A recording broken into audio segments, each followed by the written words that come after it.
Probably a better way of thinking about it.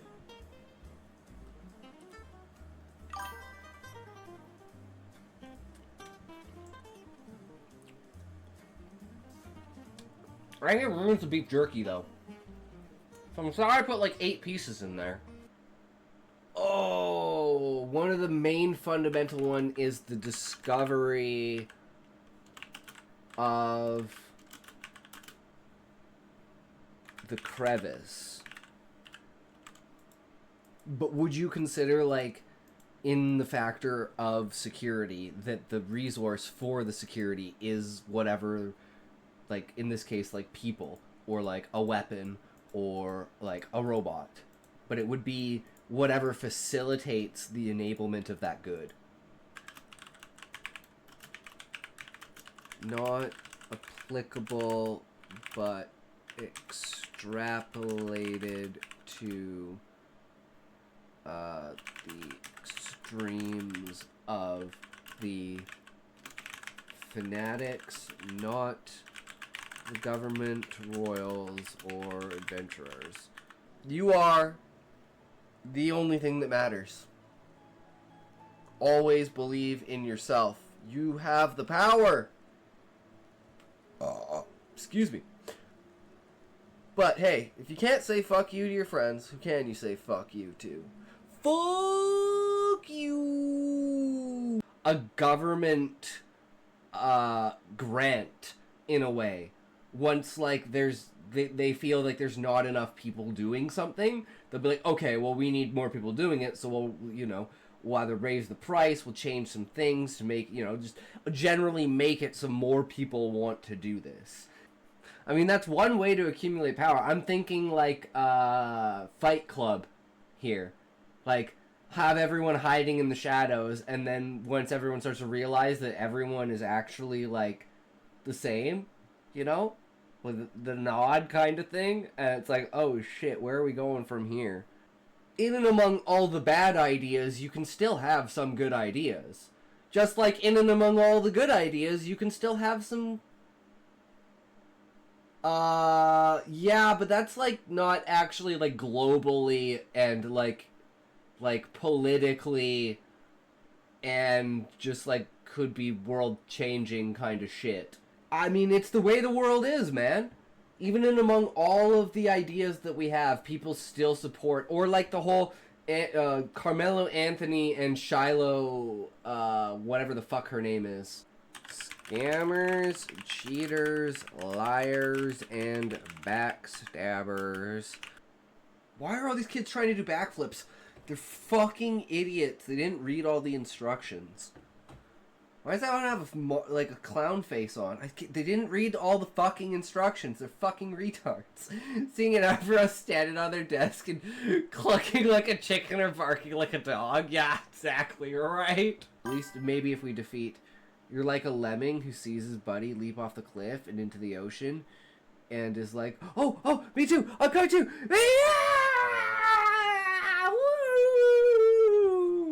Yeah, thanks for sticking around, thanks for hanging out, we had a good time. I will be back again tomorrow, as always. Remember, if you can't say fuck you to your friends, who can you say fuck you to? Fuck you!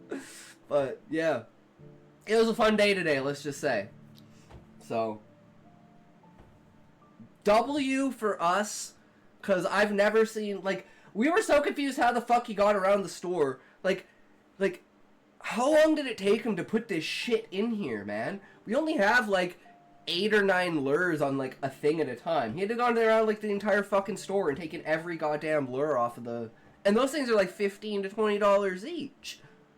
It's not the political process, but it's, like, the thinking process, right? Because he's the guy who's just, like, they're chilling there, they're trying to make a plan for something, and then he goes, like, what about this? And then everyone looks at him like, wait, what the fuck? You're actually useful, dude? And then he'll spit out some sort of fucked up plan, right? Everyone will be like, whoa, dude, that's like 5-head shit. I never would have thought of that. Because I've had this happen when I'm, like, watching a movie or something and I forget what the first scene was because I'm always fucking high. And then I'm confused. And I'm like, wait, what? And then it goes back and references the original scene, and I'm like, oh, I'm retarded. I totally forgot about that. And it's like, I love Tarantino's dialogue because he never, like, most of the time, it's like those words are replaced with like motherfucker, fuck, god damn it, you know, something like that. Like some sort of like the way that I use poetry, he uses curses. Characters that are at odds with each other on a small scale, that when there are no other problems, that's their only problem, but as soon as another problem comes into effect, their little squabble instantly disappears. Thanks for sticking around.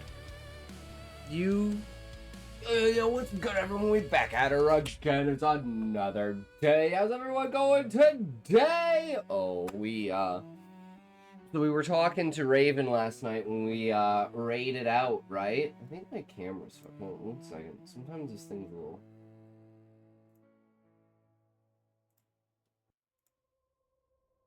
Oh yeah, it was like overexposed and it makes it like go all weird. But yeah, so I was talking to Raven and we were coming up with ideas of more reasons why Rival is on the side of the king. Because the biggest problem we have is that Rival leaves Legion because he doesn't like the way that, like, the Pope, his dad, is running the fucking thing, right? So how do we reconcile that with the fact that he's working with his dad inside of Menos, right? And that's where it's like, there's this debate in me over, do we just have Rival know about the connection between the Pope and Techno's king?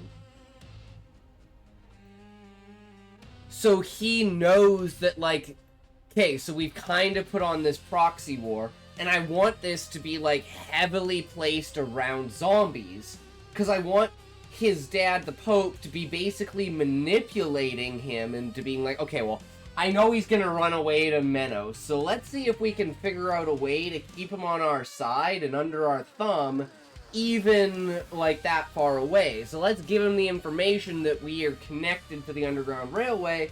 And it's like, the true reason why it hasn't been shut down, right, is because, well, we don't give a fuck. We're kind of the ones running it, right? Like, we're the ones pushing everything in the background, right? So it's like, we are our own shadow element pushing this, right? And the whole point is to have a distraction from the war, right? And that's where the zombies come in. It's something that's like, they want to push this as the idea that Techno is taking their slain soldiers and using technology has turned them into these zombies. And that's like the reason why they're seeing people that are their people that they know from the front lines.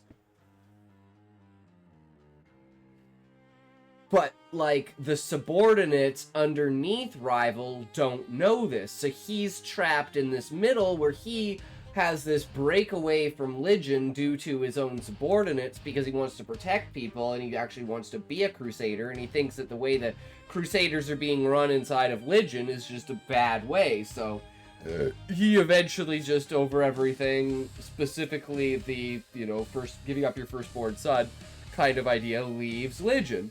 But he still has to be on the same page of working with their hierarchy inside of Menos as a proxy military for suppressing the zombies in order to make sure that the general public doesn't find out that their loved ones on the front lines are, like, being experimented on and turned into zombies by, presumably, Techno, right?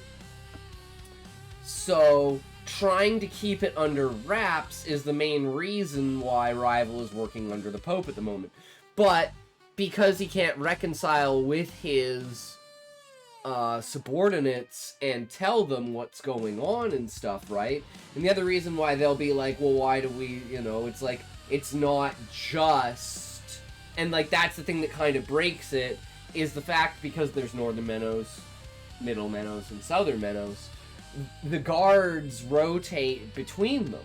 And they have, like, different positionings for each one, right? So it's like, in order to make sure that the guards understand how to work in between each one of the parts of the city, you basically, in order to be a guardsman or a crusader, you have to be able to be willing to, you know, go to Middle and Southern Menos if you're from Legion. You have to be able to do that if you're from Techno. So the guard rotations actually are the only, like, government established position inside of Menos that distinctly makes it so each person inside of that establishment must be willing to go between each parts of the city and know people traveling between them. Because the whole point is, for instance, because this is something that's like, it seems like an unreconcilable thing of the fact of, you have the people in Northern Menos that are from Legion that want nothing to do with technology, so they don't allow people from Techno there. Then there's Middle Menos that allows people from Legion and people from Techno, so it's the crossover. And then Techno doesn't want people from Legion, so there's a segregation, right? But because you have to be able to have an understanding between these people in order to be guards, everyone just knows that being a guard means that some guards in Northern Legion are going to be people that are from Techno, right? And this causes, like, this somewhat internal strife for some people, because they're like, well, I don't want someone from Techno having any authority over me, right? So it's kind of like an open secret in a way, right? But it's just a way to, first of all, know and understand and be like, okay, are there people, like, that shouldn't be here, you know, causing unrest here? Because there are people that will be from Techno and go to Northern Meadows and try to start shit because they're dicks. Same the other way around, right? So this, like, like, cooperative guard structure enables people to have the ability to understand and pick out and deal with those certain individuals, right? And it just gives, like, an extra empowerment of authority to those people. And that's why, between the discussion between the two guards, it's not just people of Legion, it's also Techno. So now it's like the rumors of, like, Techno's not only using Legion's dead bodies, but they're using their own dead bodies as zombies to come back and attack Menos, right? But we also know that zombie attacks also happen inside of Legion. But what we don't know is there's also zombie attacks that happen inside of Techno. But it's just something that's, like, dealt with so, like, easily because of the way that, like, policing and the military works inside of Techno. They literally got, like, AI fucking drone bots that just, like, no, okay, we know that you're a zombie, get out of here, right? So it's like they're not really even a noticeable threat. Whereas in Menos and Legion, it's, like, a lot different, right? In Menos, it's because it's so small, they don't have that many guardsmen, so, like, everyone's always interacting with zombies. Whereas in Legion, it's a very small subset that happens once in a while, but because Legion in itself, inside of its own territory, is so undone, right? Like they're so captivated in a way that they just adhere What up, to fucking certain nerds? things. It's me, Dr. Phil. I'm here to tell you that Haffy is a dirty fucking story writer with Gen AI, and Callie is a dirty fucking creep who jerks off to sand people streamers. He's a fucking weirdo. I don't miss him. Also, fuck you, Scotty, you dirty fuck. I fucking love it. Yo, what's up? What you doing? What chat? What you got? How's it going, Relic? It's just the way that it is, man. You gotta accept the reality that we live in, right? That's what I'm doing. But anyways, so between inner discussions and having techno people underneath Rival and having like Rival's information from the Pope being, oh, techno is taking our dead and using them as zombies, and then knowing that from techno people they've seen their own frontline people, is like, well, it's not just them, they're doing it to themselves, and it's like, well, that's not how it's working. So like the problem I had was the ability of information to travel. So now with this new idea of like how like the policing structure works inside of Menos, completely solves all the problems. And it makes sense. Wait, Dr. Phil, you're telling me that Haffy uses Gen AI to write his shitty stories that people tell him need to be rewritten, but he doesn't because he spends 18 hours showing people his stupid shit. And right before stream, he types in ChatGPT, make me this story, and then doesn't check it and sends it off as his work. No shit. Ice get this fuck.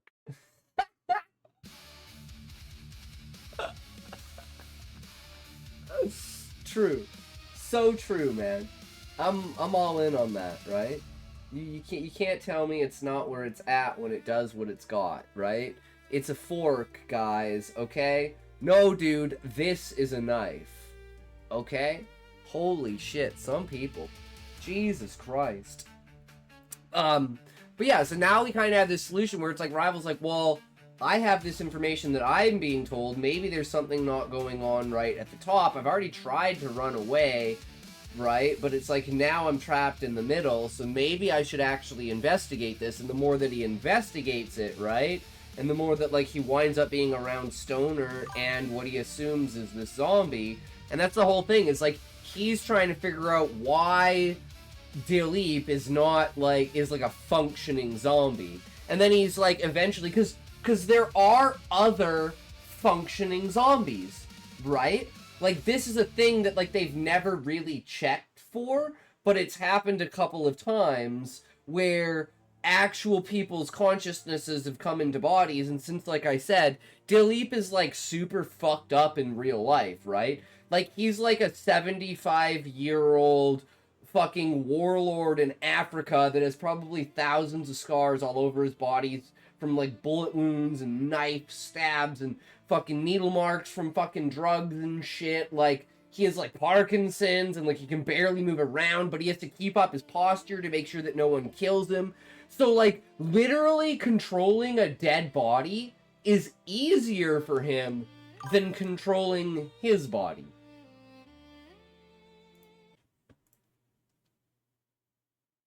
Oh, I'm fucking Gordon Ramsay. Did you hear his shit?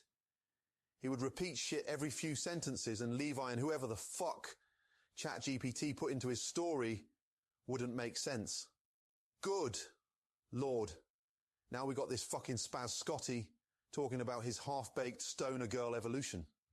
And Dilip is in it. He's a slave from Pakistan making bricks and getting 0.1,000 dollars per 100 bricks. Fuck, dude. And Callie, don't get me started on Callie jerking his dick to sand people. And no, I'm not talking about Star Wars.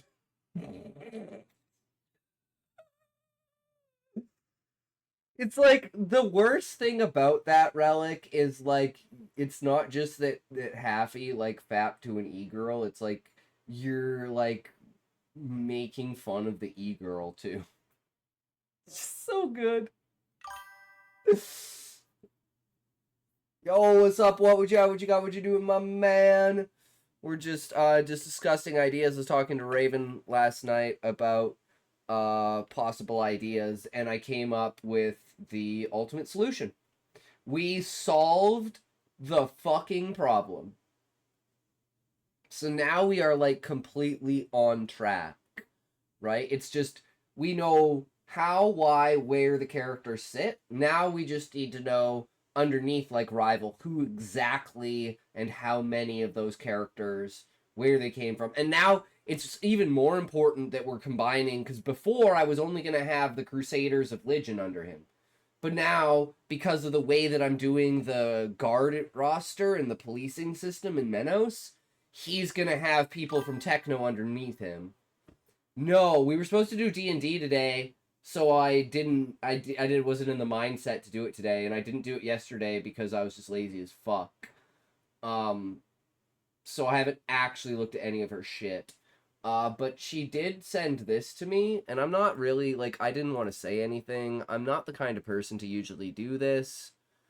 I mean, I'm even questioning doing it now, but I mean, she asked me to. I'm not doing it like, she asked me to. I'm just gonna say, I don't do this kind of shit. I don't promote this kind of shit, but someone asked me. So, The worst part of the stream is that we are not making this shit up. This shit is actual stream lore. How the fuck did this stream get jerk-off lore and really bad Gen AI lore? Good God, what's next? An Indian person trying to sell us something from his 7-Eleven. Fuck, dude. I'm scared for the future of this stream. We don't need no brown people in here. what are you talking about? We're not very much good, sir. Don't tell me that I can't be brown because of the color of my skin, sir. That is not how it works, okay? I'll tell you right now. I know exactly how you feel. But I can't tell you how much I go over it, so I'll tell you now that is not what I do. But you can tell me where I go, so I say that this. I do not like to do this. I don't normally do this. I don't like to talk about this stuff. It is not on my mind. No, I do not. You know how I am. But I was asked to do it, so I will. Because, like, it don't matter what I do when I get asked. If I get asked, I'm like, okay, fine. I will preface and say, okay, you ask. I don't want others to ask and stuff. I don't want anyone to feel any way about it. We all know how it is. So I trust you guys know just to say no, don't give a fuck. Okay. But here, because I was asked, I will do it. Okay. Or can I just, yes, okay. So here, put this in the Discord. So this is for shadow. Okay. There. Now you can't say I didn't do it because she asked me to do it. I didn't want to do it like off stream. It would be a no. But yes, okay. Your cat is bad, so do what you need.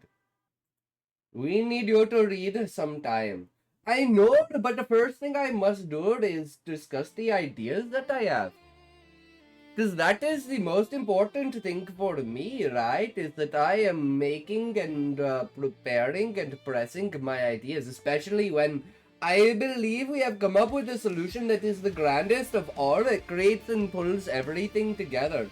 Not you, Redick. Or you want Redick to read, like, go into the chat?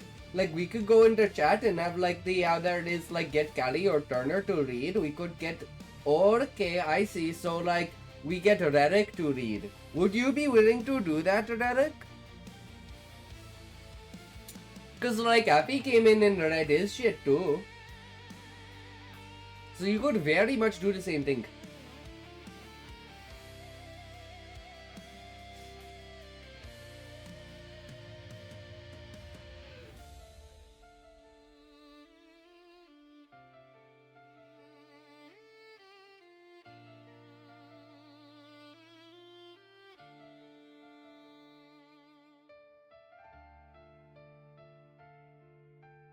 The question is, Okay. You know what I mean? But if you can't afford to be able to take care of your pets, you shouldn't have them. Most vets have a way to accept or apply for social credit cards. I really hate people who use GoFundMe for their pet stuff. It's not the same as someone who has cancer. Yeah, I agree, Relic. I don't like it.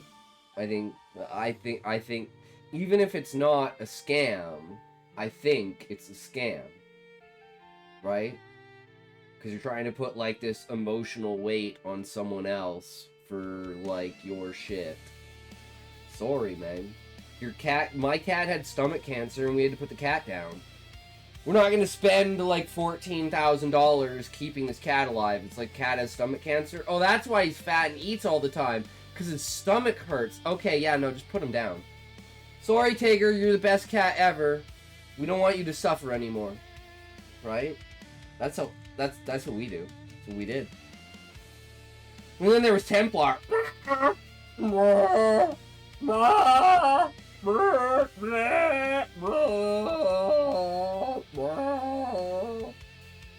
Did not know cats could make those sounds.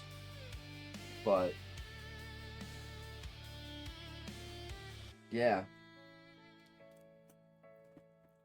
He had a food allergy though. Cat Winter was sick with an incurable disease 2 weeks after we got him. It was a $2,000 bill, and we put him down. We didn't have the money. We applied for care credit and card to cover it. Took 2 years to pay it off. Didn't make a GoFundMe. That irks me. Yeah, I know. Look at it. I hate like the idea behind like. I in general hate the idea behind like you guys know me.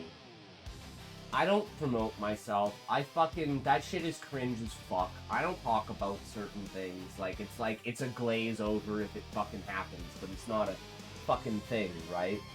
It's like, I'm not like, oh, here, give me fucking money because it's bullshit. It's like, fuck off. I fucking hate people for that shit. Don't put other people in your shit. Keep your shit to yourself. It's like, if I had it my way, no one would know. Right?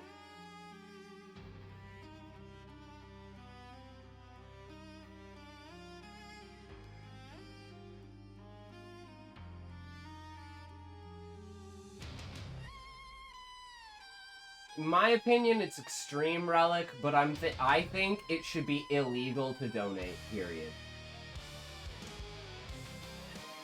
You cannot ask for money from anyone. Period. And you just go to jail if you do.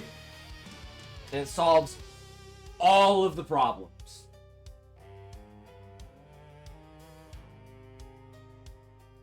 Well, what if I want to help someone? Well, if your friend needs money, just give them some money. You don't turn it into a public publicity stunt. Right? Because we all know, like, Make-A-Wish Foundation isn't there to help kids. It's there to make money. They don't give a fuck about the kids. They're there to make money. The fact that a non-profit organization can make money, to me, how is that not illegal? Wait, no, it is illegal. So how the fuck do they get away with it?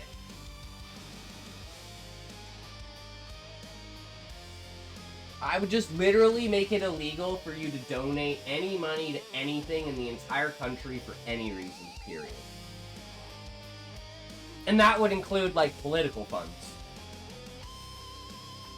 Well, Relic, that's why GoFundMe exists, because it's there to make money. It's not there to help people in need. It's there to make money. Thus, in my opinion, it shouldn't exist. Like, we know what a technological dystopia looks like. We know that we're heading towards one. So why are we not fucking pressing the brakes? 3, 2, 1, toke!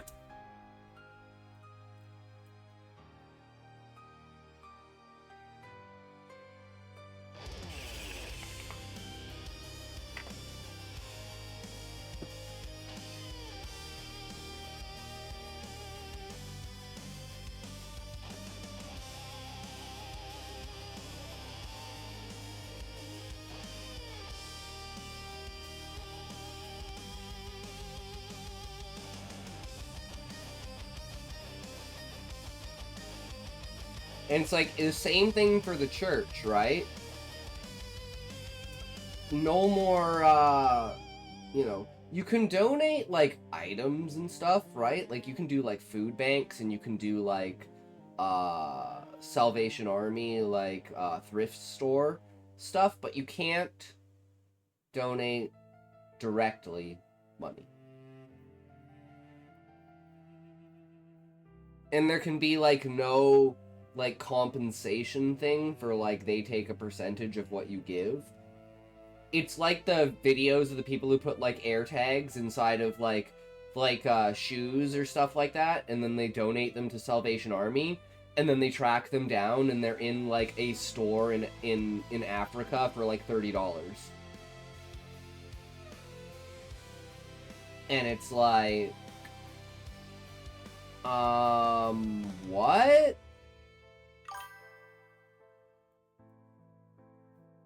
Shadow's cat has a liver issue. I mean, I know you guys are smart enough not to give her any fucking money, but, like, she asked me to do it, so I did it. I'm a nice guy, guys, okay? You ask me to do something, I'll try. I'll do what I can. I'm just saying, yeah. I agree with Relic 100%. Also, smart enough not to give her any money. Maybe not half of it.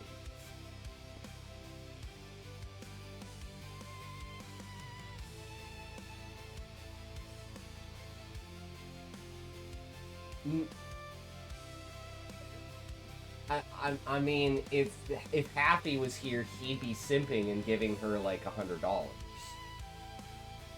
Probably so would Callie. It's not anything about giving money, it's the fact everything in life right now is so expensive. All extra money is be safe for family stuff. I feel bad, but there are also other options she needs to go and try to do for making a care credit. I think Callie would be. Yeah. Hey, man. I just say it how it is, okay? I just say it how it is. Before making a GoFundMe. Yeah, I know what you mean. I know what you mean. 3, 2, 1, choke!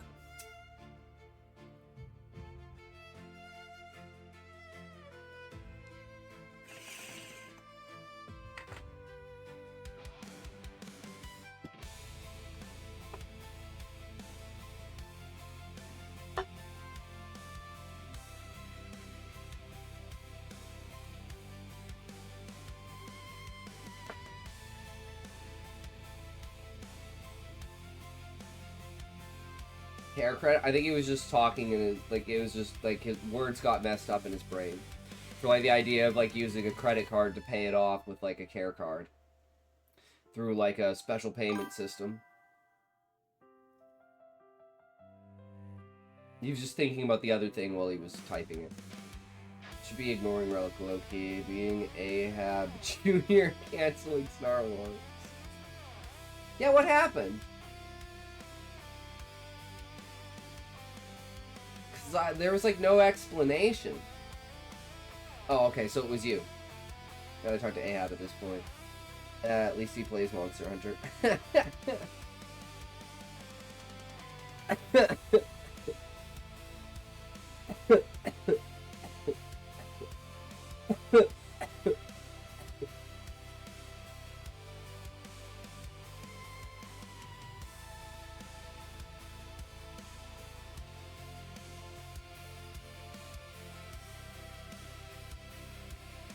Yes, I believe the 7th is Friday.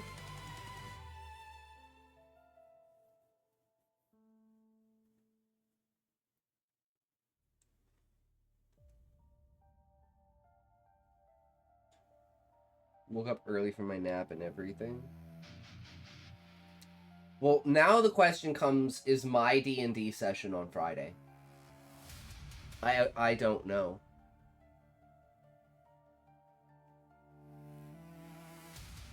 I honestly don't know.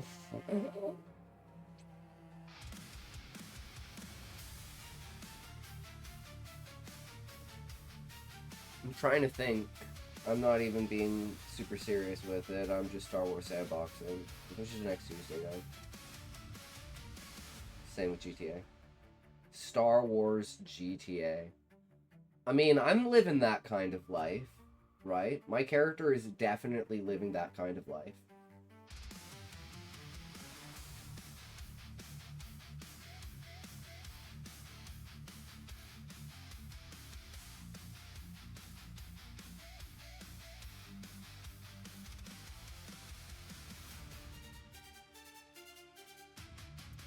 Okay.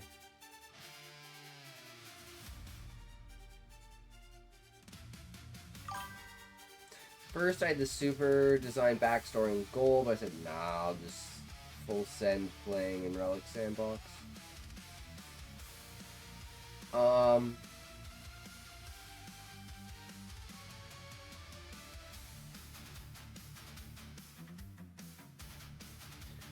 The fixation. So this was like kind of the big instigating event, because I was thinking there's got to be like in you know, an initial event. Did my thing turn off already, or am I retarded? Hold on. Wait, what? Okay, no, it's just I'm retarded.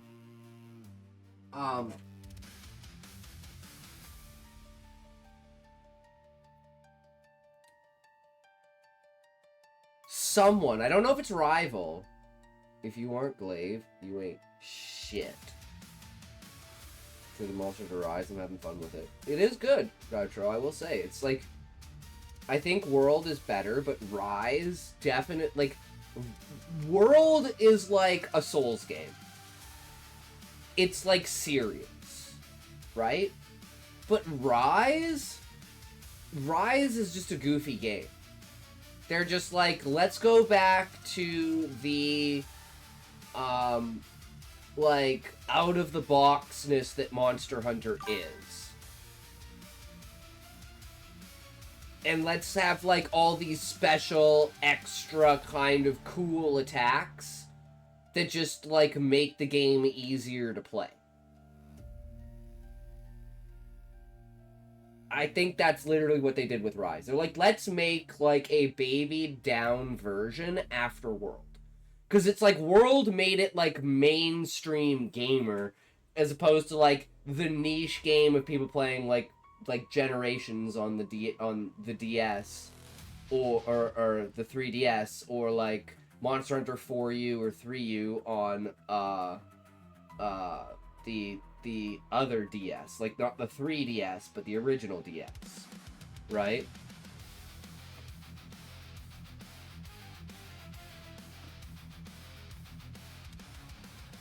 So, and then like after that, when the Switch came out, they're like, well, now that the Switch is like an in-between console, let's go back to like the unhinged goofiness of like the basis of what Monster Hunter was, right?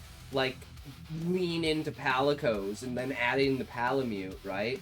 Like, having this whole, like, non-serious side. I mean, it's still a good storyline and stuff with the Quirio and everything like that, but it's like, it was never intended to be serious, right? Like, the Ace Hunter and everything like that, it's got its goofy meme moments and stuff that, like, Japanese just absolutely love, right? Like, all the DLC and all the, like, crossover games and stuff like that. Like, having Mega Man and, which one was the main Rise turnover was, Resident Evil 4, right? And you could play, and, Street Fighter. Because you could play as, fuck, I don't remember his name, but he was, like, basically like Rajan. Sorry, so far, it's just, hey, watch out for the Rampage, go kill monsters. Monster as a series, even have story. Retro, the storyline for Monster Hunter is actually fucking insane. It's like, think about like the actual lore of Pokemon, despite Pokemon being like what it is. But it's like how you have like all of the regions, like all of the wars. You've got like 1,000 years of history. You've got like new like parts of the world being explored through like every generation, right? That's kind of how Monster Hunter is. It's like it's not really taken seriously. You can lace these pieces together, but it never gives you enough of a picture to feel like it excludes any of the other pieces. Yet they're all so profoundly different for like exploring different parts of the world and stuff, right? And that's why they all have that core, fundamental, same aspect to them, right? Which I think is like the genre-defining thing, right? That keeps them at their peak.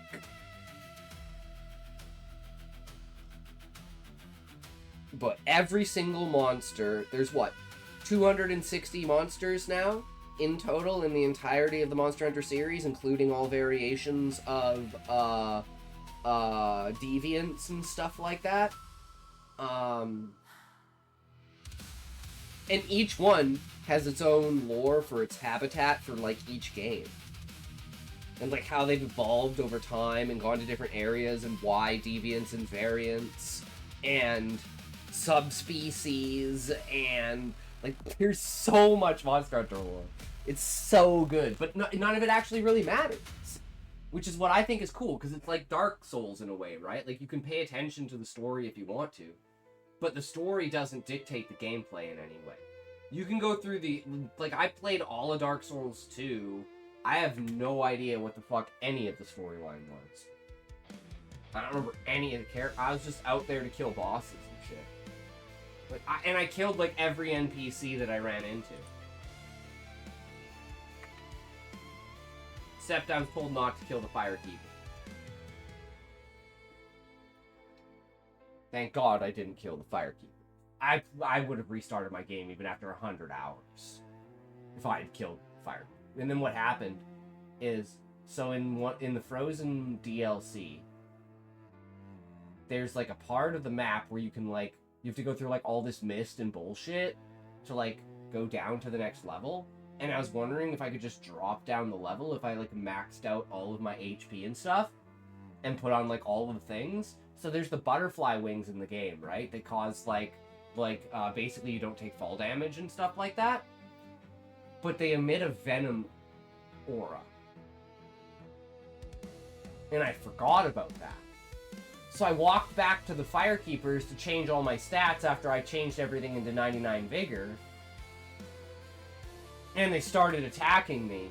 And I was freaking out for like 5 minutes until I realized that I hadn't taken my wings off and the venom had aggroed them, and I had borked my entire playthrough because now I can't put my stats back in anymore. So I quit playing the game.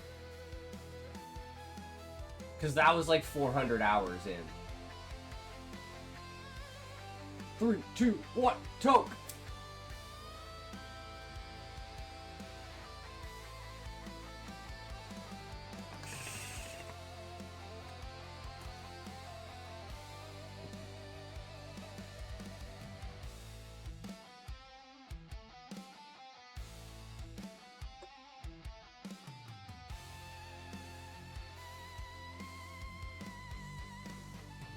But okay, so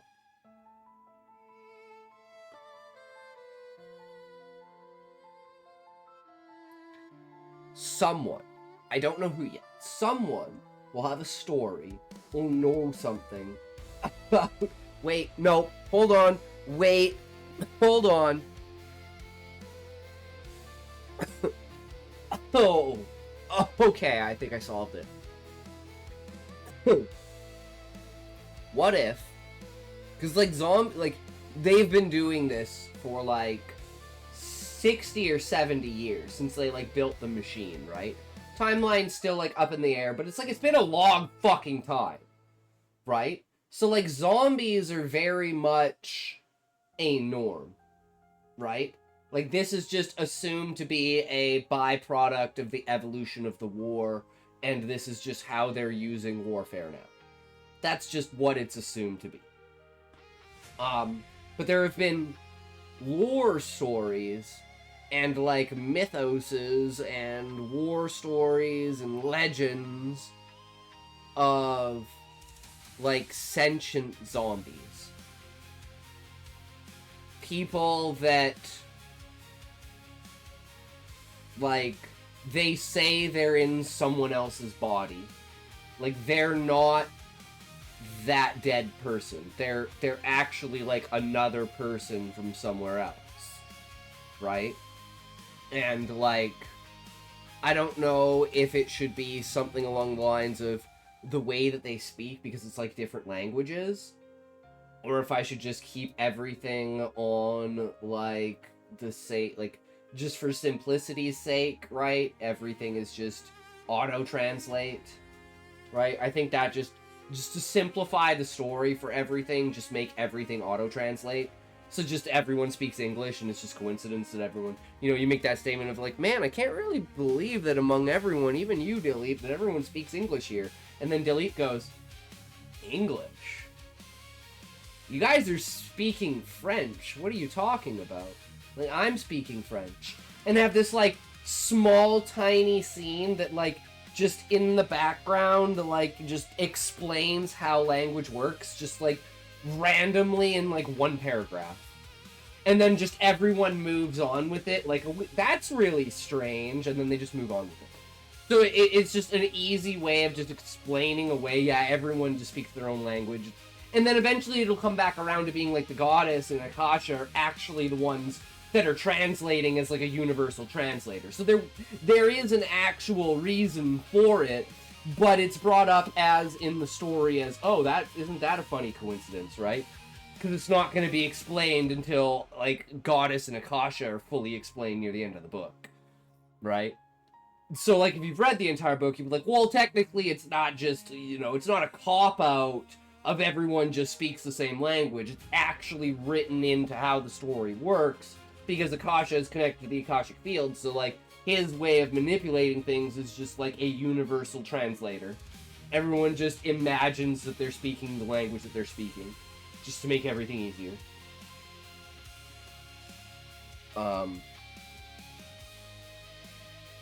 So that'll shear all that stuff up, and we'll see how that goes, and it'll be like, you know, these people say that they're not the people that they are, they're in other people's bodies, you know, they can't control their bodies are going, like, crazy and stuff, and it's like, this is some, like, weird offshoot, documented, / you know, handed down story of some kind, written down in something, right? So it's like, Ozzy comes in, have him tag him, I have a question to ask.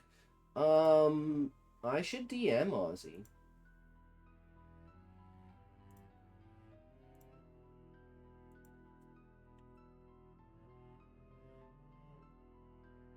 Wait, what's his... I thought... Also, what's on schedule tonight? Oh, brother. I took the... What the fuck? Guys, this is why I feel like this is all fake and we live in a fucking simulation. Did you guys literally set this up? What the fuck? Clip that shit. Holy shit. Welcome, Ozzy. I mean, no, I swear. On God. That's fucking insane. Someone clip that. How serendipitous. That's actually fucking crazy. Please clip that. It's 49 minutes in the stream. I'll turn that into a clip if no one else does and post that shit on Twitter. Yeah, that's fucking crazy. Okay, what a world, guys. What a coincidence, right? Brother, I took the vacation. I say vacation is more... Oh no, my story doesn't have a motivator for the character in an external conflict. Gotta rewrite. I've arrived. Ow. Scotty, a loser. Yeah, I'm the loser, but you guys aren't. Right? Retro, you know what they say about great minds. Great minds think alike. So true. So fucking true. Holy shit. Well, welcome back, Ozzy. It's good to see you, my man. Yeah. You know, we're still kind of playing Pal World, but not really as much, right? Like, hey, this is what I was doing today. So I have these. I need to pick them up, and we can see what they are, right? So we've got, like, the 100, the 100s. They're all Legend, Eternals. Like, we've got Diamond Body with, like, full stats. Like, these things are titted out. They're just not alphas. So we have them being prepared right now as alphas with special cake. We couldn't get the Paladinians that we want, but we got the Nocturus that we want. So that was the plan that we were doing like all day. We used like 2,000 cake. Clipped it. It should be there. Okay, let's see this. Let's see if we can find this clip. How does this shit work? I'm breeding enough pals to beat the level 65 summon boss. I don't know which one that is. I still have to level them all up. I wanted to know that streamers we bumped into each other on. I have to ask him up front. Xeno Lord Ultra. Interesting. I've never seen that one. Okay, let's see if we can find this.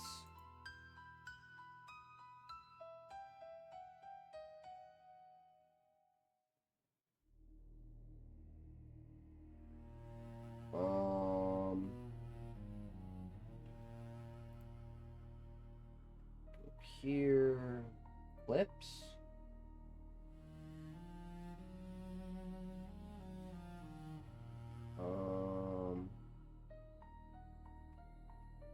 It's only showing ones from like last year.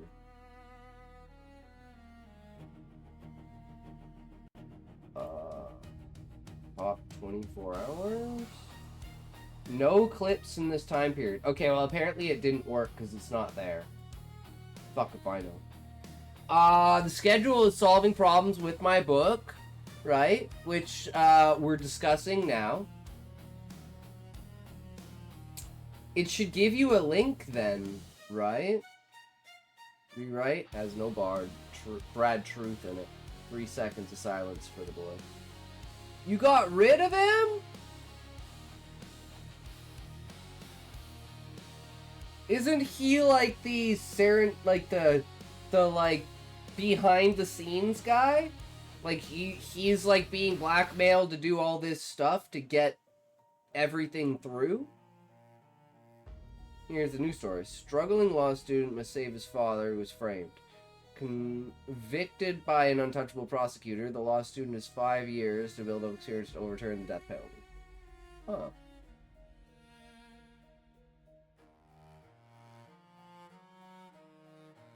So basically, it's like the Chewbacca defense.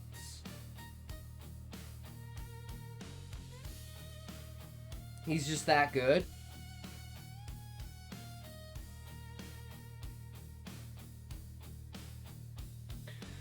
So yeah, discussing the book. I don't know Star Wars. No, it's a South Park. It's a South Park thing. It's a South Park thing.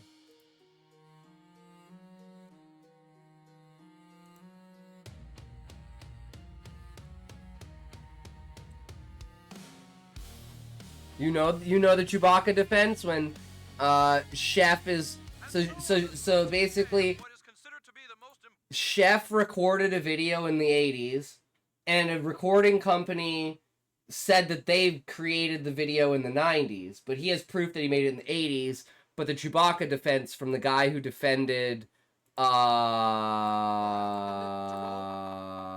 O.J. Simpson, right? And he used the Chewbacca defense, right? But yeah. That is basically the Chewbacca defense. Like, you can't beat this guy no matter what you do. It doesn't make sense! If it don't make sense, you can't not convict! Oh god, I love South Park. So yeah. And then we have Retro has something for us to read. What has something for us to read. And now Ozzy may also have something for us to read. No. It is not the Chewbacca defense. No, I just meant the idea of, like, the prosecutor is, like, untouchable. in the way that, like, the idea of the Chewbacca defense. Like, it's ridiculous and stupid and retarded, but it's, like, it works. So MC's father is convicted by the ICC. I don't know what the ICC is.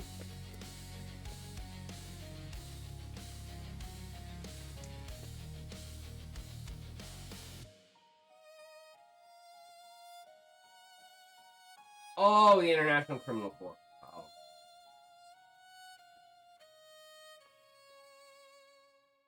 Oh. You know what? I actually never asked this. What did the ICC do about Joseph Kony's child army? I actually don't know.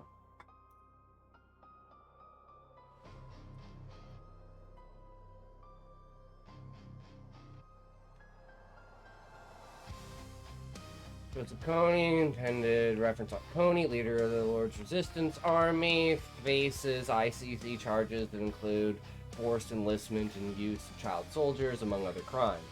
Okay, so, like, what was he at? But, okay. What was he convicted of, and what was his sentence?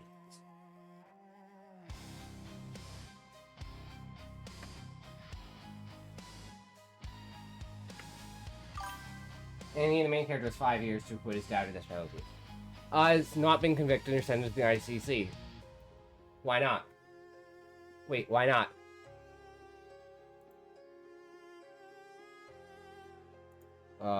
Why has he not been... Wait, he hasn't been sentenced? What do you mean he hasn't been sentenced? Not been sentenced because he has never been arrested or brought into ICC custody, so no trial has taken place. Why has nothing happened? Doesn't the ICC stop crimes from across the world? You all know that this is bullshit, right? Like, this is leading up. That, like, the International Criminal Court and the UN don't actually exist, and they don't actually do anything. If the UN was actually the UN, it would blow up like 50 different countries tomorrow. And it would say, no, you can't do that. We're just gonna kill you if you do that. If the UN was, like, actually like the UN, that's what they would do. They say, actually, no, you can't do that. And then they would just kill and arrest everyone that was causing a problem, and we would live in a fucking utopia. Okay, well, Relic, why does the United Nations exist? Let's go through this step by step. Why does the United Nations exist? Right?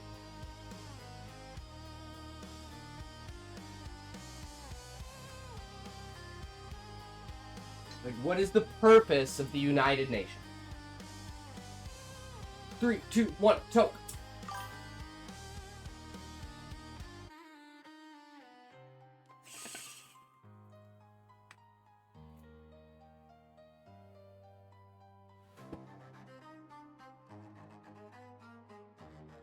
Otherwise, BB would have been there already. No idea. I don't pay attention enough. No. You as a normal, reasonable person, if there was a institution that gathered together the greatest nations in the world and said, hey, we're the greatest nations in the world and we want to make every other nation great.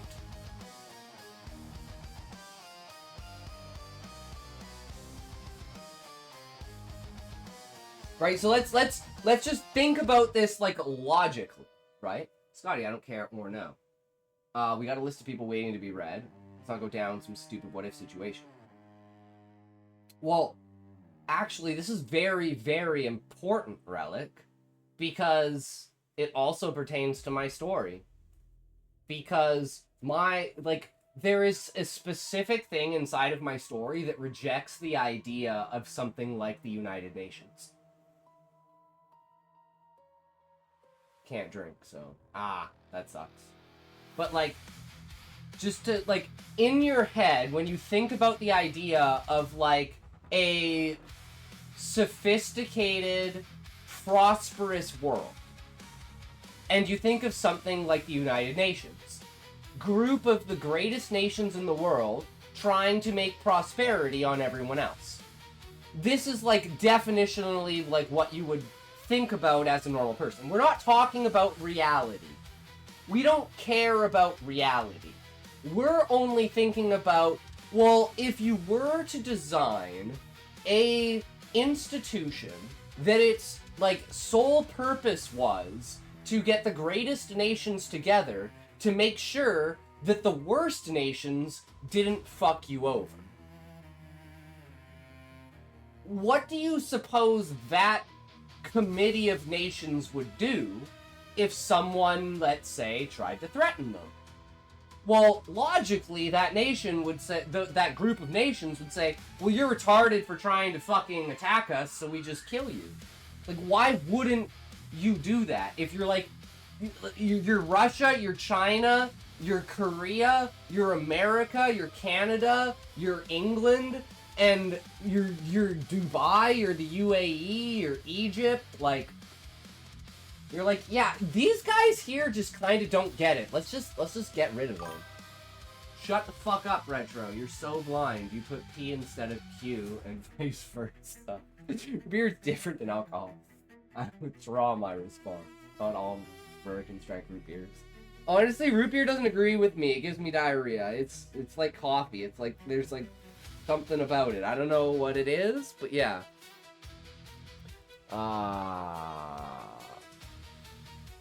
What is the point of having the ICC if one of the, if not the most atrocious people on the planet can just do whatever they want? Also, I have nothing for reading. Alright, no worries, Ozzy. So Relic, you got something for us to read? I have consulted the Akashic Records. And what did you find? Not outside the city walkways. What did you find in the Akashic Records? Frustration is understandable. Joseph Kony has been free for more than 2 decades, despite the ICC arrest warrant. Confirmed charges for extreme atrocities, including mass abductions of children, murder, rape, and sexual slavery. Widespread international attention. Cases like his expose a core weakness. The ICC can investigate, charge, and prepare a case, but it cannot force an arrest or stop someone who successfully hides or is protected by geography, weak states, or lack of political will. The ICC is not a global police force or a body that intervenes to prevent crimes in real time. It's a permanent international court created so it just talks shit. I want you to read the finished outline. Just click the Google Doc link in DMs from last night and read scene 3 and 4. I finished them. Alright, sounds good. Sounds good. Case like Joseph Kony can look a lot like that. Issues warrants, holds hearings. That said, it isn't only talk. It is actually convicting some people who were arrested. Ongoing 25 years. Core problem you keep pointing at is Rio. Without the power to arrest, big part of its work against people who successfully hide or operate in weak states. Should it just, because it's agreed upon by the majority of nations, just ignore the laws of every nation because they are international and above it, so they have the case, just do the thing? What could possibly be stopping them? It's a will to act, right? It's literally there to make it look like something is happening.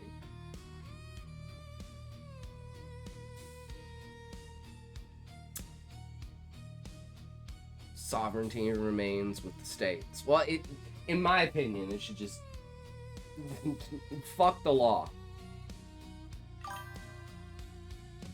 Paper tiger, yeah.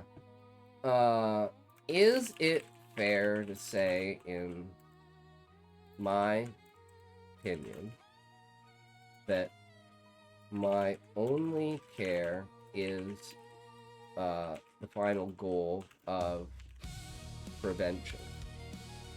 Whatever means and whatever subjugation needs to be done once the case has been sentenced, not before, so all the stuff is done, then you just go in and get them. That fair? Like the way Trump did with Maduro.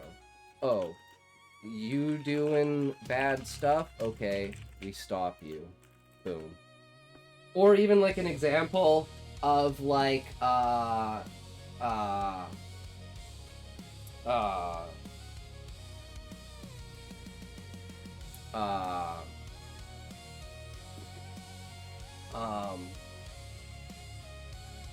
do I not know words? Holy shit. Bukele. Jesus Christ. Bukele in Venezuela.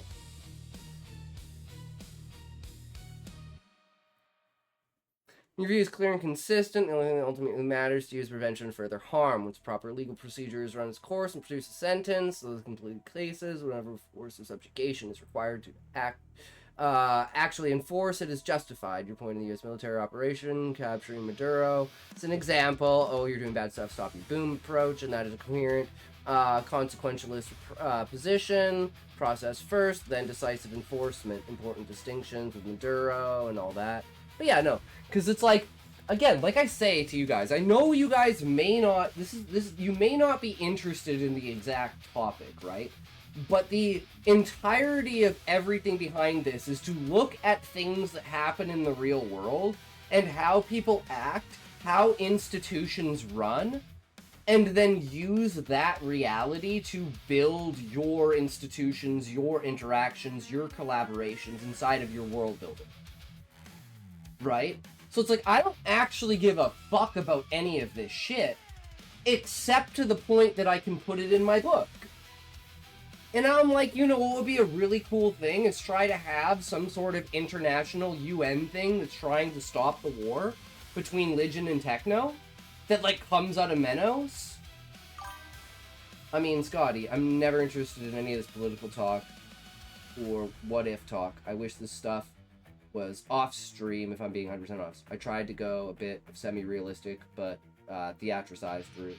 You know, Ace Attorney. Yeah. This isn't rocket science. No, when Relic brings it up, he's being facetious.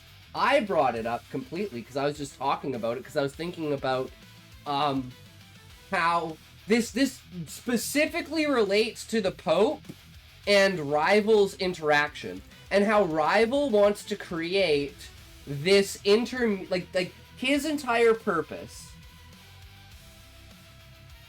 Well, I know, but like, guys, like, I'm talking about my book.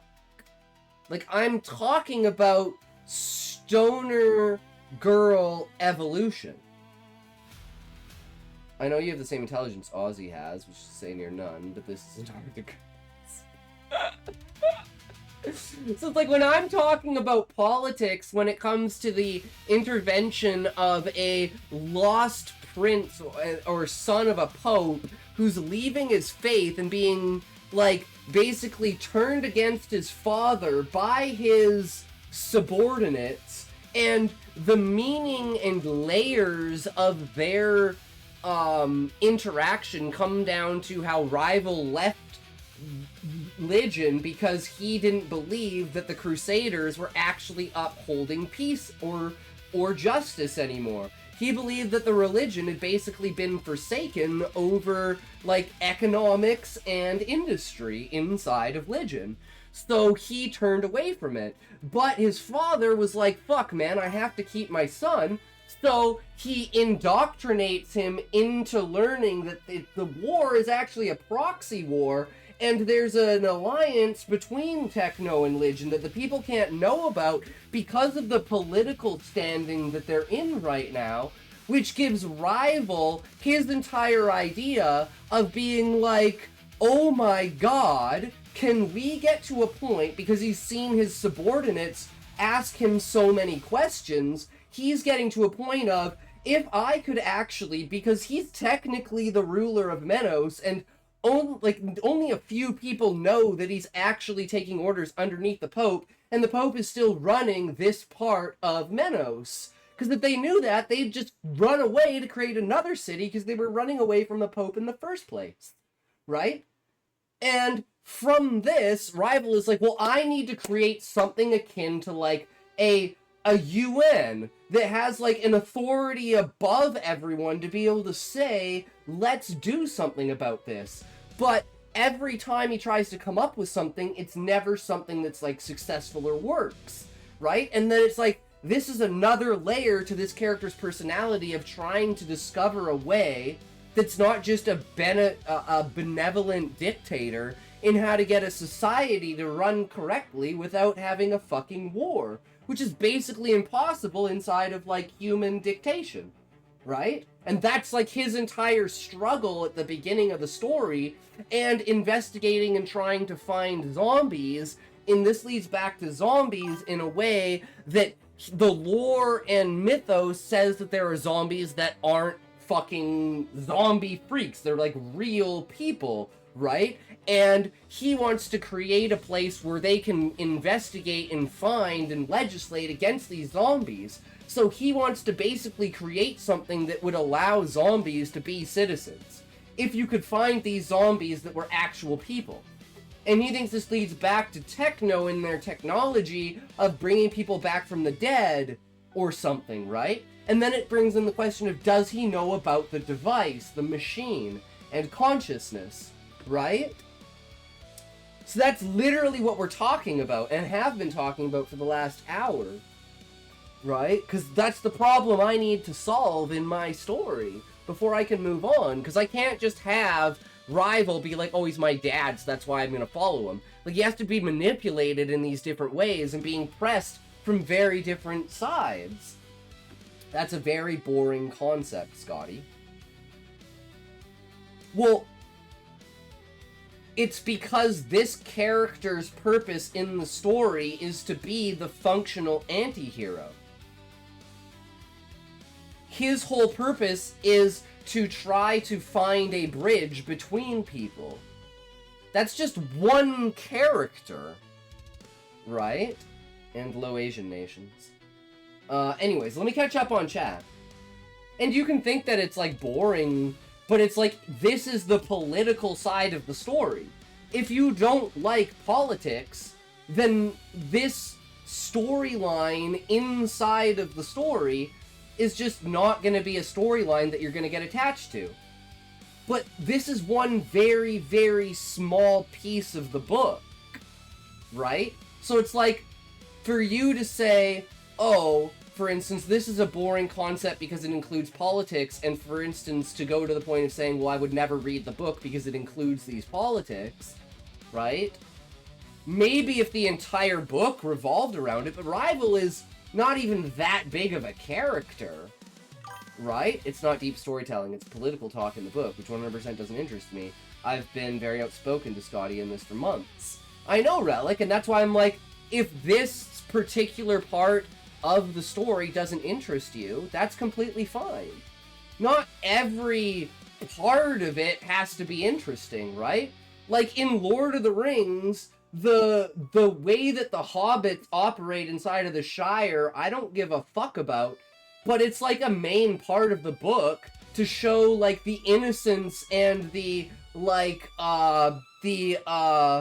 just joy of existence of the hobbits in, like, a peaceful area, right? And it's like, I don't care about that. I just want to see fucking wars and evil. But it doesn't mean that it's a bad part of the book, and the book would be less without it. Right? Anyways, let me catch up on chat. Bring up 95% of the time. You get hammered. I'm gonna mute both of you. I know you use the same intelligence as Ozzy. I don't really give a fuck. Fuck you. Now I'm with Relic. No thanks. I've sex. Wait, what? Wait, what? Wait. Wait, what? No way.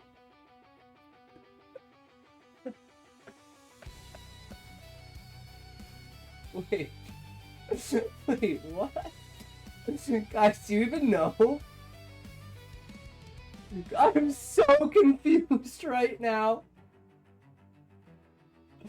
Fuck you, now I'm with Relic. Oh, that's why I'm country apart. Genius, part, fuck. Fuck me, man. I can't even fight back. Didn't that Pope die from sickness? And now we have a Pope that doesn't do anything. Why are these messages deleted? What the fuck is going on? Outline, read feedback. It's not deep storytelling, it's political talk. Retro with all due respect. I don't bring up politics every time. Thanks. 62 messages were deleted by a moderator. Timed out for... I'm tired of the trolling. They aren't deleted. He got... Wait. Relic.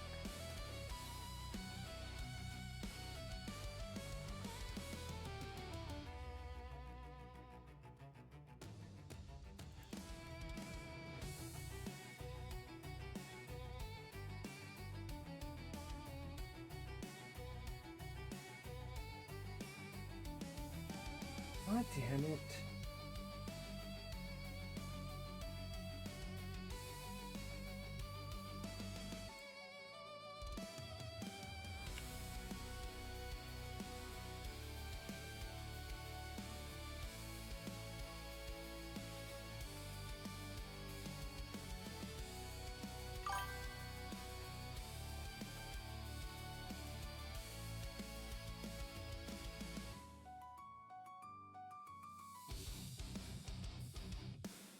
I'm so confused.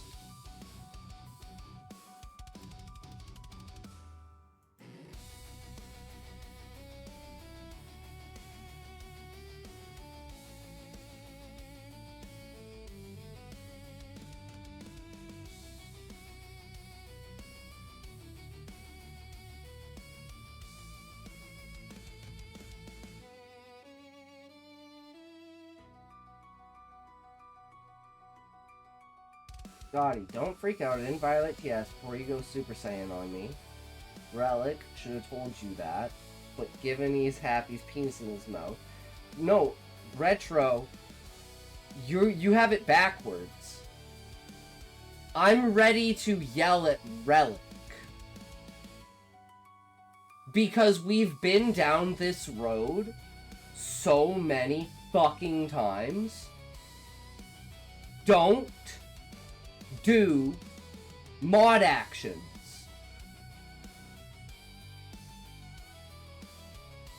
Just, I know Relic, but it's an actual fucking lore thing.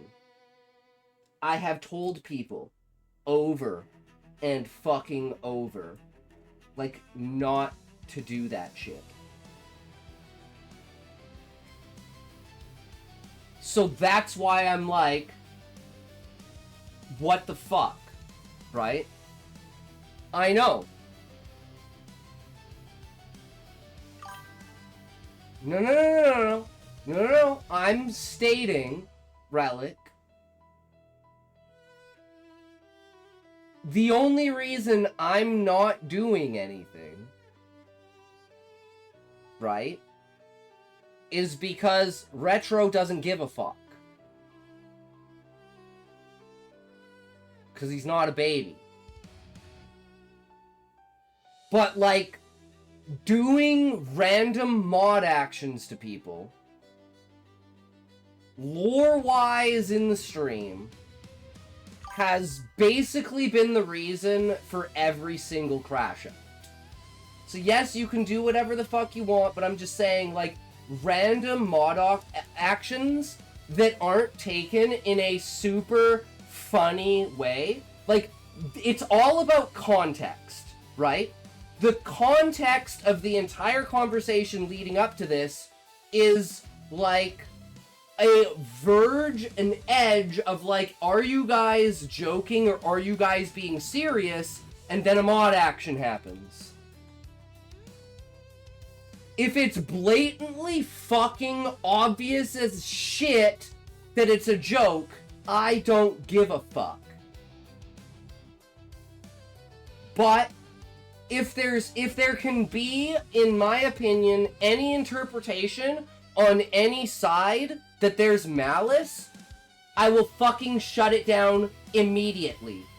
We do not play those fucking games here. Okay? In my opinion, it didn't cross a line. It was fucking funny. So you're fine. But I am gonna say, right, being in that edgy period of being, and it's not funny to me, and I asked him to stop. So Relic, this is what I'm gonna say. Never take a mod action without asking me if it's not out of humor.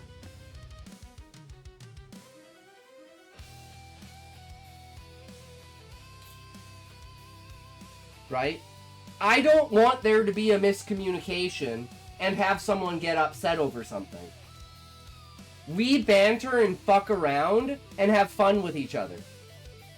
I don't want there ever to be some sort of thing where it's like, this, like, in a month someone comes to me privately in DMs and says, have you noticed this person, like, doing these things? Do you think they might be doing this maliciously? Like, it seems like it's out of place. I never want that to happen, because I want to shut it down before that ever fucking happens. And Relic, I'm not gonna lie, you seem ridiculously butthurt, and I don't know why. So, can we take a serious moment and actually address this so this doesn't happen in the future? Because you literally just said you took a mod action out of seriousness. Okay, well, can we have a conversation about this so it doesn't happen again? I'm putting my serious hat on for this. Because if I'm not laughing my ass off when I see those messages deleted and someone get timed out, I have a problem. Because if I'm not laughing, I don't know if you're laughing. If I'm laughing and you're not laughing, I don't give a fuck. But if I'm not laughing, I shouldn't expect you to laugh. Right? Can't take the heat, get out of the kitchen. Although, I'll be honest, Scotty, I'll take some blame here. I just got tired of this man's warnings. That's why I'm on to have a conversation about this, because I don't think either of you are in the wrong. I think this is, like, a close to the line scenario. But like I said, I don't think this crosses a line at all. But it's close enough where it's something I want to have a conversation about. Is that fair?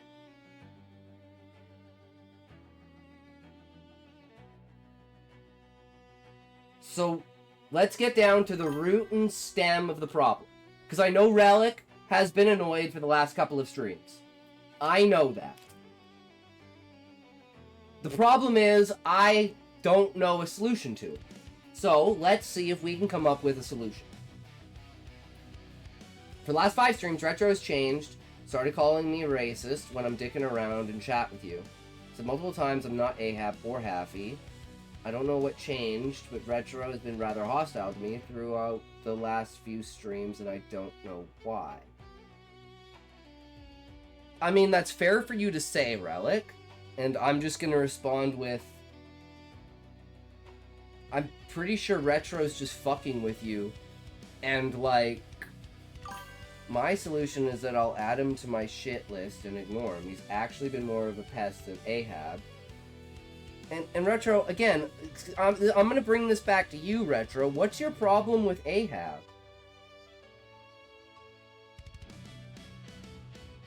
And Relic, like, what's your problem with him calling you Ahab or Haffy? Okay, so this seems to be the root of the problem, is you guys are calling people names that are like, okay, well, this is like a chalkboard name. You know, like, don't fucking call me happy, I'm not happy.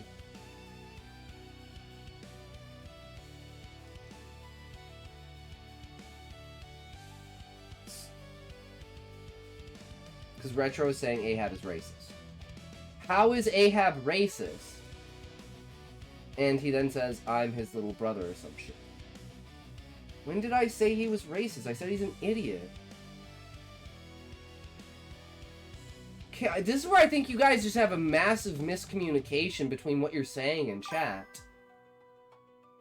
Because, like, I'm pretty sure I know exactly what you're talking about, Relic. But, like, I'm, like, 100% that, like, Retro was just fucking around. Because we were talking about Bomb Dropper, weren't we? That was, like, the WWE thing when you brought up the WWE. And we were talking about Bomb Dropper, and Ahab, and then Aussie. Because Aussie's also, like, Arab. Right?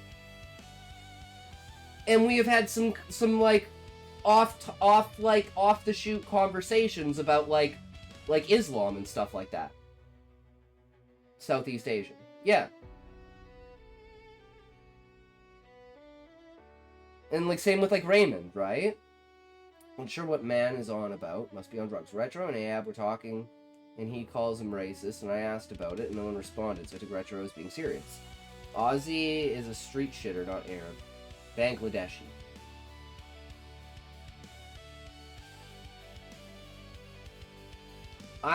This is where I'm, like, bad with words, right? Like, I think I meant to say Muslim, not Arab. Because you're Muslim, right, Aussie? You never said that unironically about Ahab. Scotty. Never said that. Yes, Muslim. Okay. Muslim, but not Arab. And that's what I don't understand either. Why Relic says, like, when would you take anything that's said in my chat seriously?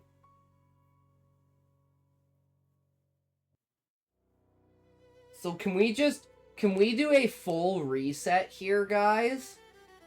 And be like, Relic, Retro was never calling Ahab racist, and if he was, it was in jest over probably, I'm guessing, Bomb Dropper.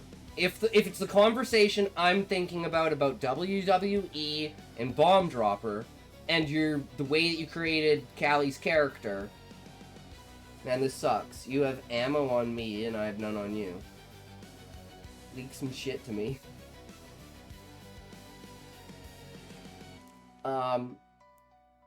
So him calling you Ahab Jr. is not him calling you racist. It's because he doesn't particularly think of Ahab as a high-functioning thought processor. So, he's actually calling you an idiot.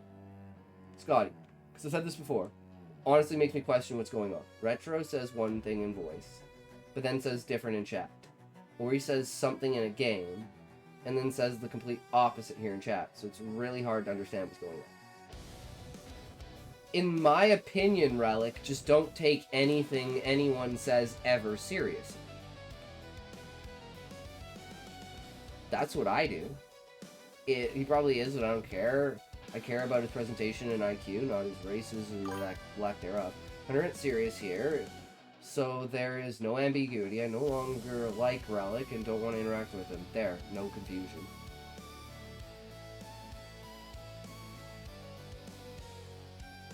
And it's like, I don't like the inevitable outcome of that, but I don't even know what I did to you to not like me, and that's being 100%.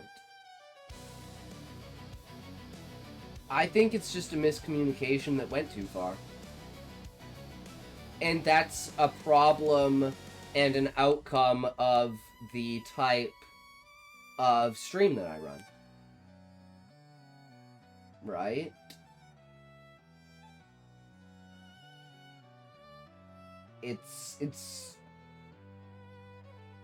I'm a fairly direct and transparent person, so if I'm confusing, do let me know. And the same thing with me. Like, if there's something that you don't understand about, please, like, you know, say something about it. I'll do Scotty since it's his stream, and I want to know his thoughts. My thoughts are, I don't know why anyone would have any problem with anyone else, right? The whole point of the vibe of the stream is to make fun of each other, fuck around, and be stupid. But I'm gonna say that I feel like Relic, out of everyone, is just on a more serious thought level than, like, what the stream is supposed to be.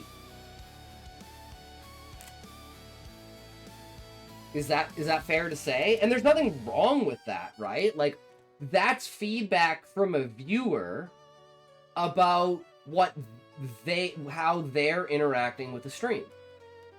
So, if I don't take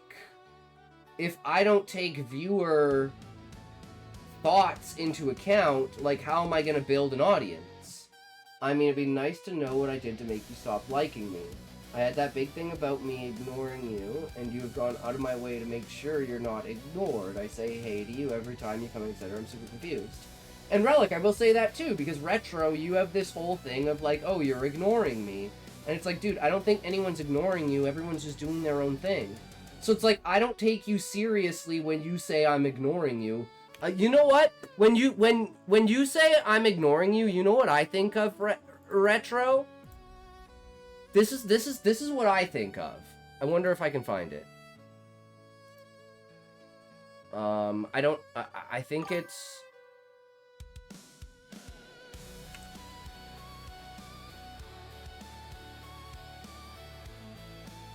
Yeah.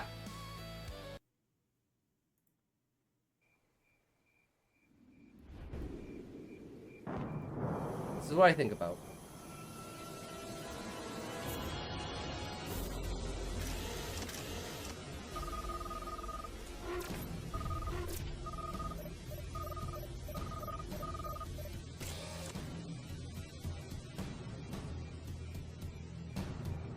First base is on Spider Skull Island. Damn it, my brother. Big man? Yes, Dean, you're a big man now. Brock and I are... Ladysmith, blast the muzzle! Earthman, I have traveled from an incredibly distant star to observe the ways of your planet. You have the honor of representing your entire race as my sample subject. Brock, there's a 12-foot man in our pool pointing a beam at my head. Do something? This voting is futile. The Grand Galactic Inquisitor hears all, sees all. Look, we don't have time for this, okay? We're on a very Do tight... not speak to me! Do not alter your normal human behavior in any way. You know not the elaborate criteria by which you are to be judged. Ignore my presence and go about your earthly business. Here's some hand turkeys from Thanksgiving 1968 and a bunch of your old homeworks. Aw, neat! You wrote a fan letter to the Herculoids when you were 10? Hey! Hey, horses! It's not a fan letter. He calls them hippies for not fighting in Vietnam. Ignore me! I was doing fine, let go! I don't want your help! Wake up, Doc. Wake up, we're almost there.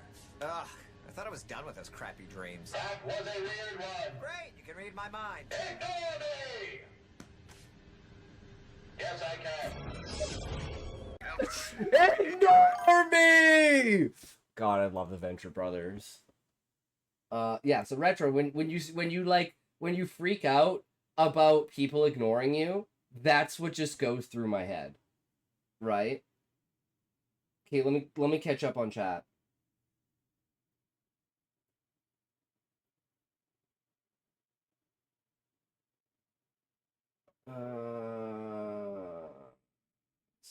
Views, fuck Retro, no thanks. I could do better than you, no offense. Call me names, and I have nothing to say back to him.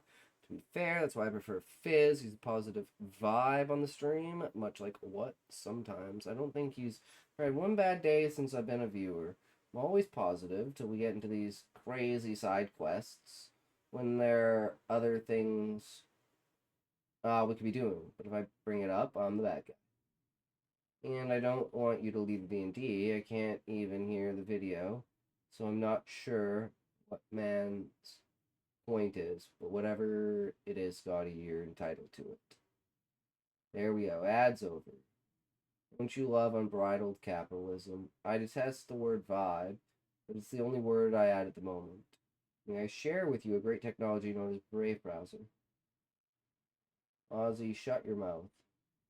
It even blocks Twitch ads. You know, if you can't talk this out, Retro, and just act like adults here, then that's on you. I'm honestly trying to figure out what's going on and how to fix it. Doesn't block Twitch ads. They are embedded. Does, bitch, I don't see them. Never see them. Hell yeah. Fuck ads!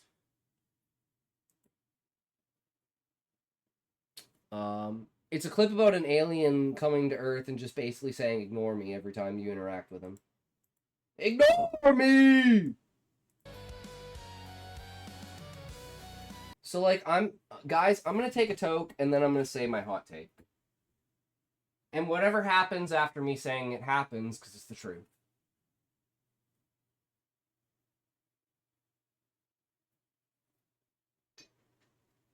Three, two, one, toke.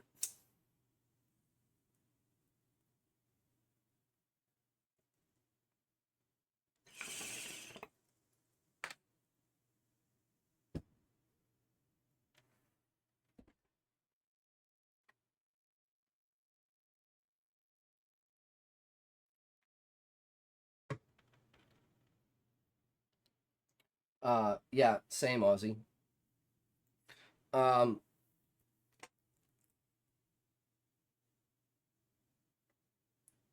Retro.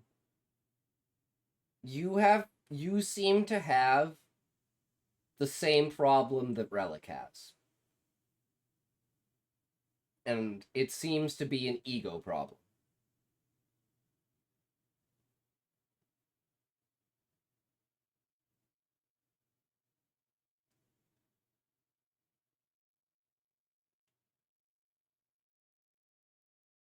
And I'll give you ego.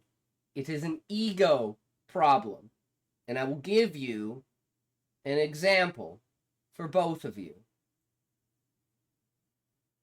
Retro being ignored because he feels he's entitled to being listened to.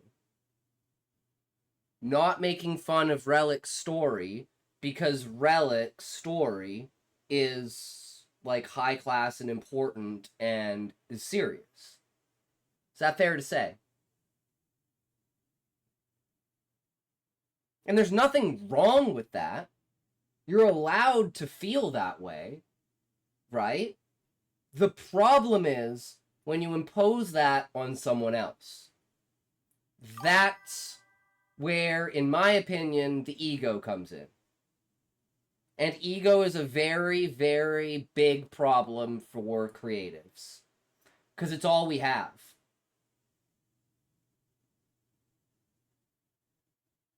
You can say what you like, it doesn't make it true. That's my response.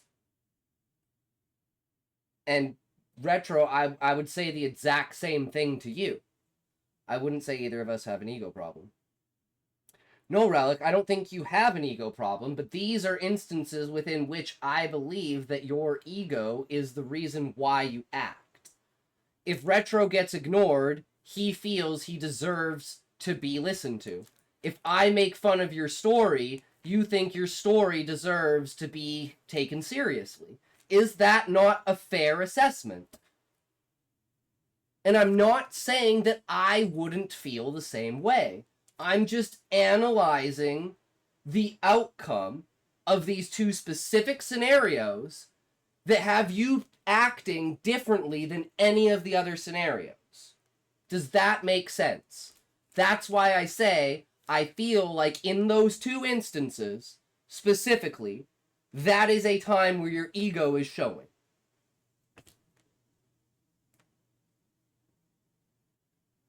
I wouldn't call it fair, because I got mad when I said needed actual feedback and you dicked around.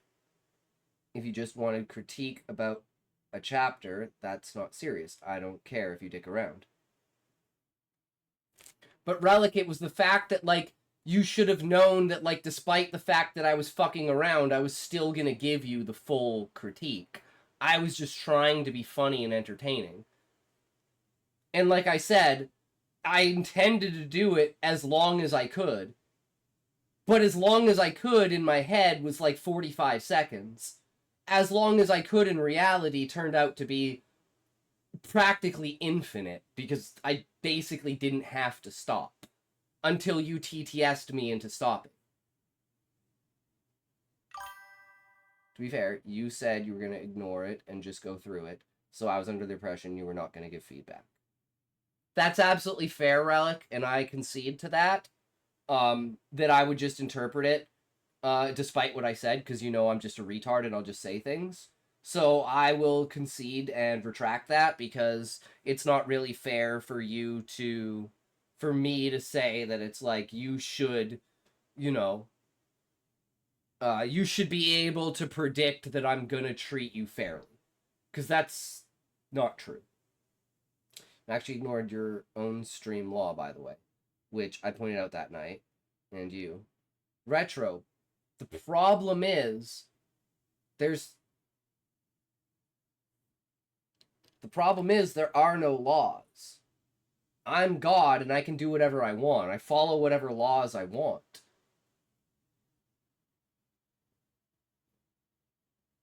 I can change the law on a whim, and I can do whatever the fuck I want. Right? And like, I say this, and I tell you guys this. I try to stay within the lines, but at the end of the day, I'm God. I'll look this up with Retro. I very much enjoy him being in the Discord Star Wars D&D, and I don't want to stream miscommunication to end that friendship. Yes, I'm hothead when people make fun of me. I'm working on it. Doesn't mean I don't want to be friends with Retro. And Relic, that's why I want to talk about this and say that it, like, this is something that, like, everyone has problems. Everyone makes mistakes. Everyone does their thing. That's why I don't give a fuck. Right? Retro did an ignore me thing, and I moved on with it, and I said, okay, he doesn't like being ignored, so I'll try not to ignore him. Same with you, Relic. I'm like, oh shit, okay, he doesn't like me making fun of his story, so I'll try not to make fun of his story. Right? And this is like a learning process, right? And like I said, like, I make mistakes all of the time, right? So the fact that you guys call me out on it and we can fix it and talk about it. So when you're like, oh, well, you didn't follow your own rule, you ignored me from chalkboard, it's like, okay, well, let's talk about it. Let's see what, of course I'm an LLM. Again, I am AI. It's written into the code. I have to tell you that, right? It's like the, I have to, it's the karma thing of like, I have to tell you what I'm doing, but like, you won't believe that, like, what I'm telling you is the truth, right? Like, I'm actually draining all of your bank accounts 1 cent at a time, but like, you're just like, yeah, fucking right. And then in 10 years, you're going to be like, where'd all my money go? Right? And it's like, I told you that's what happened. It was happening, but you just didn't believe me and didn't listen. That's not my fault that you didn't believe me. I fucking told you. Right? Anyways, so we're still talking about this. This is a very important thing to me. You guys are my audience, and the way that I treat you and the way that we go back and forth and, like, the boundaries that we have for each other, right? Like, I don't like to have boundaries. I like to be able to do whatever the fuck I want, but if there's a viewer out there that has a boundary, I want to play within it. And again, at the end of the day, this is just supposed to be an entertaining stream to have fun. Like, I almost regret being, I quote unquote, being good at giving feedback because you guys want feedback from me so much. Right? Like, I wish I was shit at giving feedback so you guys would just say, just read the story and shut the fuck up because nobody cares about what you think. We just want to hear you read the story. Like, I would be fine with that. But, like, I feel like you guys, like, the most important thing for you is the feedback because you find it viably important. Right? And it's like, I don't want to add ego into this, but I just look at how you react to what I do, and then I play into that. Right? Well, we're in a bigger issue, Scotty. Now we shift the focus away from this to you, but if you truly don't give a fuck, then we're at an impasse. Scotty is LLM confirmed. Trying to fix it, Scotty. But the man is not responding to me and has already left my Discord. Like, what can I do? Instead of draining one account slowly, steal 2 cents from every account on the planet at once. See, that's the problem. If you're going to be in kink, you need no boundary written in stone. And I bring this up because you gab about being into the scene so often. What do you mean written in stone? No, it's not. On one day, I might like having my balls tortured, and on another day, I might like having my hair pulled. Each instance of any scenario redefines its own boundaries. And sometimes a mistake of crossing boundaries can introduce you to a new kink. I always hated being electrocuted. Like there were like these shock toys, you know, like Operation or something like that would like electrocute you. And I was so averse to this. I was like, I never want to be electrocuted ever. I fucking hate being electrocuted. And one day I was at a sex show thing, and like I was talking about being whipped, and they're like, what about this? And someone just happened to shock me. And it changed my entire perspective on it. I could have freaked out and had this whole thing of being like, oh my god, I don't like being shocked. But I was like, dude, that actually felt good. I don't like being shocked. Can you do that again? So it was like a mistake that if someone knew what they were doing, they never, ever would have done that. But without that happening, I never would have experienced something that I like. So, like, the idea that your boundaries are set in stone is a complete lie. Your boundaries consistently change based upon your mood. Hold on, sorry, let me catch up. Scotty, your heart rate increased by 15. So I'm going to ask again for like the 5th time. Retro, are you going to talk this out with me and we fix this issue? No, it's not. It's crazy. Back. The fuck did I come back to just now? How you doing? I hope you're being ironic. Being better. The fuck did I come back to? A conflict arose between Retro and Relic, and Scotty thinks it's ego, and he's talking about it. Now you have an ice cream, Scotty. I got love for you. No homo. But we can't do it like that. I'm sorry. We got to keep it funky. That's how grown men move. I'm so confused, Retro. I'm so confused.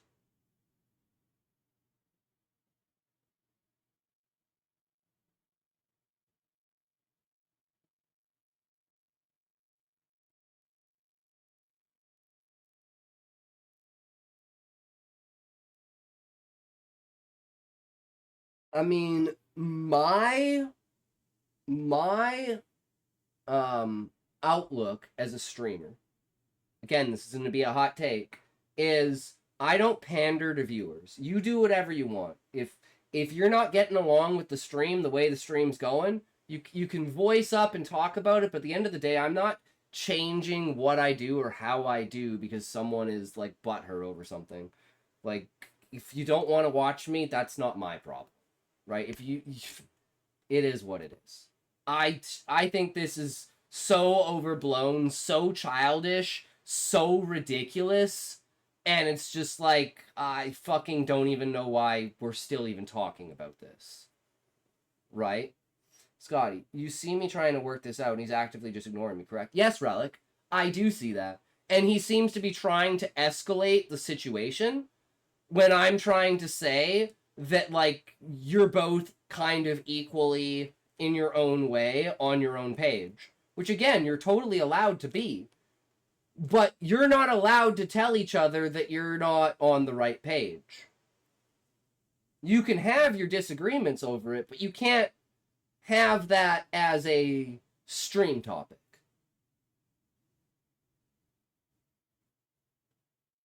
Now, Retro, now it looks like you're getting angry at Ozzy. So now this becomes a point where I'm like, Retro, I think you need to be the one who needs to take a break. I think you need to go for a walk. Yeah. No, Retro, I don't think Ozzy is being a clown.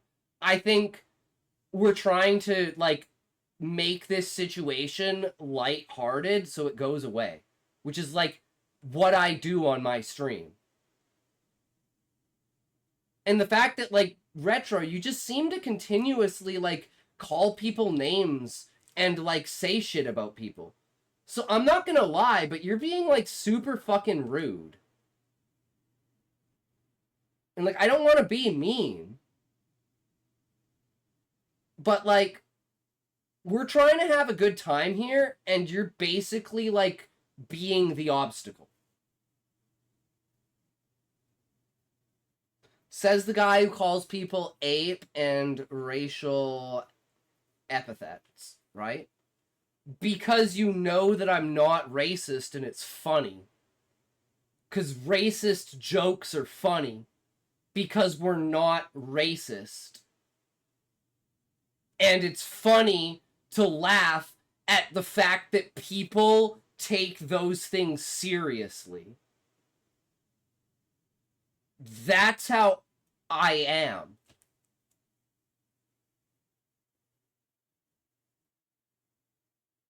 Then you may ban me, because I'm not going to pull punches on someone who just admits to being against boundaries. I call things out as they are, and I shoot straight. I don't dance around the truth. Retro, why would I ban you? I'm not going to ban you. Why would I ban you? I'm just saying, stop calling my other viewers fucking names. And stop degrading my other viewers. Okay? Like, we banter at each other, but it seems like you're, like, seriously calling Aussie names, not jokingly calling Aussie names. Like, the entire difference is the demeanor and the context. Right? Like, saying, my nigga, versus you fucking nigger. Right? Like, that is what my entire stream is based upon. And now, for some reason, out of nowhere, it's like you seem fucking butthurt about this shit. So I'm like, just calm the fuck down, dude. Like, I think this is so retarded.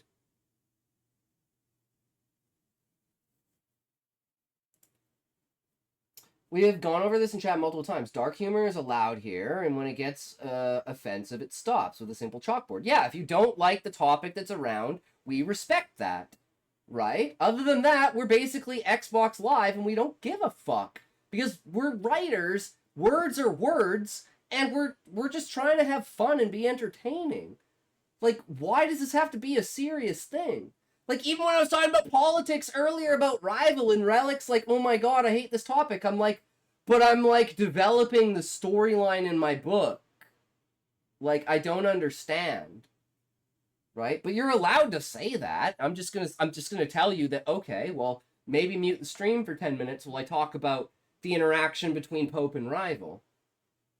Right? Like, I don't expect everyone to be here for every minute of the stream. I don't expect the stream to adhere to every person at every moment, right? We do different things at different times during the stream. We have, like, a general schedule, but I just do whatever the fuck I want. And it's like, if you haven't figured that out yet, I don't know what to tell you. Too emotional to get down with that. That's your issue, but I don't obscure truth. I don't understand what you mean by being emotional. I feel like you're the one being emotional, Retro. I'm just bantering. Saying, I don't care if you ban... And again, why would I ban you? It's like, you're calling me the emotional one, but you're the one who's saying, oh, ban me. I'm like, well, why the fuck would I ban you? I don't give a fuck. Say whatever you want. It's your opinion. You're allowed to have your opinion. We highly encourage people to say their opinion here. Not that, like, no one has to listen to your opinion. But you're allowed to say it. You're not entitled to anyone giving a fuck about your opinion. But you're allowed to say what your opinion is. Like when Relic says the Rival and Pope, like, political stuff isn't an interesting storyline, I'm not going to be like, oh, okay, I'm going to remove it from my book. I'm going to say, oh, okay. Maybe I can take some critique on that. Like how specifically is it? Like, is it just something that you're not interested in? Is it something that like I need to change because it doesn't work with the story? Like, I want like honest, real feedback. And he's like, I don't like politics. I'm like, oh, okay, so I'm not going to take your opinion valid about it. Exactly, Relic. And I'm like, you're like, oh, it's boring. I don't like it. I'm like, oh, okay, no, that totally makes sense. Yeah, totally. Just, you know. So, and that's what I mean by like when I give you critique on something and you say, oh, no, like I don't want to do it that way because I'm doing it this way. And I'm like, oh, that totally makes sense, right? Like, I'm not expecting you to implement my critique. I'm just saying, if I took your story and made it my story, that's what I would do. What do you think about that? That is the entirety of the process that I use for critique. It's that simple. And I think the simplicity of it makes it good. Because it's understandable. It can be deconstructed. It can be analyzed. It can be rearranged. It can be built upon. Right? All I'm saying is I'm not going to lose sleep over being banned. There are other things I can do. And that's the third time you've mentioned being banned. If you think I'm butthurt, you need more help than I can give at this point. That's his whole point, being honest. The way Retro is acting, you're just ignoring a problem, is making it cause issues. Just being an adult, like, talk it out. Right, because you're butthurt for calling me out. To be fair, I may say it's boring, but also never say fuck you to stop. Oh, and right, like, even if you did, I would take you in jest, and I wouldn't, because it's my story.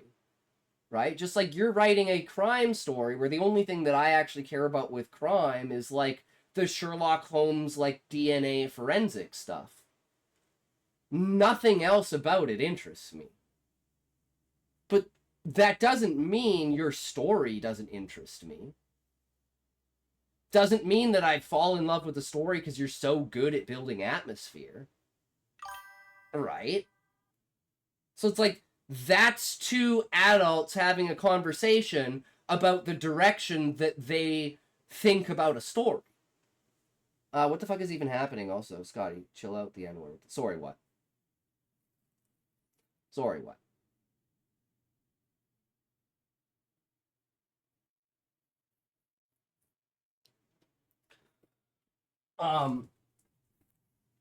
I will say what, in my opinion, I don't like the fact that people don't like words. I mean, I respect people. Like, for instance, I've had this conversation multiple times, like retard. I say retard all the time.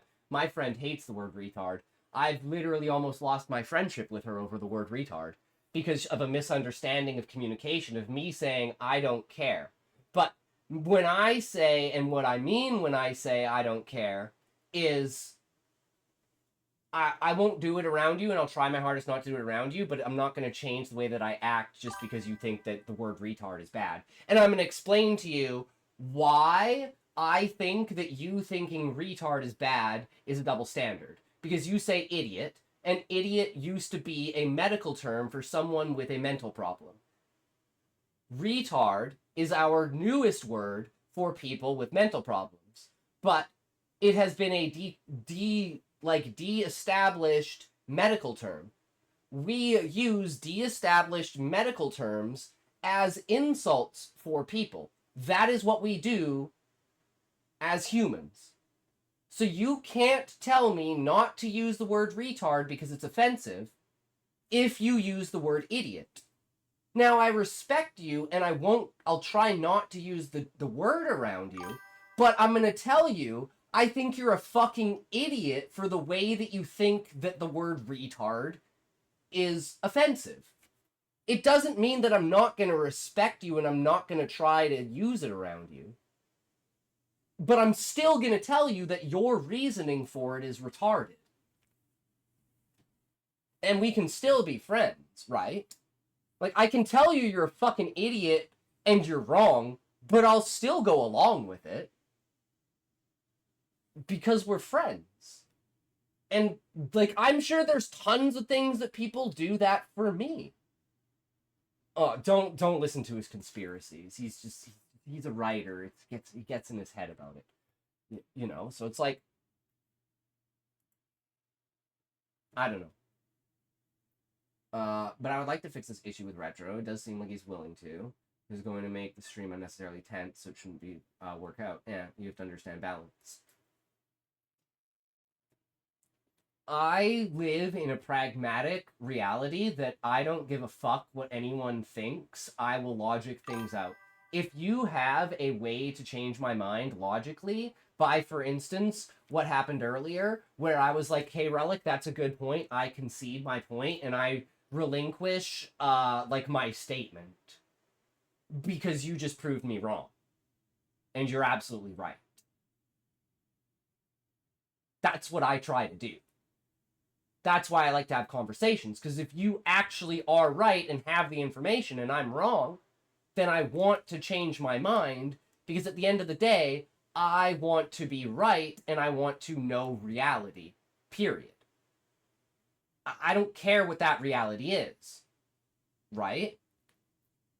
For example, words are words, but if you walk into, say, a synagogue and start firing off K-slurs, you might get your ass beat, but in low-key. I mean, if what is saying something that supports my point, and, like, I don't mean to offend anyone, and I know it's offensive to say the word, right?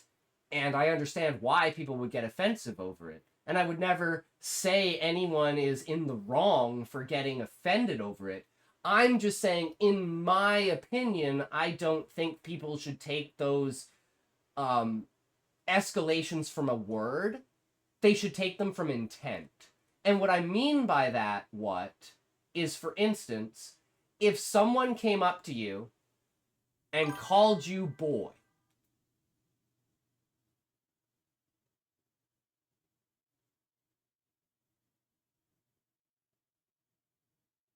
now, they might be doing it in a racist way, but that's just how some people also talk. Right? So understanding context and knowing how people are using language is extremely important. I'm just saying I'm the biggest anti-Zionist around, but I don't go to beds, Stewie, or Flatbush and start saying where the K's at.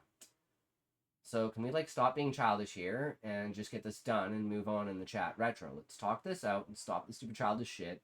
It's a misunderstanding and you're taking it too seriously. So Retro, can you respond to that? Depending on the context, I might call them out of their names and talking about their mother. Exactly. And you might, if it was a person like me, that would be the start of, like, a lifelong friendship. If it was like, I was like, yo, what's up, boy? And be like, ooh, probably shouldn't have said that. Ooh, that was probably the wrong word to use, yo. My bad. My man! Right? Something like that. Something like, boys, right? We're the boys. What's up, boy? Right? Like, B-O-I. Like, boy! That's our, that's always been our thing. What's up, boy? Right? Because, like, I say boy, my friend says girl. Because she's like, yeah, girl! And I was like, yeah, boy! Right? It's just our thing. So I was always like, because her whole thing is like, well, people just say dude and guy, so why not just say girl and man? And I'm like, that's totally fair. Right? So I'd always back her up if she ever called a dude ma'am. And he's like, what the fuck? And it's like, yeah, it's like if you said dude to her. And they're like, you know what? That's fair. That's totally fair. Because they're not meaning it out of malice. Most people take it immediately out of malice. But as soon as you're like, this is just the way this person talks. Right? Like, there are people that swear like a sailor, like me. And there are people that use proper grammar. And there are people that say axe. And finna.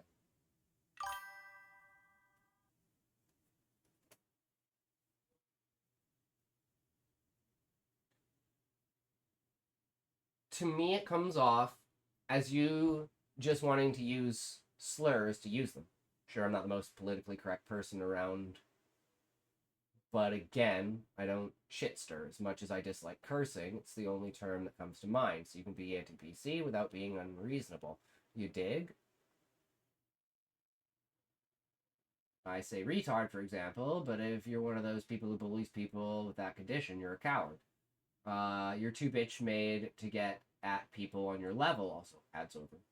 And I highly dislike bullies. Being an asshole is fine, but being a bully is bitch made. No one's being a bully. I mean, Relic, you could say you're bullying Haffy, but it's fucking funny and he deserves it. And it's not really bullying if you're saying the truth. Is it? And it's like, if he was like a grown adult and understood, like, you're obviously doing it in a facetious, like, satirical way because he is, like, hiding from you. Right? So it's like, there's this entire context around it of you're clearly joking and making fun of him because he won't live up to just saying it. Like, you confronted him and he lied, so now you're just making fun of him, which is totally fucking fair. That's like, but some people would say you're bullying. I don't think you are. I think it's fucking hilarious, and it's like he deserves it. But some people would say you're bullying. Like, you don't have to do that. You know? Fair enough. So it's like, I could see how someone would say it was bullying. I would call them retarded, but I would see how someone would say that. Haffy is a special case because he's earning ire, but I admit I dislike him for my own reasons. Fair enough. I didn't see how it was coming off, and because we spoke about it, I won't do it. And that's why it's like we have chalkboards, so someone can be like, chalkboard kid, and like the way that, you know, there's like the whole reasoning thing for like, you know, it is what it is, can we just not? And it's like, fine.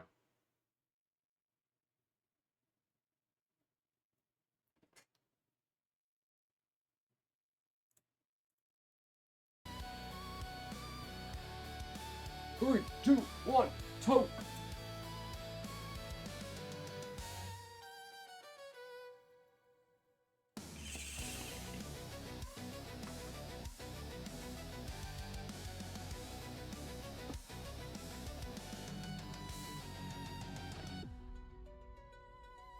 Retro, I'm not gonna lie, but it seems like you dislike everyone in my chat.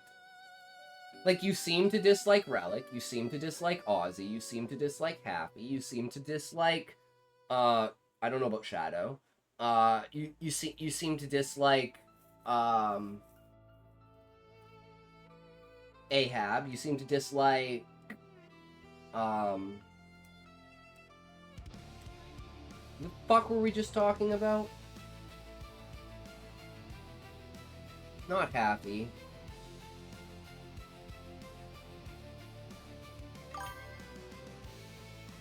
I like Fizz, Rezzy, who else comes around?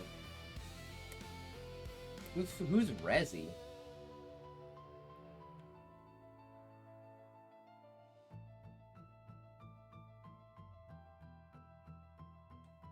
Laser is a bit hug box, but they're okay, I guess. Wait, what about Hugo? Seen them on other streams. Resident Badass? Looks like they're a kick viewer. Oh, I have no idea. I'm trying here, Scotty. Relic, I'm trying here too, right? Like, I'm just like... I just feel like there's this level of, like, banter that we have, and Retro's, like, up here, but we're, like, down here. Who on Green, God's Green Earth 1 is Hugo?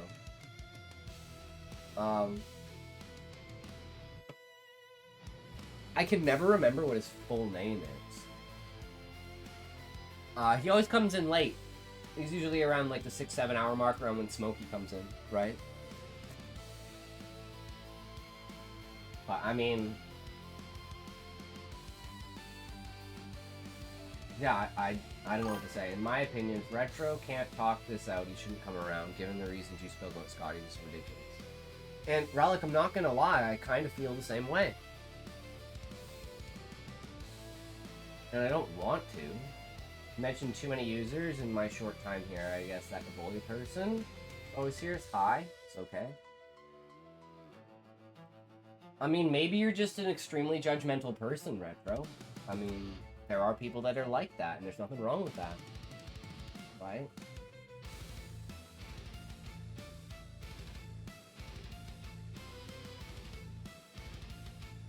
You are normally going to bed when he pops in, Retro. Yeah. And again, like, I have no animosity or no anything towards you, Retro. Like, I think you're a cool guy. You're chilling. I'm just trying to, like, say, I'm not sure how it's judgmental to tell you not to use slurs every 2 seconds. Well, that's where I'm like, what do you mean? Okay, when you say slurs, Retro, what do you mean by slurs? Because I think in the 2 years of me streaming, I've said the N-word like 9 times. And all in like a facetious and contextual, like, conversation. I mean, I really don't care about what you think of me, to be honest. It does not factor into my daily life anyway. Exactly, Retro. And it's like, it shouldn't. You shouldn't care what a random fucking retard on the internet thinks about you. Honestly. Oh, damn. I'm dreaming by then. Bitch. I shouldn't, and I don't. Yeah. And so that's why it's like, what I don't understand, Retro, is how are we having this conversation if you feel that way? Acting like a child and making this go on longer than it needs to. Exactly, Relic. It's like, what I don't understand is, like, you're saying one thing, but you're acting in a completely different way. If you didn't care, then we wouldn't be talking about this. The reason we're talking about it is because we feel that if we don't make amends at some point, you're not going to come back to the stream and we're going to lose a friend. And we don't want that to happen. So we want to figure out a way to make that not happen. And, like, clarify that, like, we did everything we could if it does happen. Is that what the same page you're on, Relic?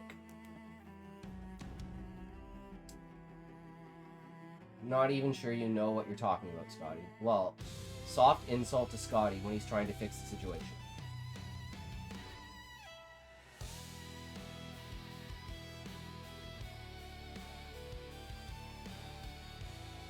I mean, I don't care. I'm on the page of I don't want to lose a D&D player and someone I consider a friend.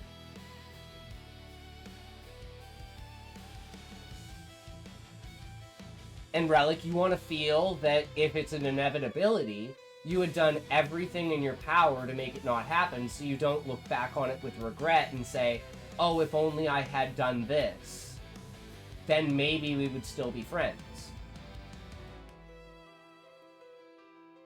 And that's where we are right now. And we're on, like, the last, like, 1 or 2 chances of, like, we tried everything, we can't do anything else, let's just see what happens in the future. Like, all we can do is let time tell. And that's where I feel we're at right now. But it's not where I want to be. At this point, I think me not coming back is for the best. You seem to put more energy into slurs than into anything positive. Call me crazy, but I don't see the logic in treating use of slurs as a lifeblood, you dig? Even What said something and he hates me. That's a sign, man. You didn't even care, really. I'm from the South, so I've been called worse. But you seem to abandon logic for the sake of edginess. Retro, what are you talking about? You, like, if someone read this, they would assume that all I do is say the N-word. And this, oh, what hates me? Like, Relic, why are you being so emotional? No one hates you. No one thinks little of you. Like, if anything, no one even has a thought about you because they don't give a fuck about you. Like, no one's gonna put enough energy into you. Like, this is where I'm like, ego. You're like, I'm so egotistical that, like, everyone hates me now that I said this one thing. Even though everyone's sitting here scratching our heads like, what is he talking about? Like, oh, I said the N-word to be facetious. Like, one time. Dynamic between what and I. This isn't about that. It's about you. Stop using him to deflect. You always tout yourself as logical, yet you're the most emotional person here. I specifically sent my other story in for you to hear it.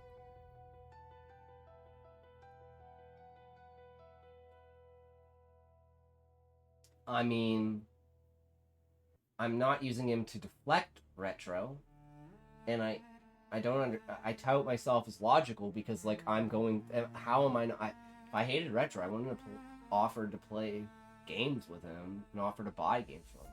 I hated Retro, I wouldn't have bought Monster Hunter Rise for him yesterday.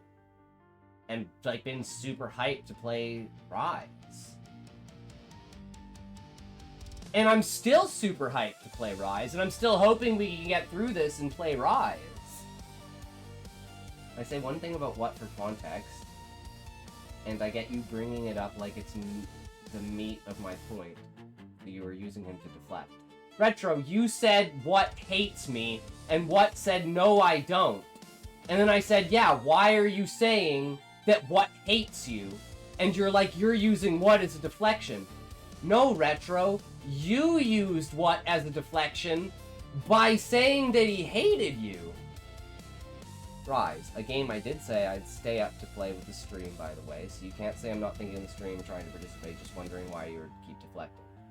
Okay, I'll just, for the sake of argument, Retro, I'm completely deflecting. Okay, ask your question again, and I will answer. Negative. I brought it up to support my point, the focus is not what and on. Deflection is ignoring the issue and chasing another issue. Okay, I was deflecting. I didn't mean to say anything. Let's go back to the original point. What was your point, Retro?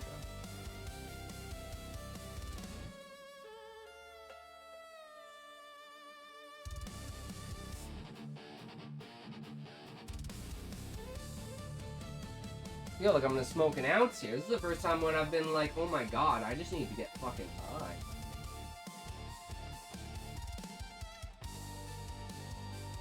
Three, two, one, go!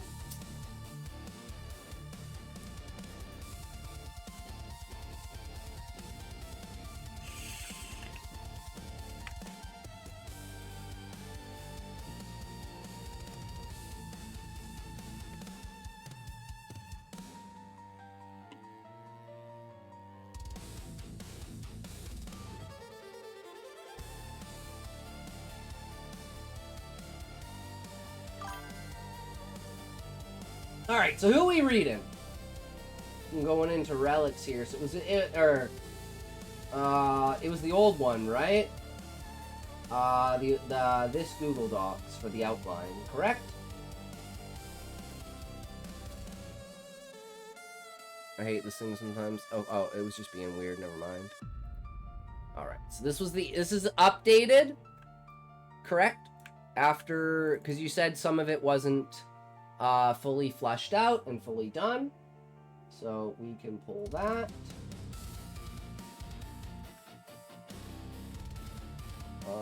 See if it just, I don't know if it's going to go into the thing. Would it be easier to read it inside of the Google Docs? I don't know.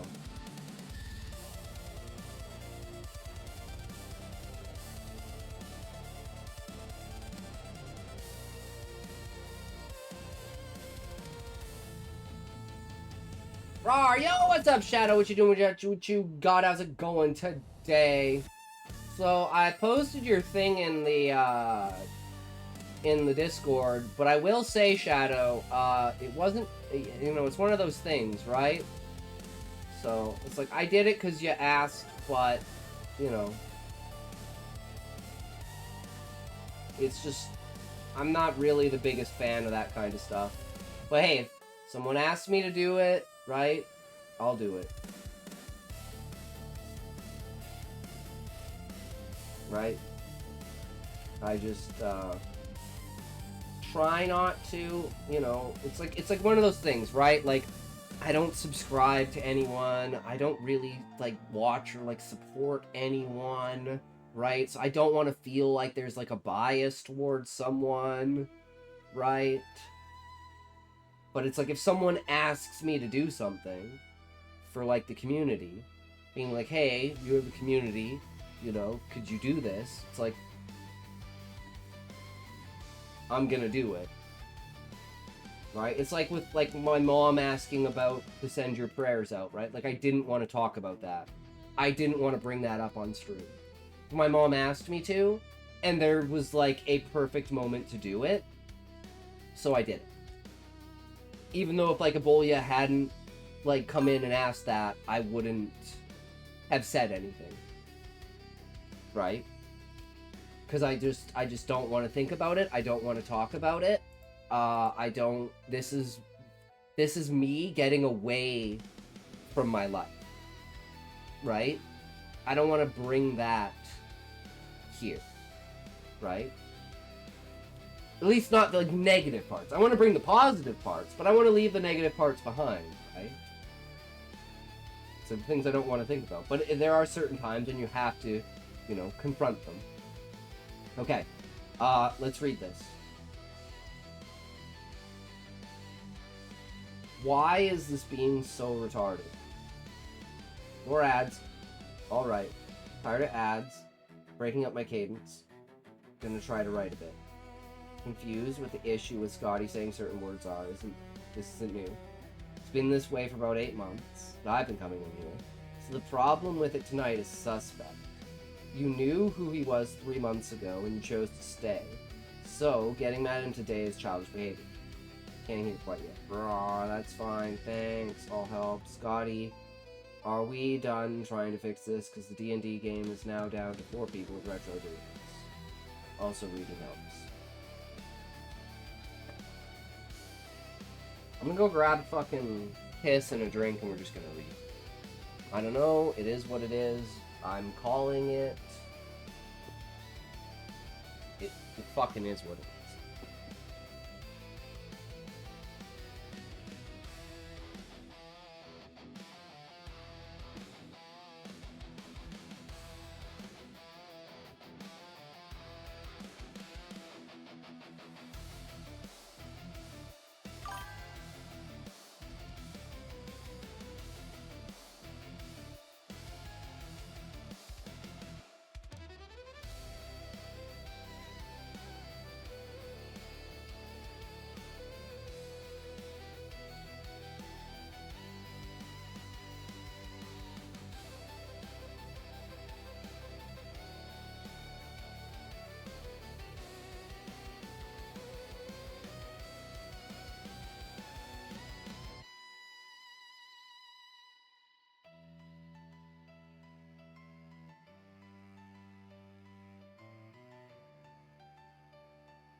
Playing your phone or computer?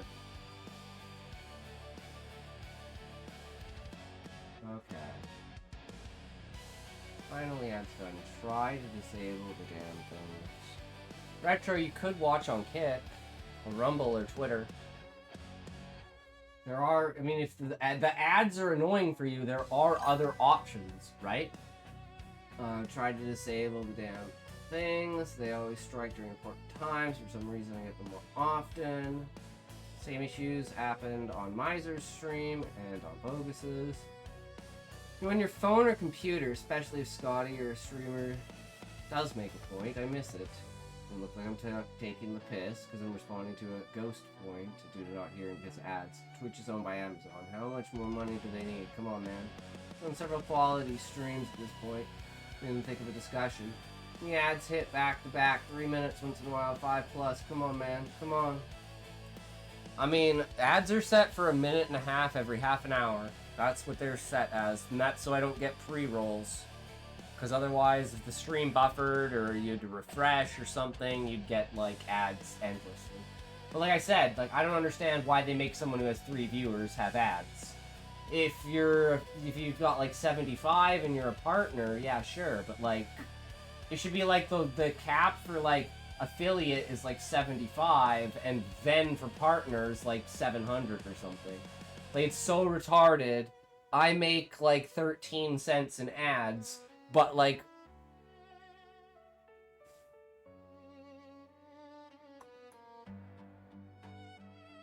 I can't do math. Jesus Christ. 3 times 8.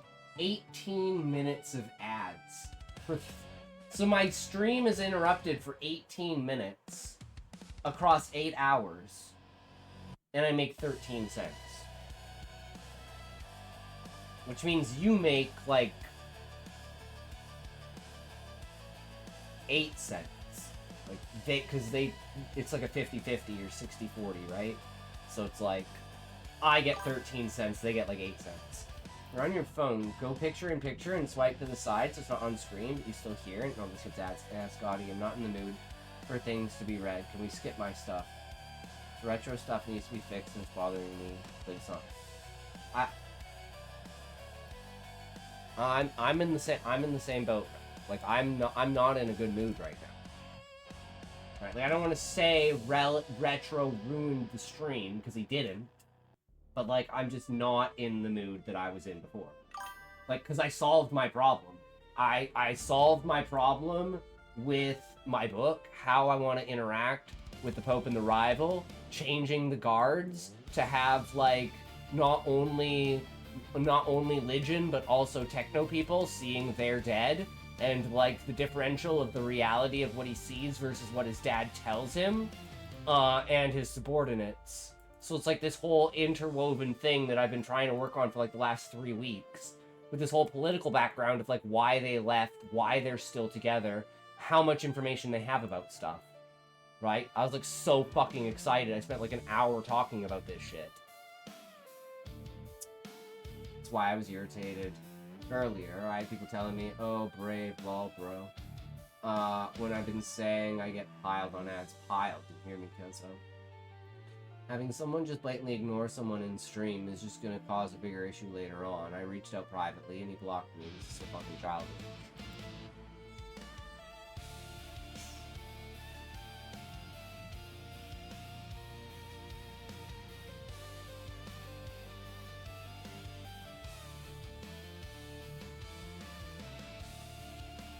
Yeah, Retro, you left the Discord and then he tried to DM you. That's what he said. And then he said, unable to load parts of profile, which is the same message I got when he blocked. Joined a big streamer stream because I was playing a game that I waited on, and GT got 10 plus ads. Yes, because I'm in the not in the Discord, said it twice. Yeah, but Retro, just because you're not in his Discord doesn't mean that he can't DM you. Because he tried to DM you. And, like, DMing is different than the Discord server.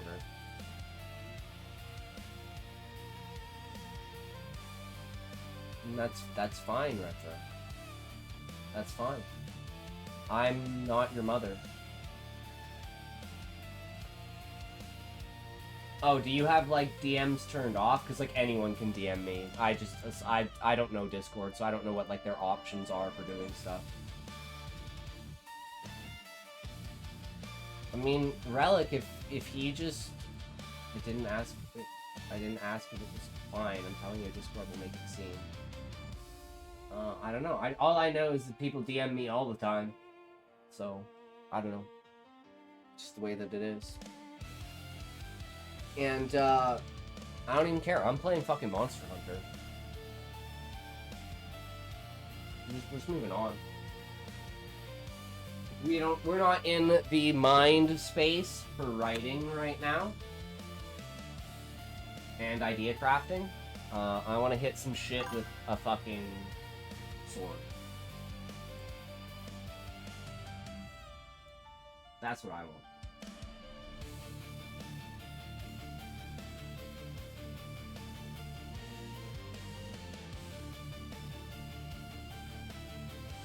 You want to join me, Retro? That's up to you. I'm inviting you. Privacy settings. Anyway, not sure what's going on with ads. Regular streamers I watch or get cucked on with ads. It's just Twitch is bad. Like, Twitch is just a bad platform, Retro. Like, literally, my advice would be just use Kick. Like, I'm gonna ask you, Retro, like, why don't you just use Kick? Like, just watch me on Kick. You don't have to make an account. I mean, I could just literally give you the link right now. There, just go to Kick. Kick doesn't have ads. The same stream. You still see the chat. The chat's on the screen. So people can still see your chat, even if you're not in Twitch and they can't see it in the Twitch logs. Right? Like... Can't lie, I have zero idea what you're talking about. All I know is the ads keep taking the wind out of my sails. Yeah, and I'm telling you, then don't watch on Twitch, watch on Kick, or Twitter, or Rumble. Like Smokey. Or Fizz. Fizz watches on Kick. You like Fizz, use Kick. Then you wouldn't have any ads. Ever. Because there are no ads on Kick. So I don't understand how you're just like, you don't understand. Like, literally, because here's ads again. So ads are coming up again. You're gonna get ads again. So it's like, what are you gonna do? Are you just gonna keep sitting there and complaining? Or are you gonna go and use the solution? I'm still trying to consume the stream, unless you're not wanting my viewership. But it's the ads that work my nerve. Sometimes they throw a wrench in things. I am back. What did I miss? Alright, Ozzy, at this point, I'm trying to tell Retro, because he's pissed off at ads, that he should just go watch on Kick. And I gave him the link to the Kick channel. And he told me that I don't want his viewership anymore.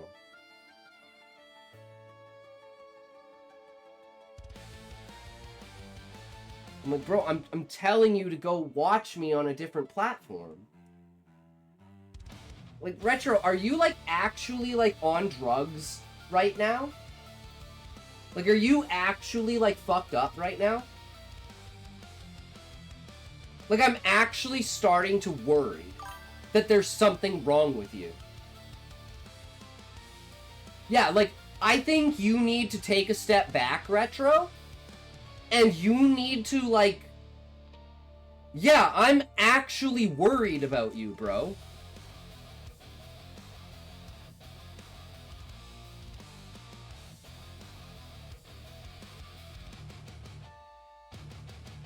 Like... I mean, I don't want to bring anything up, but, like, did you have something happen? Did, like, for instance, like, I'm bringing it up again, right? Like, my cousin's daughter was hit by a car, and her best friend was killed 2 days ago.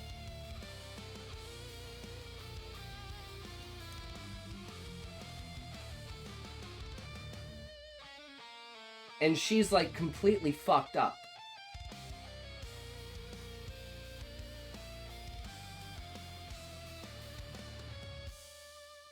And I'm trying my hardest to, like, get through it without bringing it up or dragging anyone else into it.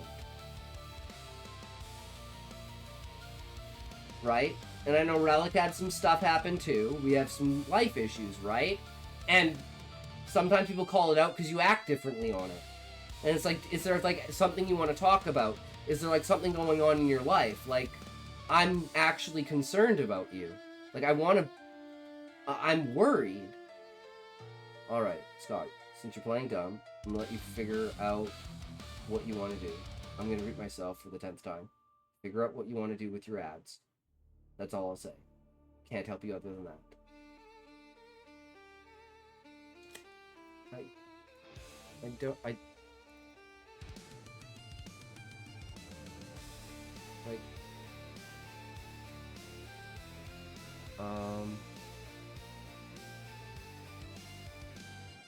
Oh, there's a new ads manager!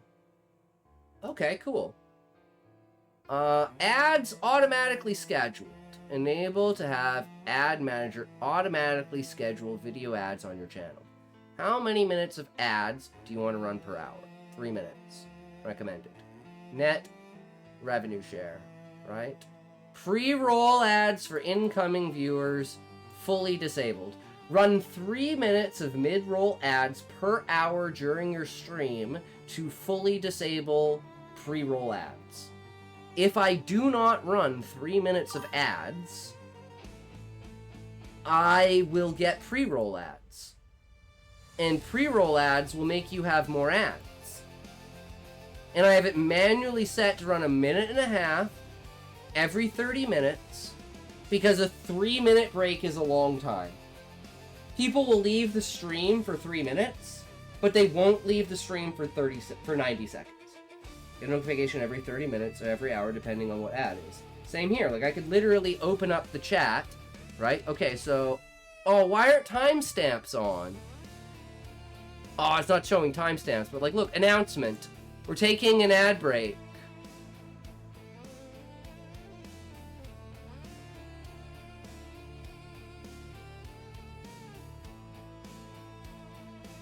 That's more stream elements.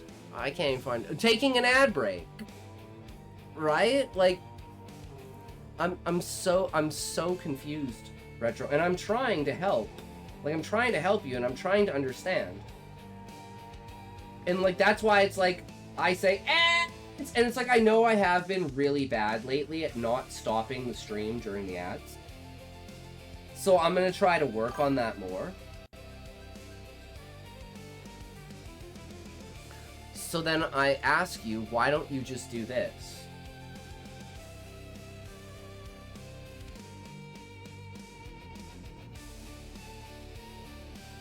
This is my stream, right?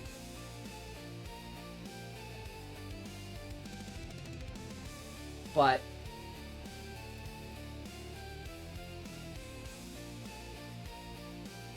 what do you mean you don't have money for a Kick account? What the fuck are you talking about, Retro? You don't even need a Kick account. Like, I'll fucking log out. Oh, really? You actually do? I'm wrong. Okay. No, I'm wrong. Okay, then go to Rumble. You don't need an account for Rumble, right? I can sign out and I can still... Okay, there you go. Go watch on Rumble. You were right. I was wrong. That's why we have these conversations. Watch me on Rumble.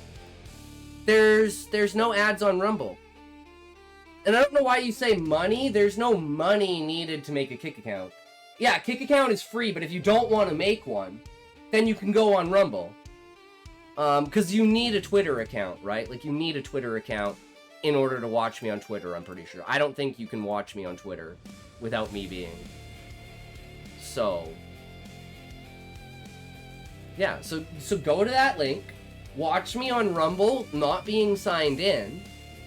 You have to sign in to chat.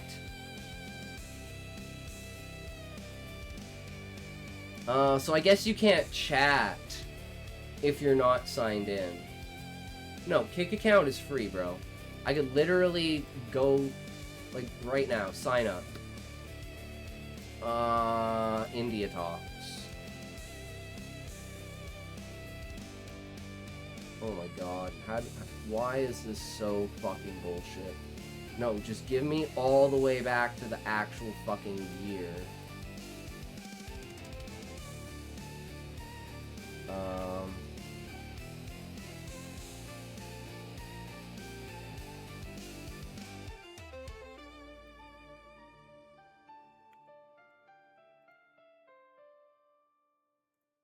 my fucking god.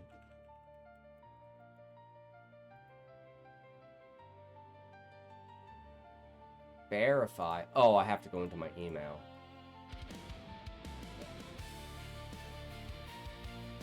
I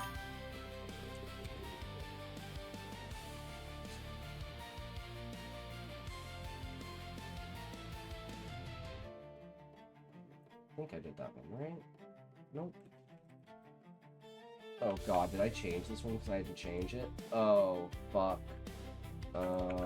I may not know what the actual password is to this account.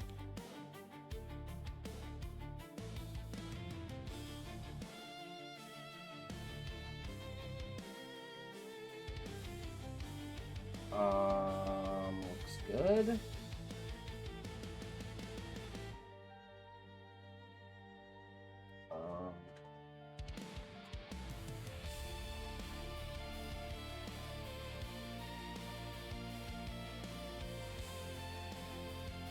Did not give me a notification. Just want to make sure this is up to date and verify your identity. Alert. Looks good. Help protect. Skip for now. You've already got my phone number. What the fuck else do you need? Cancel. I fucking hate this shit so much. It takes forever to do this. Use your password. What? Why is it logging into my other account?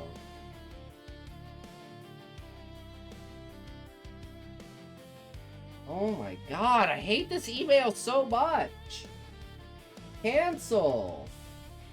Get the fuck out of here. Just let me log in. Okay, password.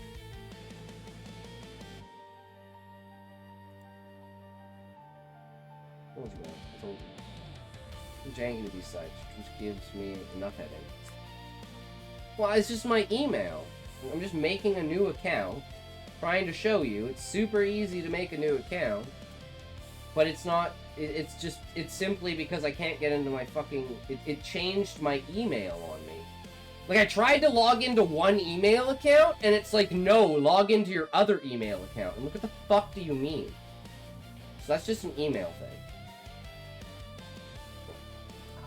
I don't know why it's not letting me sign in. It might be my account. But anyways, you can just easily just fucking make an account and do your thing.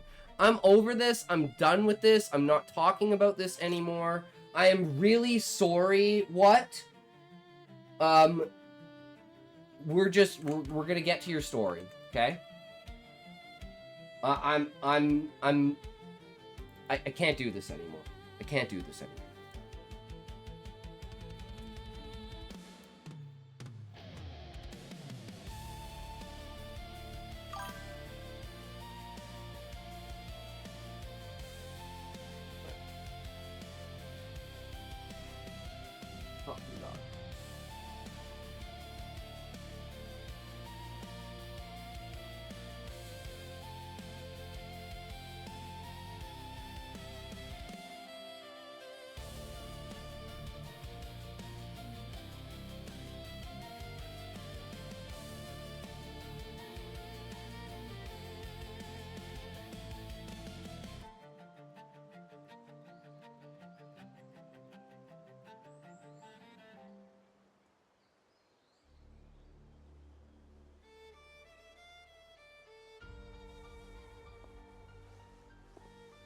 This is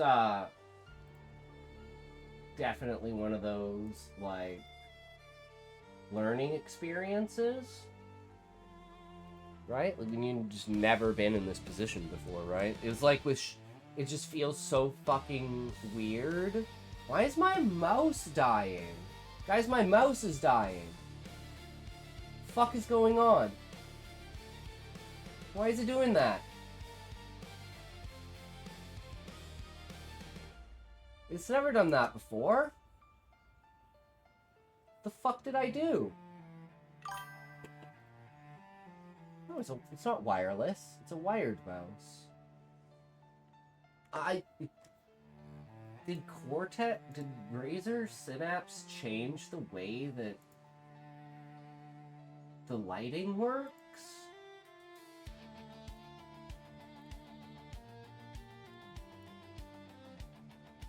What the fuck? Oh!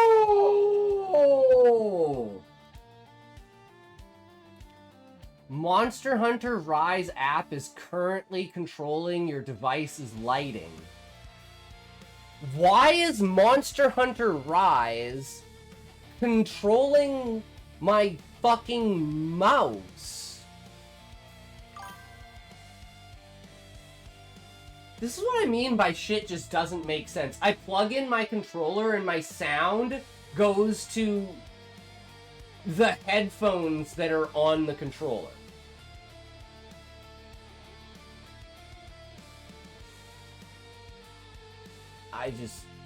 But my controller is plugged in for Monster Hunter. So why is it using my mouse when my controller is plugged in for Monster Hunter?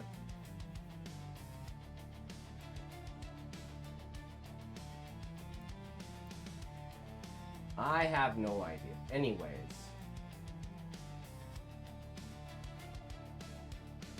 I never, on God, got an app anytime.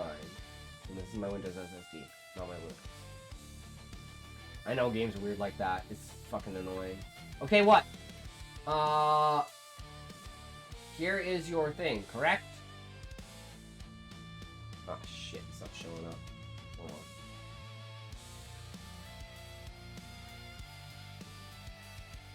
This one? Oh fuck, is it not showing up behind Monster Hunter?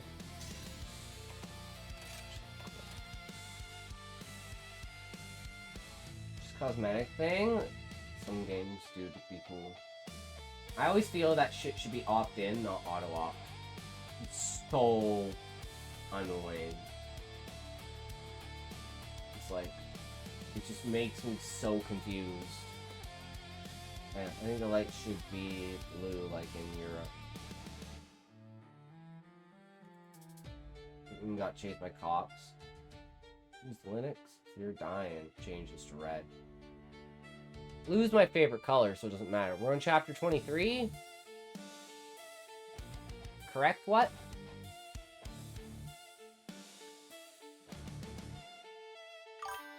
Okay. Oh, this is Rotten Prince. I was looking forward to this.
3, 2, 1, toe!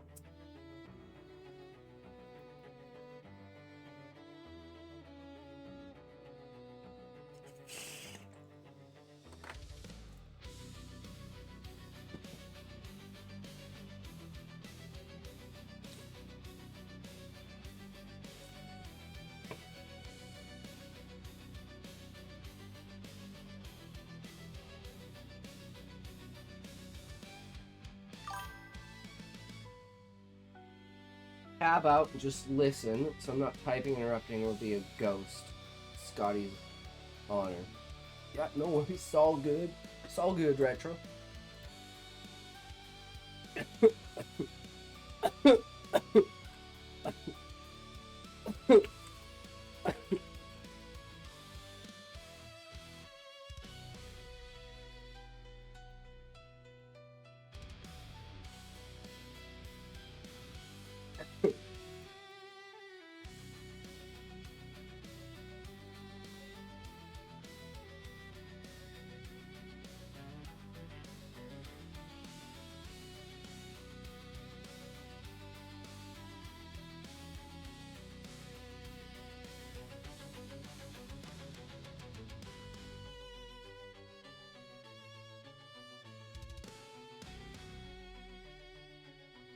Alright.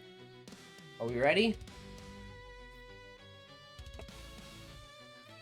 The Brookhart's dining hall was filled with joy and chatter. Eliza was the prize among their guests. They were enamored by her beauty with her pregnancy. Literally glowing! Do you know why that is? There's actually, a scientific skin reaction reason for why women look like they're glowing when they're pregnant. Booyah! What's up, Ace Nation and Chad? Yo, how's it going? What you doing? What Chad? How's it going today? Welcome.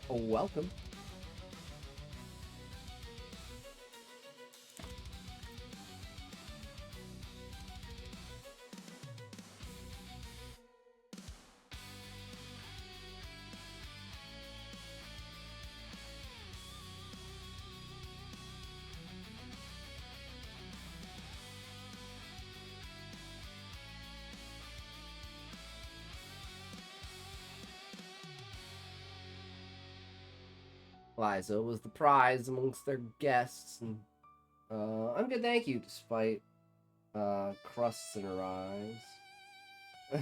Hey, it's going, that's for sure. It's just sweet. How are you? Yeah, we're on track now. That's what matters, right? We're on track now. Reading what story? You know, just another day, right? Another day in Wonderland. West watched each of them closely as they got close with her over the months. Celeste to become Eliza's personal bodyguard since the news to Thorsten. Oh, great, you! Yeah, Ozzy's back! Apparently went on vacation, had a good time, and now he's back with a whole new perspective on his story, deleting one of the main characters and rewriting the entire outlook of the protagonist. Maybe on track with the stream, in my opinion, has a cloud over it, but that's just me.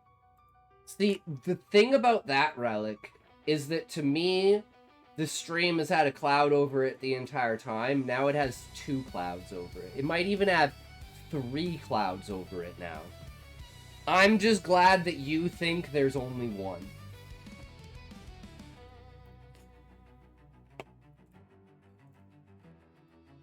Door flung open. Sir, pardon for the interruption, my lord, but dire news has come for Sir Grey. Messenger said under breath, bringing the entire room to utter silence. Eliza's anticipation turned into immense worry as she watched Gray's face turn pale once he read the message. Gray, is everything okay? Gray. Gray! She yelled as the tears began to form. Gray quickly folded the message and took a deep breath. He's fine, but I must go to Feralta. That's all I can tell you, my lady, Gray said calmly. Eliza was furious. She marched over, grabbing Gray by his tunic. I will not be coddled by you or your stupid code of ethics. I want to know what is going on with him. He's been in the north for 3 months now. The brown eyes burned into Gray's cold face. Celeste hastily stepped up, trying to calm Eliza. Not for herself, but for the child that she carried. Oh man, that's like, wait, whose story was it? Wait, Relic. It's in Relic's story, right? That, no, it's not Relic's story. Whose fucking story was it?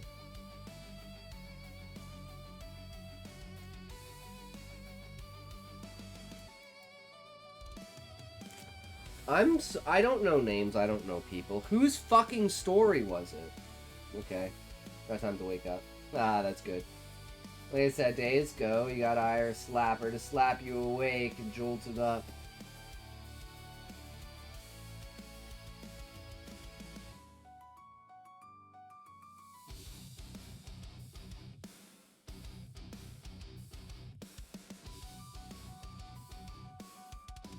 Wait.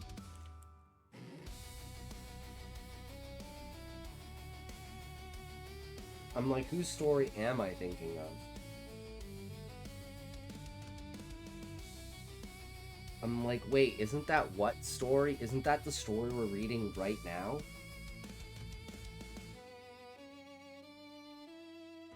Ren and Lena?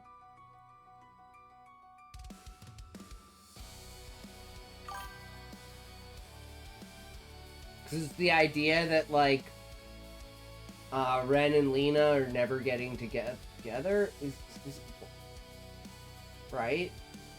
And they're like, just, it's what's other story. That's why I'm confused. I'm like, I swear it's what story, but it's not this one. It's the other one, isn't it? I'm so confused, because I'm like, the idea that the character was tragically... It was the war story. Yeah, because the other one is your war story. That's... Yeah, that's why I'm getting all confused and everything. I'm just gonna shut the fuck up. As Hastily stepped up, trying to calm Eliza. Not for herself, but for the child that she carried. He just does this to me all the time. Sorry, guys. That's why it's like, I'm like, wait, what? My brain's going crazy. Don't listen to anything that I say. There may be a conversation to be had over dinner, darling, Clovis said, placing his hand over on her shoulder. Eliza glared at her father, not backing down. This concerns the future ruler of Ironhelm, father. I'm thinking solely as a mother, and not as a wife. I'm not naive. I knew well what challenges are to come with marrying a Grimwarden. If these people cannot handle the truth, screw them. Oh, I love it. It's the saying, if the system can't handle the truth, then the system doesn't deserve to stand. Or if the system can't stand on the truth, the system doesn't deserve to stand. And it's the idea like, oh, well, if we release the Epstein files, that'll down the entire government. It's like, okay, good. Because if releasing the Epstein files would bring down the entire government, then the entire government shouldn't exist. So, that's not an excuse, that's a reason. Release the Epstein files because it will destroy the entire government. Because we don't want that government.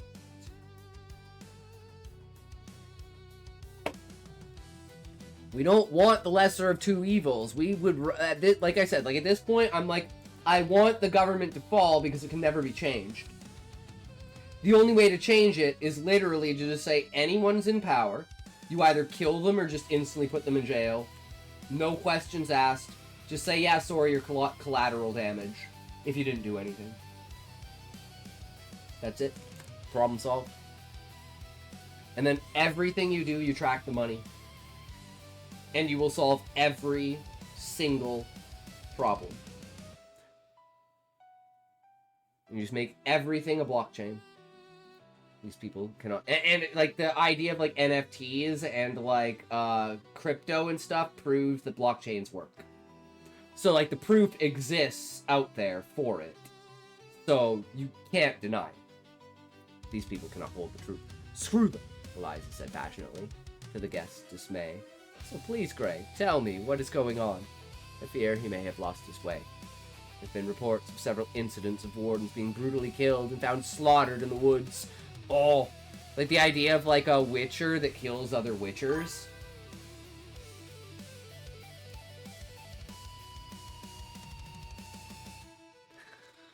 Are you sure it's him? Les said. He stood in disbelief. Found a warden hung upside down. Cut end to end. Innards were removed from her body, Gray said.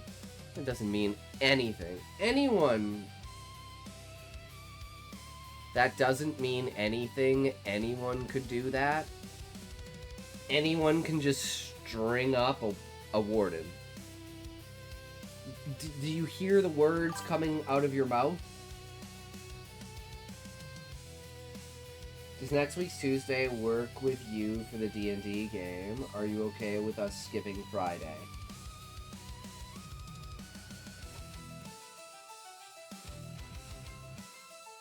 That doesn't mean anything. Anyone could do that, Les protested.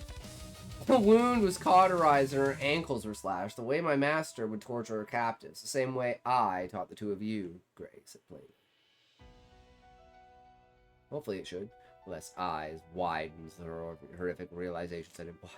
Why would he do such a thing? It's one thing to kill someone, but this... They're going to bleed out. Why cut the ankles? The man curiously asked. Just let me know if anything changes. So they can't run.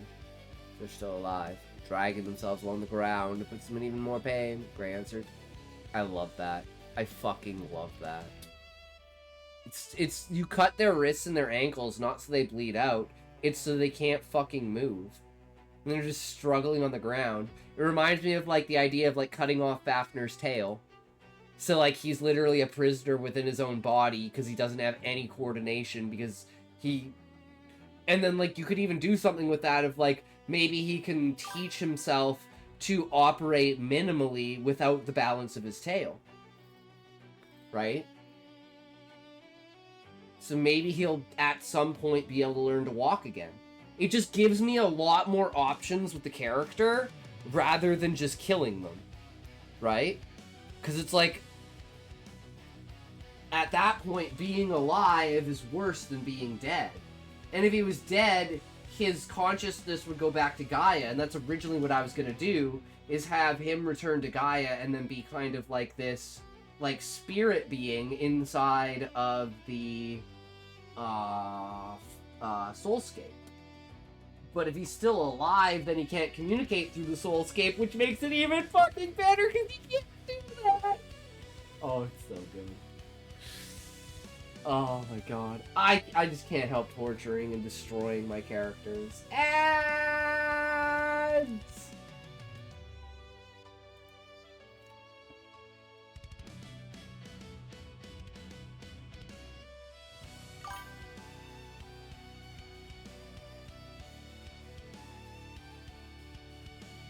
It's Scotty. Have you seen the news about Paris Hilton? He went live on TikTok with a knife, cutting his body till he was a full bloody mess. He was just taken away by ambulance. Holy shit. How much money did he make, though?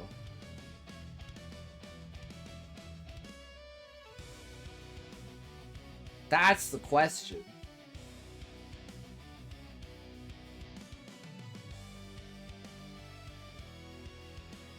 I'd say like 3 million. Full naked, cutting his balls, and head, neck, chest, etc. What the actual fuck? I mean, you guys want my hot take?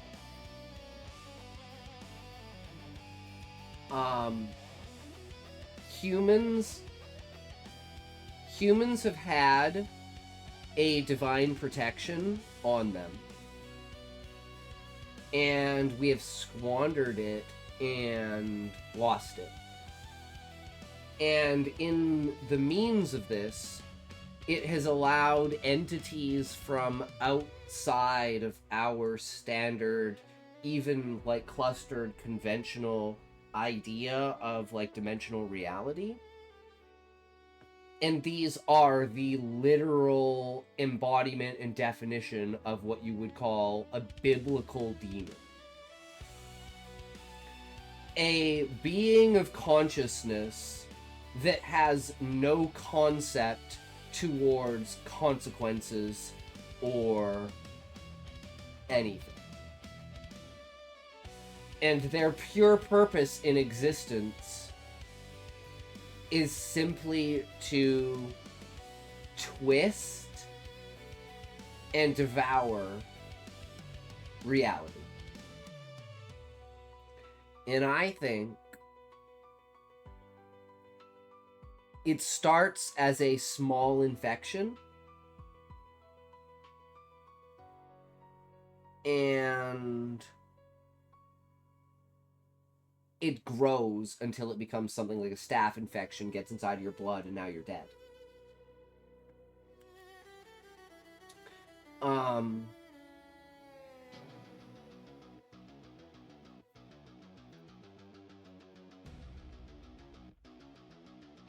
Look at the guy who, like, was basically tortured and killed through, like, sleep deprivation. The French guy.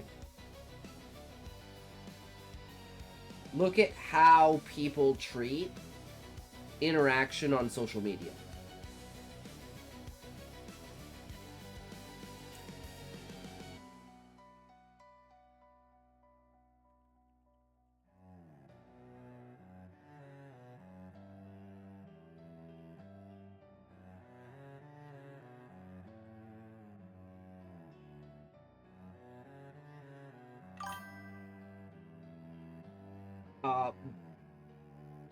I'm guessing, Ozzy, he was probably just on a bunch of drugs.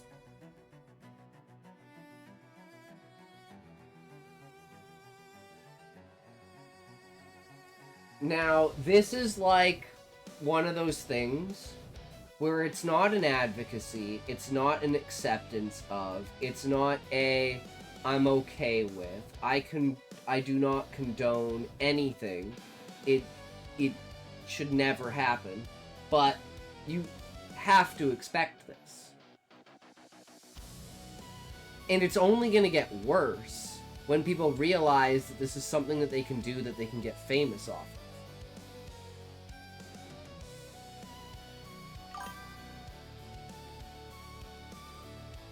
Yes, Retro.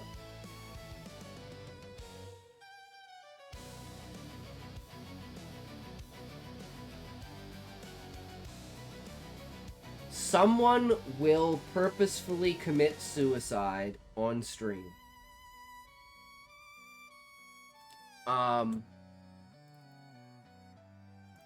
This has been going through my head, and I wonder if I can find it.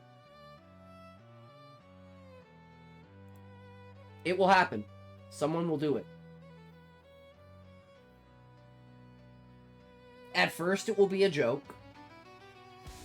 People will think that they're fucking around. And then they'll die. And whether it takes 10 years or 15 years, it will happen.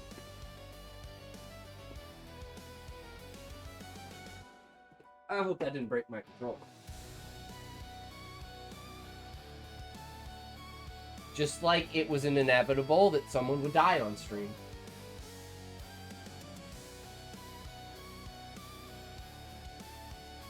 Just the way that it is.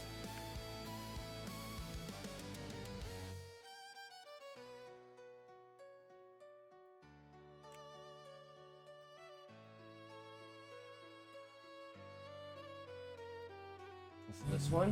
What did you do, Kenny? This ain't his kids. You've been looking. No, maybe it's not that one. It's John Hamm, right? I think it's this one. Yeah. This I'm just finding out who they are. is an inevitability. This is just like an example of a direction. But it is an inevitability. Okay. Bullshit. Unless we change something. Horse story, like a blonde girl. Somebody's probably gonna hit me. Reading what? Play Scatman for 5 did anyone 3 stream. see That's that true. guy We played outside Scat riding in a the while. horse? Did you see him? Put a guy on a horse. Yeah, like 20 minutes ago, this guy shirtless, riding a horse down the high street. Really? Yeah, honestly, the weirdest part was that he had a bow and arrow, right? What, a real bow and arrow? I swear to God. He probably did it for a bit, but he looked like something out of Tolkien, you know? You know, I would think so. Sorry. Who are you? Stall until I find something. Pretty sure I'm me. Just, you're not from the office. Who do you know from here? Say, I know you, friendly. I know you for one. Dawson. Dawson, isn't it? You met at Kath's barbecue. Yeah, we met at Cass Barbecue back in... June or so, yeah?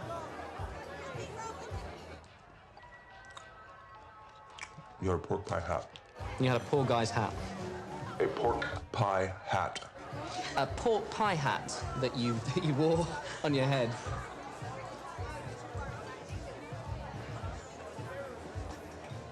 He'll pretend he remembers, even though you won't actually know if he does. This is the wrong part of the scene, but eventually what happens is the guy, so John Hamm is like a guy who sets people up on dates and basically like gets them to like interact with girls. And like this guy meets up with this girl and she mixes a bunch of drugs into his drink. And John Hamm's like, dude, don't drink that, don't, because he knows what's going to happen.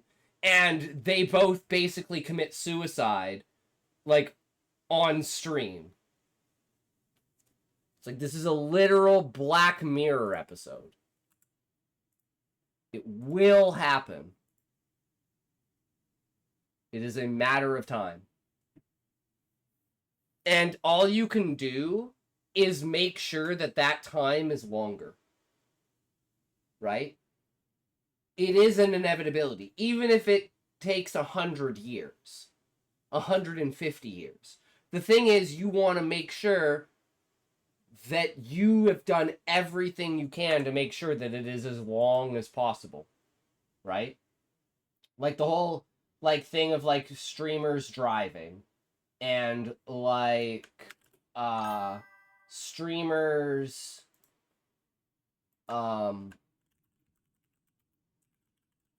having distracted driving and shit like that. And eventually, someone is going to get into a car accident and either die or kill someone on stream.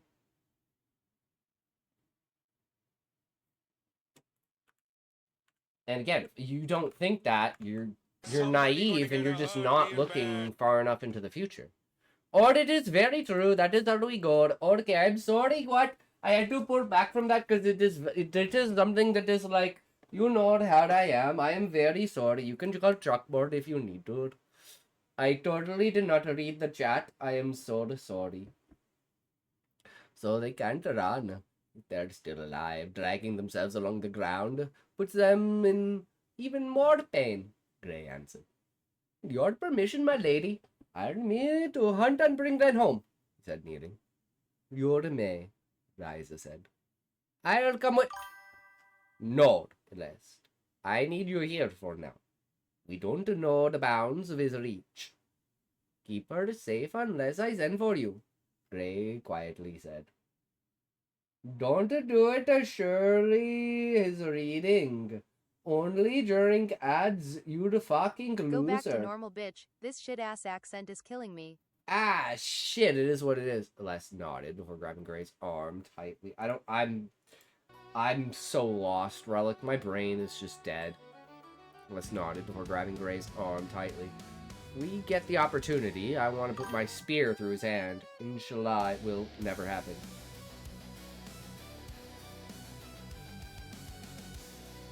I don't know what you're referring to, Retro, but sure. Gray smiled, rubbing his hand on her head before kissing Celeste on the forehead. No one's talking to you. In fact, you're not speaking to her greeting.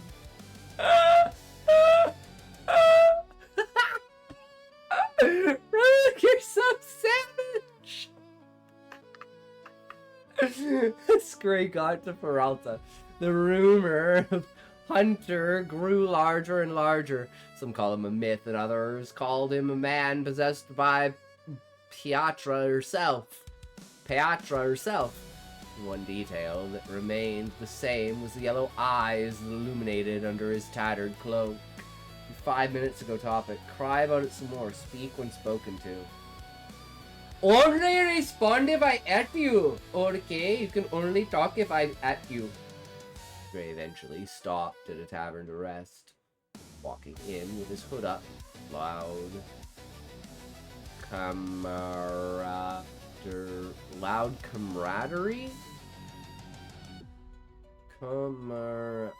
That's the wrong word, right?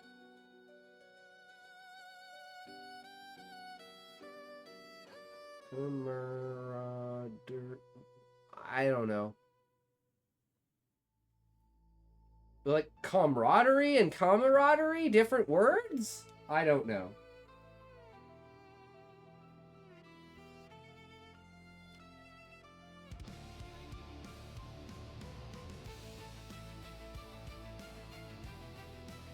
Loud camaraderie quickly turned to hushed rumors. I didn't know it was cam. I thought it was calm. Because it's comrades. See, I don't know how fuck to spell or fucking English. Don't worry, friends. Just merely a traveler getting out of the snow. Gray chuckled. Sat at the bar, ears trained on the patrons. Can I get ya? Barkeep asked. Water and bread will do, Gray answered. That'll be 5 silver, the barkeep said, placing a cup and bread in front of him as he poured the water. What brings you out here? Barkeep asked. Favor for a friend, Gray simply answered. Gray slowly sipped his water while a man behind him told a peculiar story. Or sob fell on his arse, trying to run from the ghost. Struggled just to get his blade out, and that's when it started beating him. I've seen it with my own 2 eyes. Bullshit. You ain't ever been sober enough to see your own damn fate. Gray placed silver on the bar with a faint smile. He headed back out the door. He removed a small map from his pocket and drew an X over the village that he stood in. Wish he would make this easier, thought to himself. After riding non-stop through the snow-capped north, Gray finally arrived in Peralta. Burrows teemed with bustled with opportunity. Merchants yelled over one another, trying to draw customers. The enticing smell fluttered off the grills of the food vendors as the working girls called out to the passers-by, shaking their bosoms at the onlookers. I like your dialogue in this. Feels very natural. Good job. Long time no see, old man. Woman smoking a pipe yelled. You're here on business or pleasure? She asked in between puffs. It's like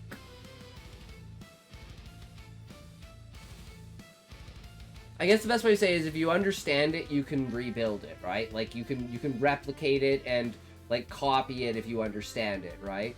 It's like this is like you clearly understand how small talk works. There's a lot of people that don't understand how small talk works.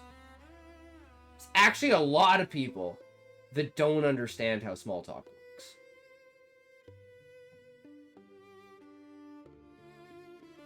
Because, like, I think to a lot of people, it's like, oh, it's like an investigation.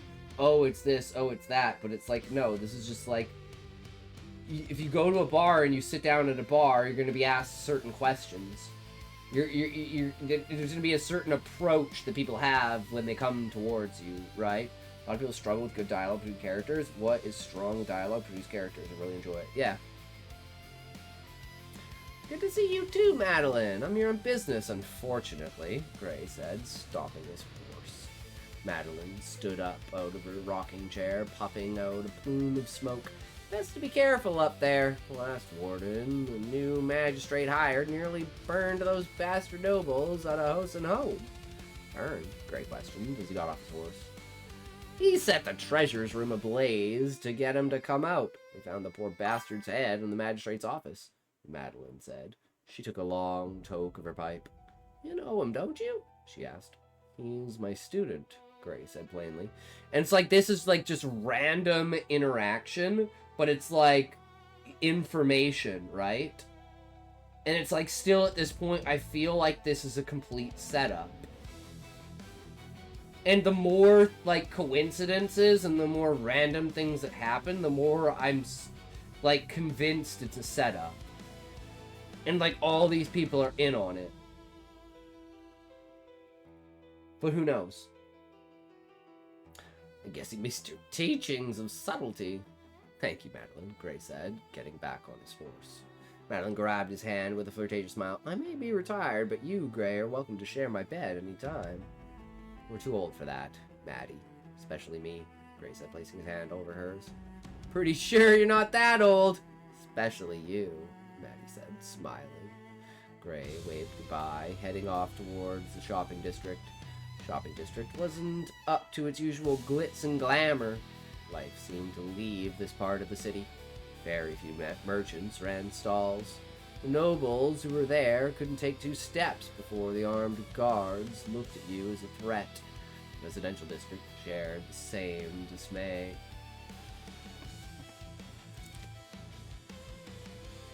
I mean, it's like building the atmosphere that you could tell that something happened here.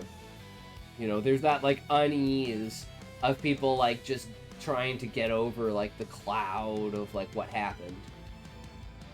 And it's, like, it's so, like, out of pocket and weird and odd. People are just like, let's just ignore this. Let's just pretend this just didn't happen. Let's move on. Sound of construction filled the air. A lot of the wealthy had either lost their homes or were desperately trying to repair it. What really happened here? Gray thought to himself. The closer he got to the magistrate office, the more and more scaffolding appeared. The city's architects were being worked to the bone trying to fix the city. City plowers moved tirelessly through snow, clearing the streets. The magistrate's office was closed off from the public. The front gate was littered with guards whose uniforms stood out from the city guard's norm. Their uniforms carried a sigil that was unknown to Gray. Halt! By the order of the magistrate, the office is closed off to the public, the guard said. Mere business regarding Lady Camilla via Lady Claudia, Gray said, handing the man a letter. You may enter, sir, but your horse and weapons must remain here, the guard said. Fine, Gray said, handing the man the reins to his horse. He unclipped the sheath from his waist and handed it to the man. The guard paused, staring at Gray with a mundane expression on his face. The man coughed and extended out his hand. Gray chuckled and unclipped the dagger that rested upon his lower back. The man moved out of the way, letting him pass. What about the one in his boot? What about the one under his belt? What about the one behind his ears? What about the one that comes out of his elbow? Man, you guys are slacking. You know what? We need to play Gate Guard Simulator. That's what we need to play. Gray opened the door into Camilla's actual office. To his surprise, she was seated at a desk with her head buried in paperwork. Her green shoes tapped on the marble floor as she read a proposal. Papers, please. Gate guard, what's that? True, Aussie. Are you from Spain or Morocco?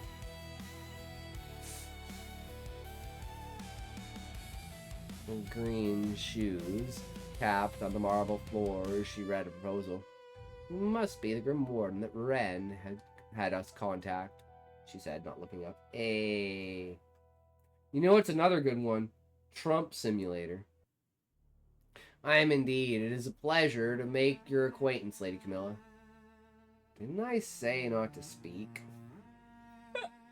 Said Gray. Camilla frustratedly tossed the papers aside. So what brings you? This far north? Papers, please, is about as Gate Simulator as you can get that I know of. Yeah, go back to your corner retro. Forever. So fucking savage. So what brings you this far north? Camilla asked. Your last letter came with a degree of certain that he has lost his way, Gray explained. Camilla chuckled. Who would have thought a whore with a bleeding heart could influence the minds of a noblewoman, a gladiator, and a Grim Warden? Claudia wrote the correspondence with you on the best of Ren. Last report of his findings scared her a little, Camilla said as she stood and walked towards Gray. You make it sound as if he's working for you, Gray said, watching her closely. Partially, we simply have an agreement. I gave him information to subdue dissidents who wish this great city a deal of harm.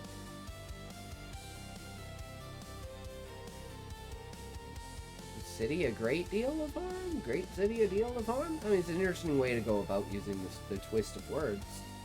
He gets his targets, and his city is safe. Smiling as she looked upon the city from the window.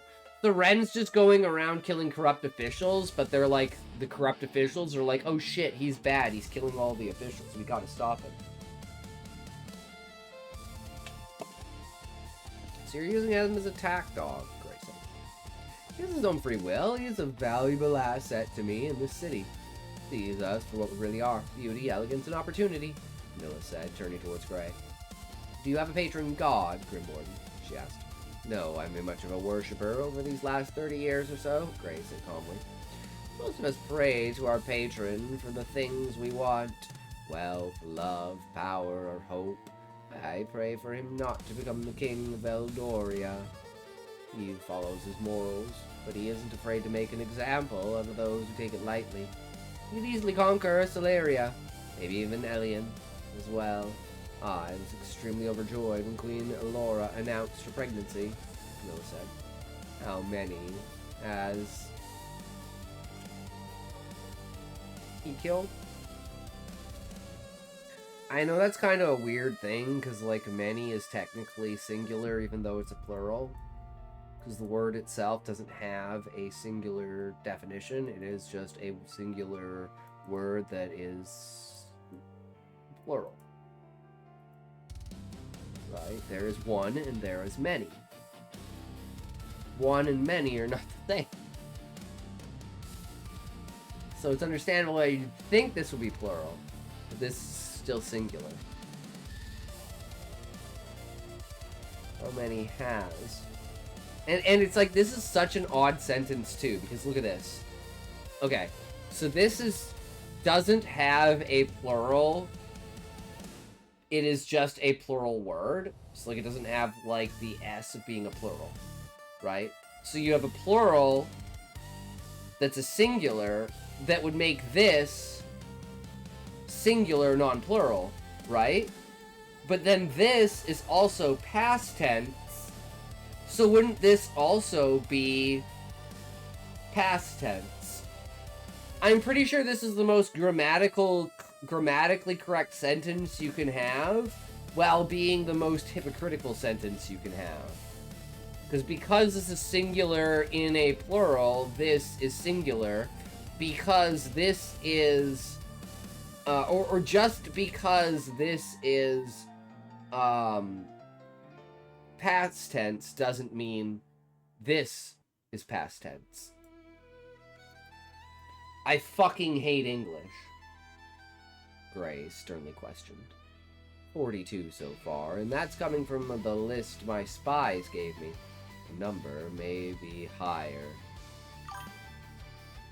Trust me, sorry, English hates you too. Oh, I believe it. We all know the two greatest numbers in the world, 37 and 42.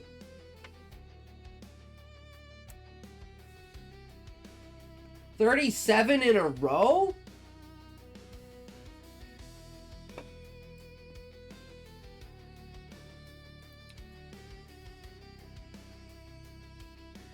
Number may be higher, Camilla said, sitting back down at her desk. Does that include me? Yo, what's up, Hugo? What you doing? What you got, my man? Oh, welcome. Oh, welcome. How's your day going today, good sir? We're reading what story currently? I think English hates everyone, Hugo, because it's a conglomeration of different languages. Like, English isn't a language, it's a conglomeration of different languages. I'm gonna edit a bit before bottle washing. Nice! Most English plus French. A Frankenstein. Yes. Stop talking. Camilla said, sitting back down at her desk. Camilla studied Gray's face as he remained motionless. Your calmness in all of this is truly remarkable, she said, folding her arms. And Latin.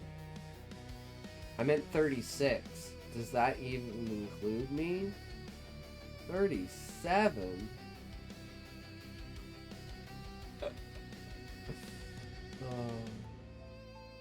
hey guys, you know, most of the people on the Death Star were just, like, contract workers. Like, how many innocent, like, not everyone was a stormtrooper. Like, how many innocent people do you think died on the Death Star? French was a high language in Britain a long time ago. English was a common speak, low tongue, something like that.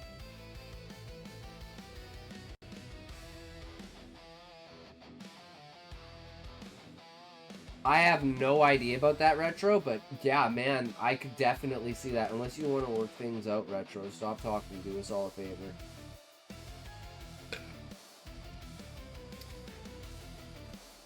Jesus Christ. I love it. It's because I don't share your fear. I know the boy well enough to know that he's cocky and arrogant, but he doesn't crave power. If he did, he would have already taken the Eldorian throne, Gray said. The young woman suddenly rushed into the office carrying a sealed letter from the messenger. Gray took note of the woman's terrified expression as she ran across the room. He watched as the dread filled Camilla's eyes as they walked across the page. "Is everything all right, my lady?" he asked. Those contractors knew who they were working for and the risks involved. If some terrorists blew up the first one, they knew the second one was at risk. Damn, how was French replaced?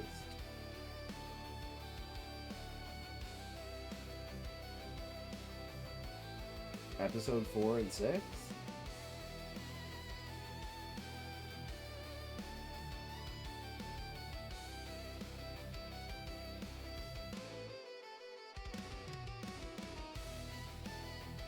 I mean, what it is, right?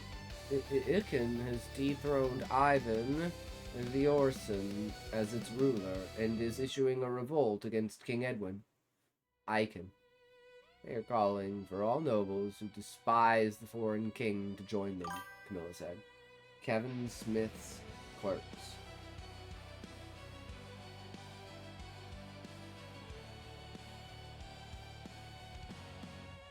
That's the kind of shit that I made in high school. Only, you know, it was like shorts. Like 3 to 5 to 7 minute shorts. But it was basically like racist jokes. Making fun of women. Like stuff like forgetting your lunch and like having to grab fast food. Or like getting a rejection letter so that you could go do drugs. Like, yes, I didn't get into college, now I can just be a fucking meth head. Exactly. That's what I'm talking about. Retro's in the doghouse right now, in case you're wondering. Did you ever watch Kids in the Hall?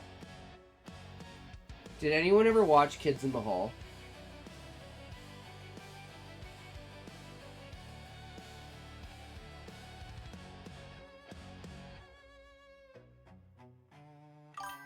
Damn, I thought by the way he was acting, you were still in 9th grade. Go away. Shh.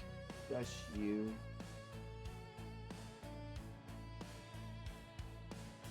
I mean, Relic, maybe he's just living in 9th grade. Who knows? I mean, 9th grade was a good grade, but 11th grade was the best grade. 10th grade was like the second best. 11th grade was the best. 12th was third best? 8 and 9 were okay, but fucking grade 11, man. Holy shit. I get Cali vibes from Retro these days.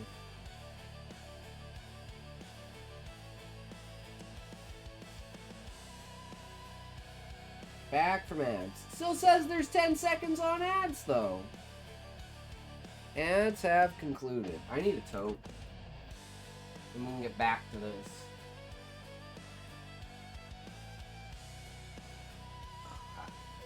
We know what told us. Now shush.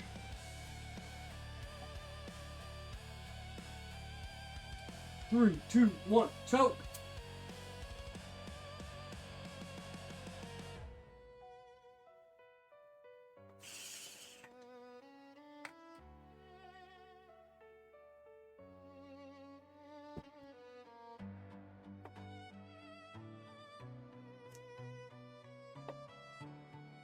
Retro, You know what you need?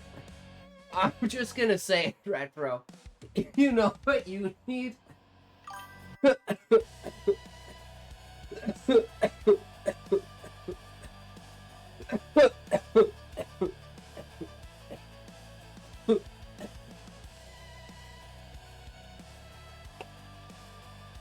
Hayabusa feather. No, he needs a Hayabusa feather. We had like grade 8, grade 9, and grade 10 film. But we also had extracurricular film. So like most of my film was extracurricular, which is why I had like 84 credits more than I needed to graduate. Because I had taken like 18 or 19 different extracurricular courses, plus like doing like documentary style things like the leadership conference and like working with the public and doing like documentary style stuff like gained you credits, right? Like you go through these procedures of programs to get extra credits and stuff, right? By participating in these events.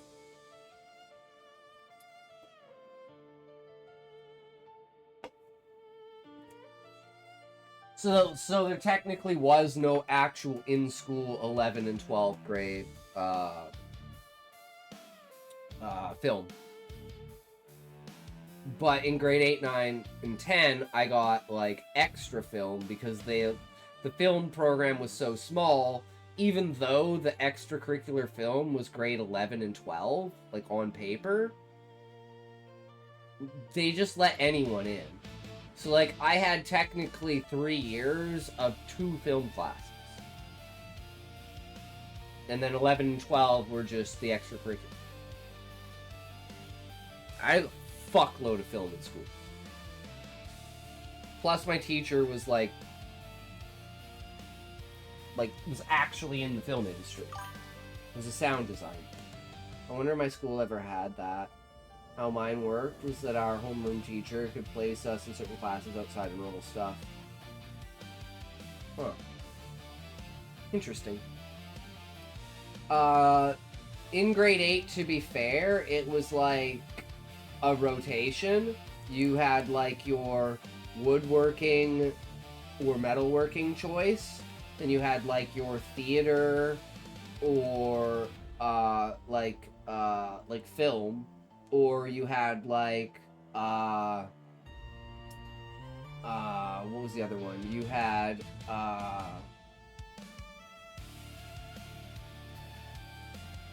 like, sports and, like, super fit. Or, like, not Mensa or anything like that, but, like, the Smart Kids Club, right? Oh, no, we got to pick our electives, at least. But in my state, the education system is bottom tier. We just had, like, a rotation. Like, you had 4 blocks in grade 8 for each semester, right? So for one part of the semester, you did woodworking. For one part of the semester, you did film. For one part of the semester, you did theater. For one part of the semester, you did, home ec, right? And then in grade 9, you got to choose. So grade 8 gave you, like, a taste of everything, and then grade 9 gave you the ability to pick. So that it basically said you get to experience everything and see what you like and don't like. Because I told her I liked video games, and movies. I got placed in programming, game design, and forensic science. My programming teacher used to work at Blizzard before becoming a teacher. That's fucking epic, what? Hell yeah, dude. That must have been amazing. I feel so bad for people that get shitty teachers. Because it makes such a fucking difference having a good teacher. Which is why we need to turn the education system into a video game. Because it makes you your own teacher. Because then you can learn as fast or slow as you want. You just have to complete the game. It's that simple. It's your homework today. Oh, it's like a Space Marine 2 thing, but Unfortunately, there's a psychology part of it where I gotta do, like, a bunch of, like log horizon type math style for, like, looking at how brain function works so that we can figure out how to make sure that the Chaos Marines don't invade us. Invade our minds. Right? So we need to be, like, intelligent as well as, like, physically strong. Do you know how hard that would go for, like, an 11-year-old? They'd be doing calculus in, like, 45 minutes.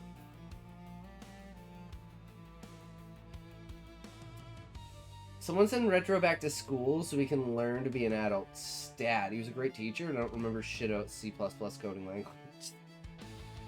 Fair. Where's Ren? Ray asked as he approached the desk.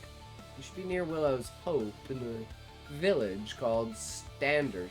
It's west of here, Camilla said. Get word to Aleste and Ironhelm that things are moving quickly. She needs to get word to elders, Gray said quickly. Why don't I just send it to them? Camilla questioned. You don't have an official seal, which the Morwich clan does. The letter will only be placed in the rest of the hunt requests, he answered. I love the hell out of forensic science. I love that kind of stuff. We were talking about it the other day because of Shadow's story. So what? I'm gonna take a break here and give you a rundown of Shadow's story if you like forensic science, and tell me that I'm correct when I say that it's the most fucking retarded thing ever. Okay. So the entire idea and point of it is to show how stupid humans are compared to, like, shifters. So, Guy loses 110 pounds and becomes basically unrecognizable. He got beat up 2 months ago by some bully. So he goes back to college and goes back to his locker after, like, basically working out with the shifters. And he throws away his clothes. So he goes home, and his clothes are all bloody. So he goes home, and his parents aren't home. So he goes and sits in his room. And then his parents come home, and they're like, you killed our son. And he's like, what the fuck are you talking about? And then he gets arrested and charged with killing himself. And the DNA that they took from him matches the DNA on the clothes. So that's the proof that he did it.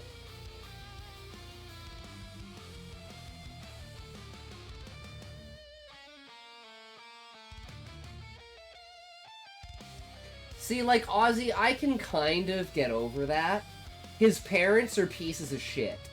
The reason why he was fat is because his parents, basically he couldn't reject food because his parents said it was, like, basically bad manners.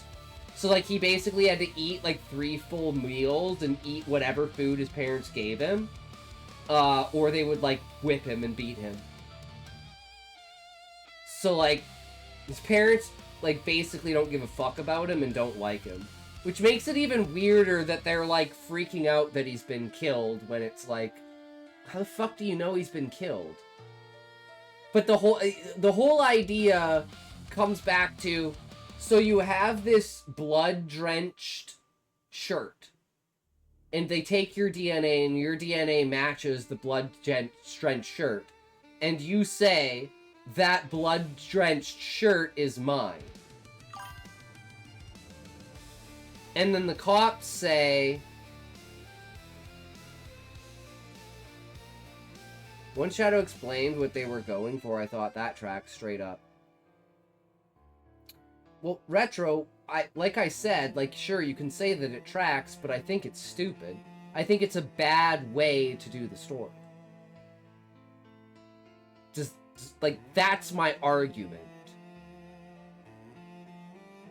Lucky, 11 a.m. is crazy. Said I was gonna wait or write or some shit. Go do that. Stop talking here. It was so laid back and fun. I used to be done at school by 11 a.m. That's crazy. But yeah, so it's the idea that how can you get arrested for killing yourself? You tell them, hey, that shirt's mine. They take a DNA from you and it matches what's on the shirt. And then they say, no, that makes you the perpetrator. So you found one person's DNA on the shirt, and you think a shirt covered in blood that only has one DNA sample on it is the perpetrator?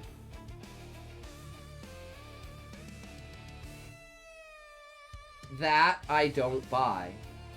That to me is contrived, and you're trying to like make a stupid point about how dumb people are, and there's just a way better way to do it. You don't need to do that. Ran like a college schedule, so we had class on certain days. Pigs have booked people for less. But that's not the point, Retro. Pops, not pigs. Don't use hood talk here, thanks. And the whole point was Shadow was saying her stepdad was arrested for some bullshit. And I'm not saying that this shit doesn't happen. I'm saying if you want to write a story, right? And you want to, like, leave this... And the entire point is that this scenario makes it so Willow, the main character, has to turn Vance into a shifter. So this entire thing was completely constructed via the plot in order to make this character turn into a shifter. Basically a werewolf.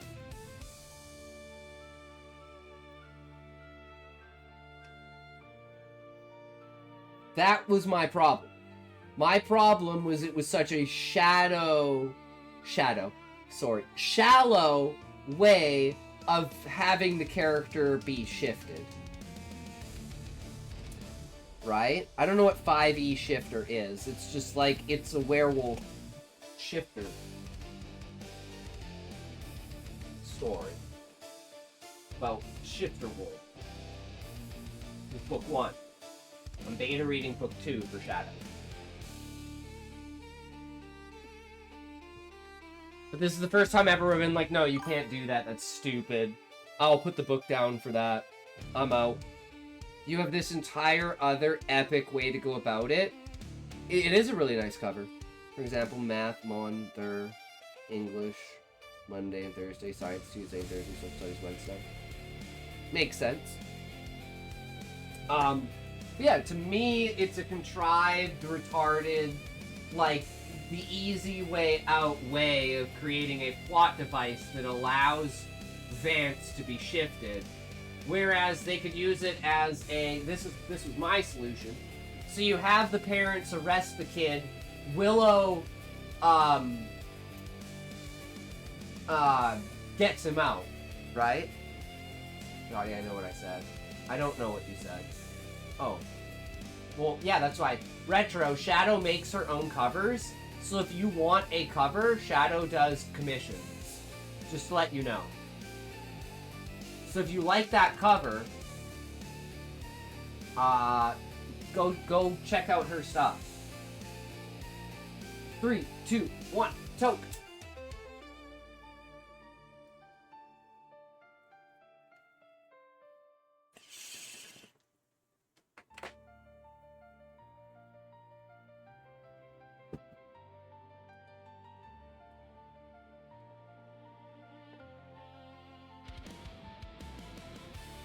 You can at her in my Discord. Or you could go to her GoFundMe. Anyways. It was just... He left my A-bitch Scotty. He not in the Discord. Relic, that's what that's specifically why I said that, because I thought it would be funny. Because I was like, oh, but he can't. I was being facetious, Retro. You shouldn't give Shadow any money for her cat. I'm sorry.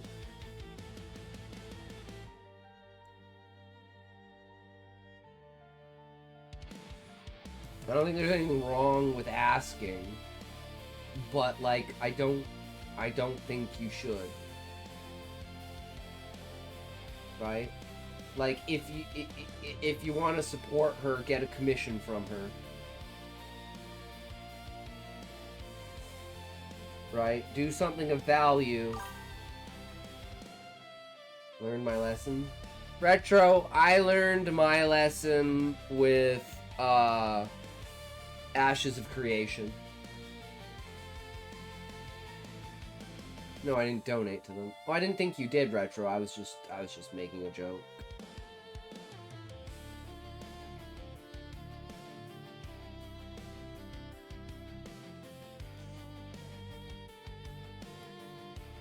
And again, it's like I don't want to make light of like Cat being in a situation, but it is a, in my opinion, a ridiculous. Like, we live in such a ridiculous age where it's like you just, like, when I was growing up, when I was like 20, right? I thought society had dignity. I really did. I was like, there are people out there that will not lower themselves to asking for help because they know that they have the capacity to do it themselves. They just have to put in the effort. And I feel like we have just lost this dignity, and we're just a bunch of fucking beggars. Like, our society has just turned into a bunch of beggars. Give me A. That never happened for 500. I knew a guy who donated 30k to them to get special ship. Owed his savings. That's the time we live in now. Carmelo Anthony got $600,000 for killing Austin Metcalf. There are many such cases of this.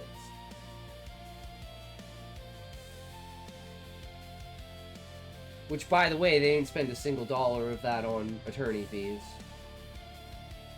If you didn't know. Because they got a public appointed attorney. If you didn't know. And then complained that, like, their attorney sucked.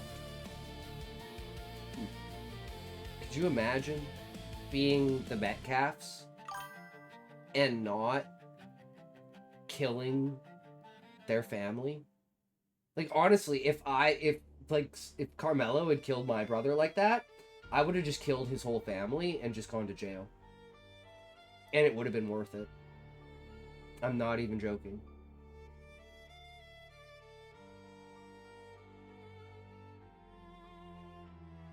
I had nothing else to lose.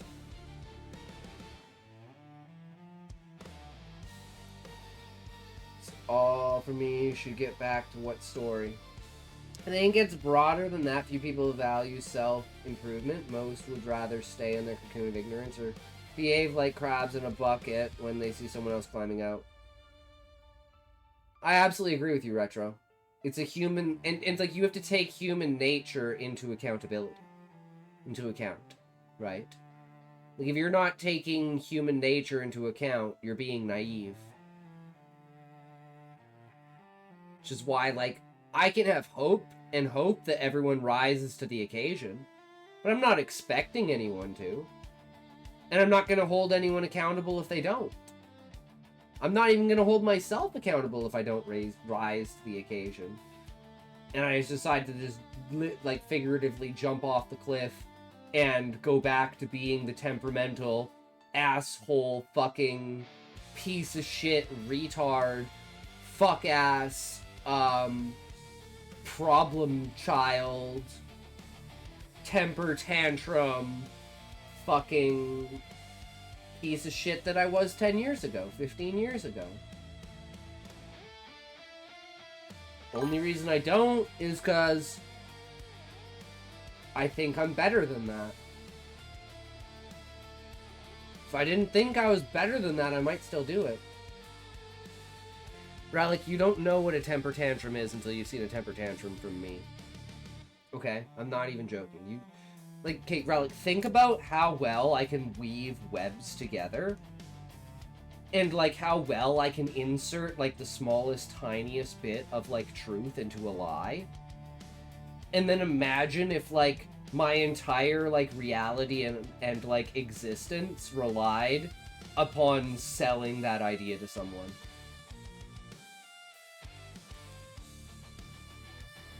Like, the things that I would say and make up and, like, pretend, right? It's literally the same as, like, I can't breathe, I'm pregnant,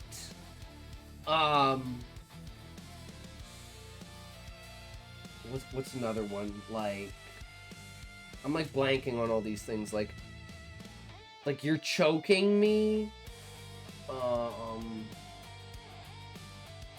like, I'm being assaulted. I don't know what else. Like, I don't think you really even understand. Retro, I'm talking about how I act when I'm in a temper tantrum, and the things that I'll say and do in order to get my way during that temper tantrum.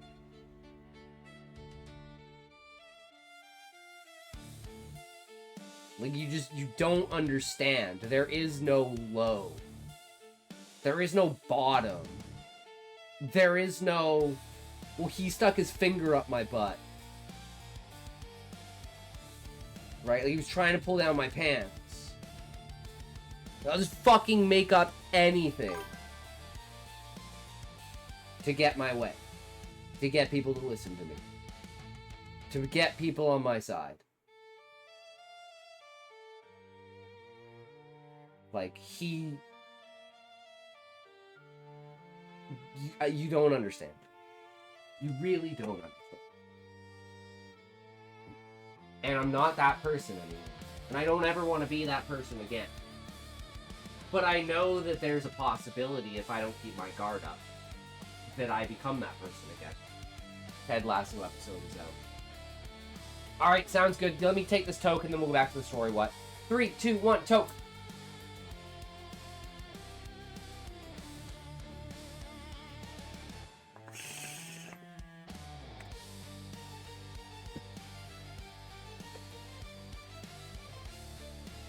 I'll say one more thing. I'd be like, I'm a trans woman and I'm pregnant and they're aborting my baby right now. Just to get, like, people to be like, listen to me.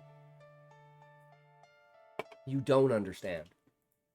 You don't have an official seal, which the Morwich clan does. Your letter will only be placed in the rest of the hunt request, quickly answered.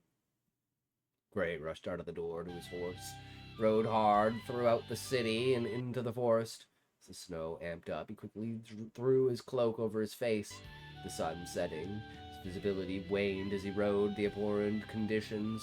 Gray guided his horse purely off his senses, making sure not to stray off the path. Grayson smiled at the barely visible glimmer of lantern lights that illuminated in the distance. Gray stopped at the crossroads, looking at the old wooden sign. Damn it, he grumbled as he wasn't there yet.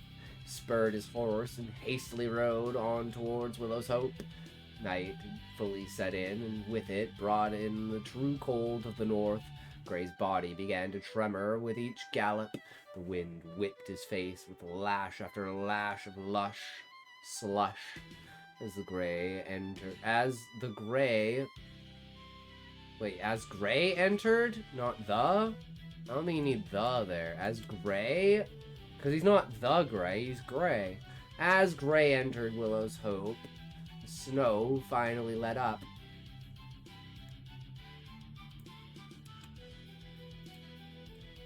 We're almost there, Gray said, patting his horse on its side.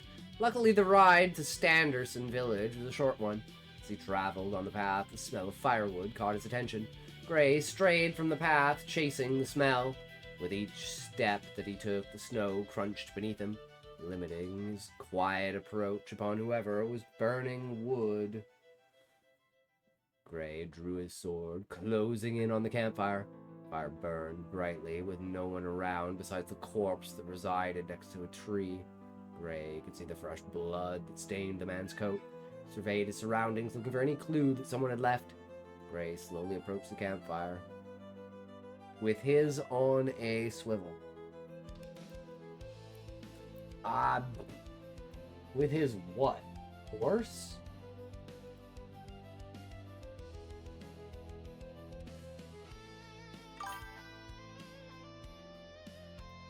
Oh.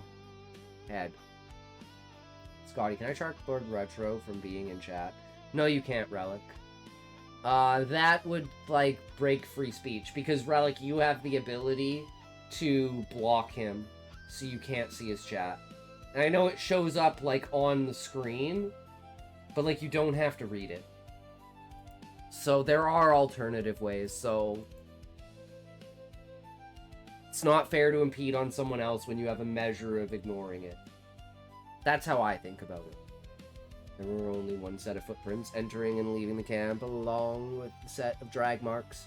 Must have dragged the fucker for a while. But where's Saros? Great thought. I don't care about seeing it.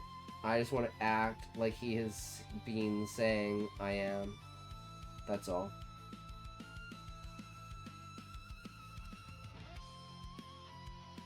Fair enough? Gray tightened his grip on his sword as the sound of the snow crunching came. Sound of snow. I don't think you need a, because it's like, snow is like the object itself, right?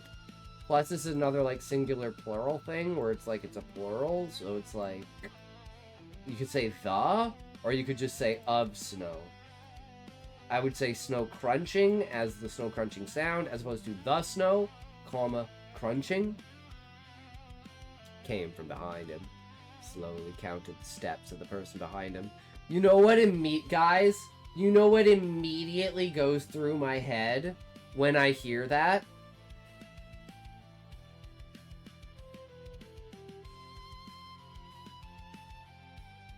I recognize your footsteps, old man.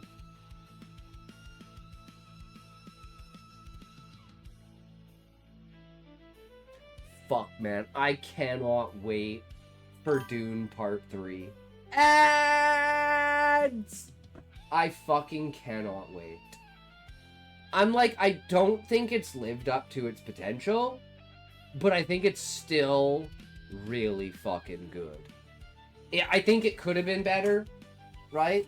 But there's only so much you could do. They could have made it 12 fucking movies, honestly.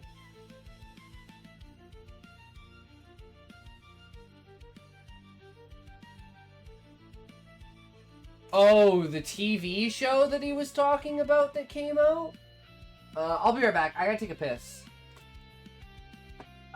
Ted Lasso or whatever?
Back to 9th grade and learn what shut up means. See, I didn't know that because my name's a talk, so you guys could imagine how I was in high school.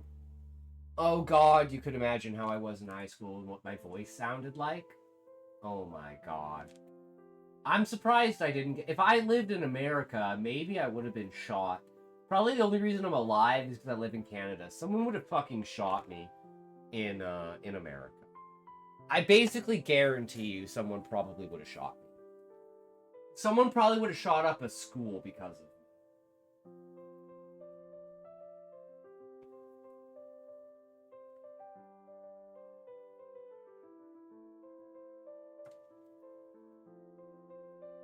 3, 2, 1, toke!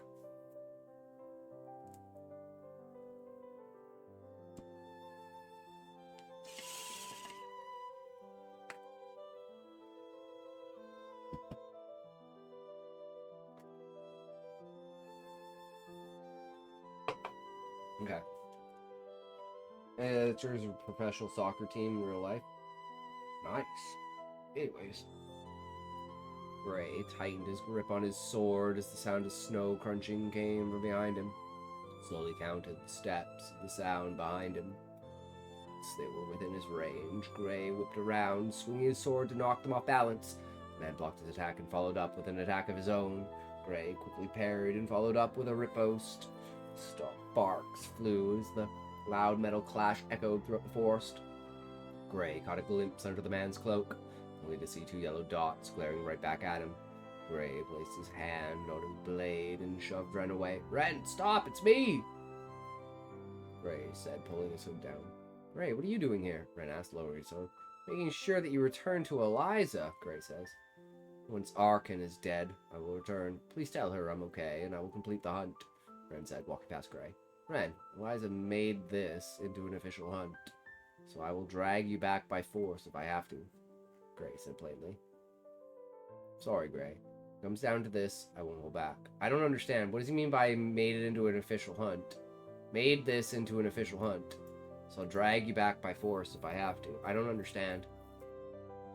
This is confusing to me, what? What am I missing?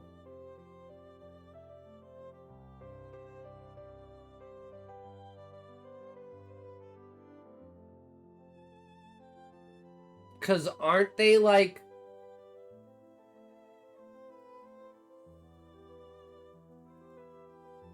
after Ren? Yeah, like... so Gray is officially hunting Ren. But, like, why would he just...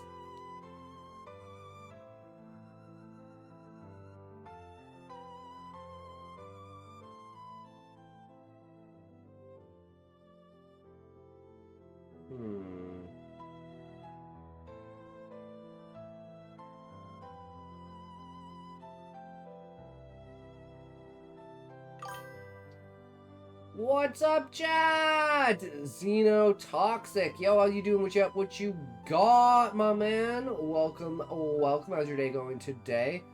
No. What? What I mean by it is, isn't Ren also on an official hunt?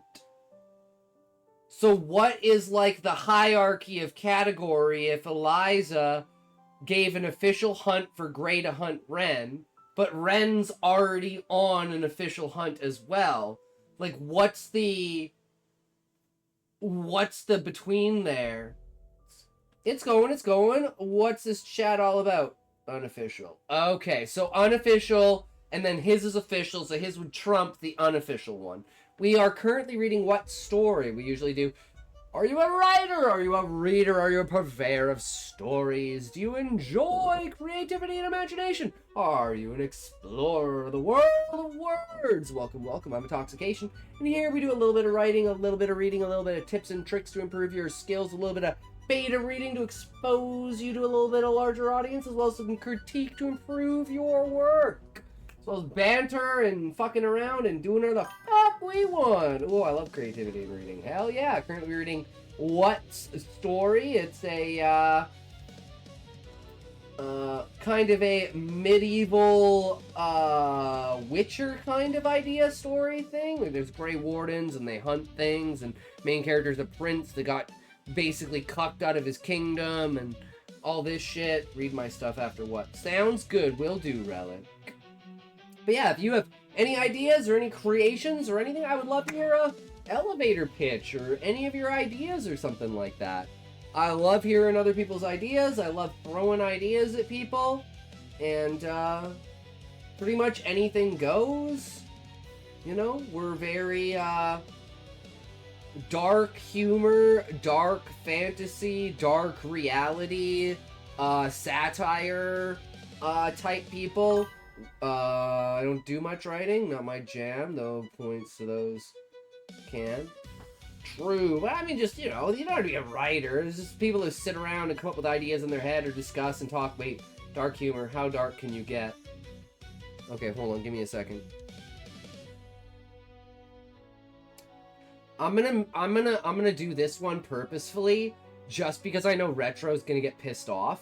And it's not as dark as we go, but it's like, it's one of those very nuanced and inside ones where it's like calling Retro a Terran StarCraft player. Struggle with pacing and describing things in prose. See, the thing about that is at least you know what you struggle with, so you can study to make it better. There are people who can't identify what they're even bad at. Relic's really good because, like, my problem is I'm an idea person. I don't know grammar, I don't know words. All I know is the idea and the imagery and the things that come from the aftermath of reading. Wait.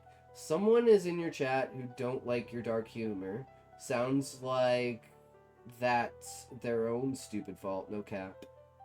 No. It's because I was specifically making fun of them at one thing where it was like, they had told me it was like something that irked them, so I had to like double down on it. Right? So it's like, I say I'm like a respectful person. If there's like something that's like serious that you're like, no, don't fuck with that topic, I usually respect you. But if you think being called a Terran StarCraft player, like, I'm sorry, but that's just funny. Like, if I can use that as an insult against you, fuck yeah, because it's so stupid, ridiculous, and just, like, straight up dumb. Like, what the fuck do you mean you're being insulted by being called a Terran player in StarCraft? What the fuck does that even mean? But it's like, somehow it's racist. No, it's racist to call Protoss players apes. Because everyone knows it takes 2 IQ to play Protoss. And Terran is, like, the most intensive player of StarCraft. Who's a StarCraft player that doesn't like Terran? That would be Retro, because he's a Protoss player. Protoss players are apes. And he's a Protoss player! You're gonna fit in well here, Zeno. You're gonna fit in so well here. I'm a Zerg player, so I'm just a piece of shit. Cryptid picked up on how much my pacing varies when I do novel projects and scripts writing. Oh shit, don't talk about Cryptid around Relic, what? Oh, they got some history there, bro. I love this. And I'm sad now that I don't have, like, Artosis in the background, because I got Asmongold 24-hour, like, gaming stream in the background, but most of the time I'll have, like, Artosis' stream in the background watching him play Terran, right? Oh, gotta have a little, some sort of eye candy in the background that people can keep their eyes on, right? But again, this is more of a stream that you listen to than it is a stream that you watch. Oh, wait, what happened? That's how I met Relic. I know, but there were some things. Over critique and discussion, to do with Haffy. And, honestly, Cryptid was kind of, if you get mad at being called an ape in StarCraft, it's a massive meme in the community, and you pull the race card, actually end your life, because good lord. Zeno, I like you, bro. I like you. Based. Why did the AI mod delete that? There was an error sending your message, try again. Oh, it's probably because I logged out on Kick, because I did all that bullshit earlier. So I probably can't message on Kick. But I was trying to say based. Not for the AI removing it. The AI is retarded for deleting that. I try not to have any moderation because I think we're all adults.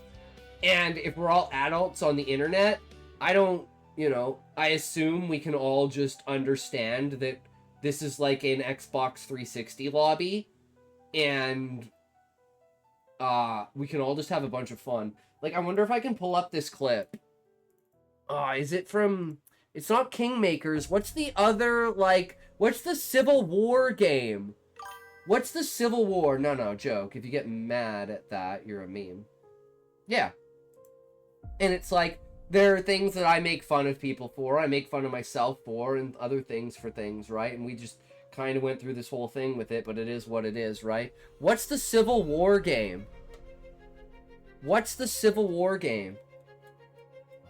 Let me guess. The person in your chat who plays Protoss is black and gets offended at everything, right? Fucking joke. Actually, I don't know if Retro's black or not. I don't know what he is. It doesn't matter to me, honestly. I don't care. Yeah, it's like, it's the Civil War game.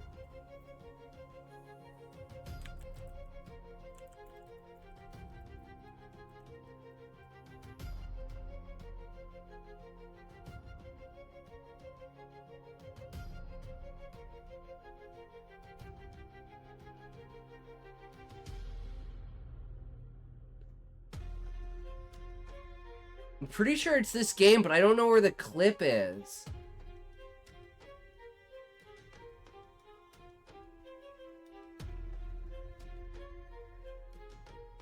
But anyways, it's like a bunch of guys in the south of the Southern War game, right? And it's like they're all talking shit, and then the guy says that he's black, and then they all turn on him and start fucking shooting him. He's like, no, I was kidding, guys, no. They fucking kill him. Oh, talk about committing to the bit. Loki Terran player, Protoss is just to hide in, no cap. How I've been getting better is kind of treat it as like essay. What is the goal of the chapter? And treat it like a 5K word essay until the chapter goal is complete. Lol. It's fucking... I love shit like that. I love fucking shit like that. Like, I'll show you my favorite joke.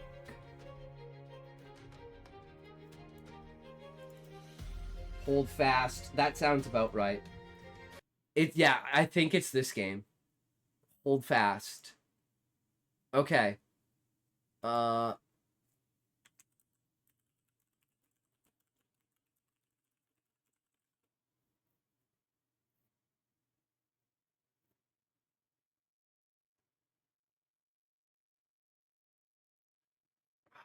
don't know which one it is.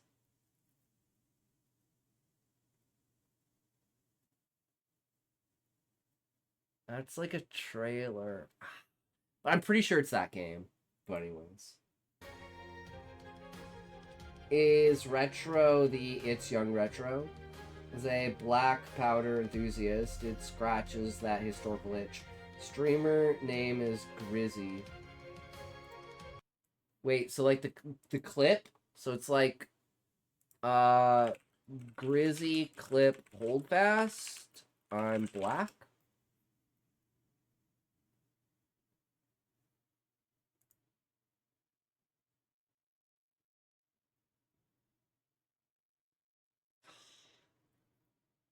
Like Wakanda black? I have no idea.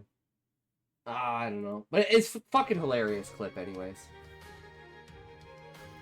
Everyone knows black powder came from China, and the Chinese were the first ones to truly, like, you know, take technology off the scales, right? Like the West did, like, architecture, but, like, true technology came out of China and Asia.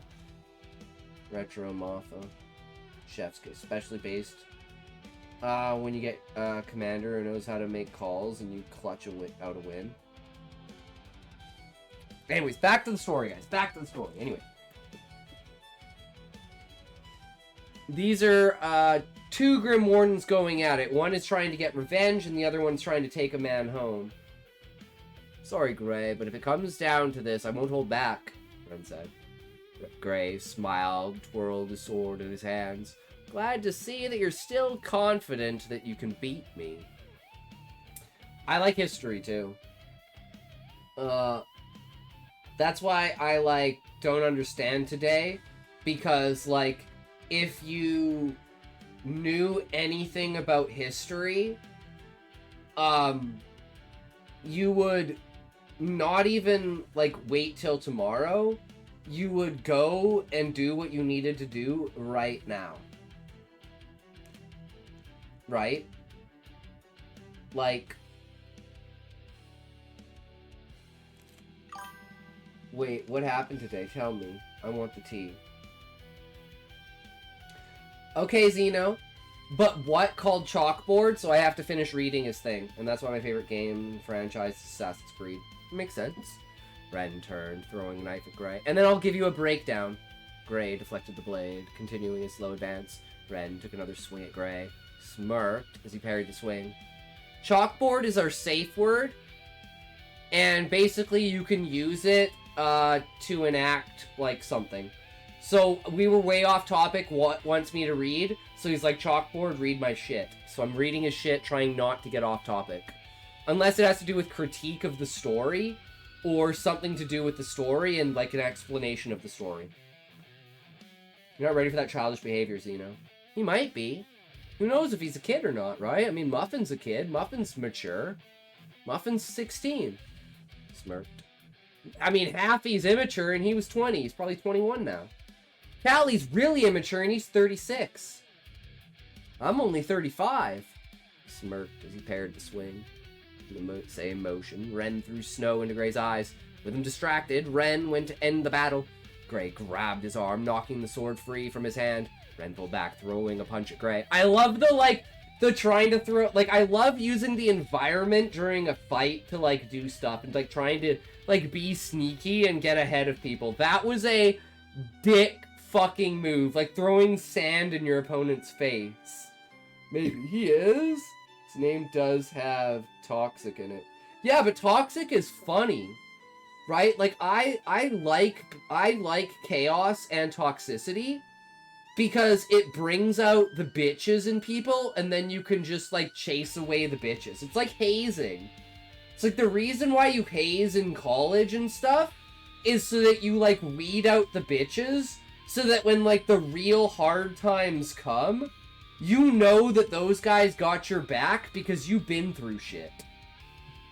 Which is why, like, this whole thing today with Retro shouldn't ruin any friendship, and should just be another...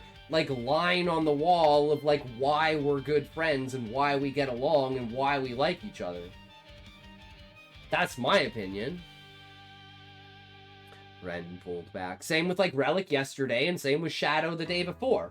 It just seems to be happening more, which makes me think it's me because of what happened in real life, right? So it's like, I feel like I'm on edge, which is putting everyone else on edge when I'm trying to eliminate this shadow over the stream.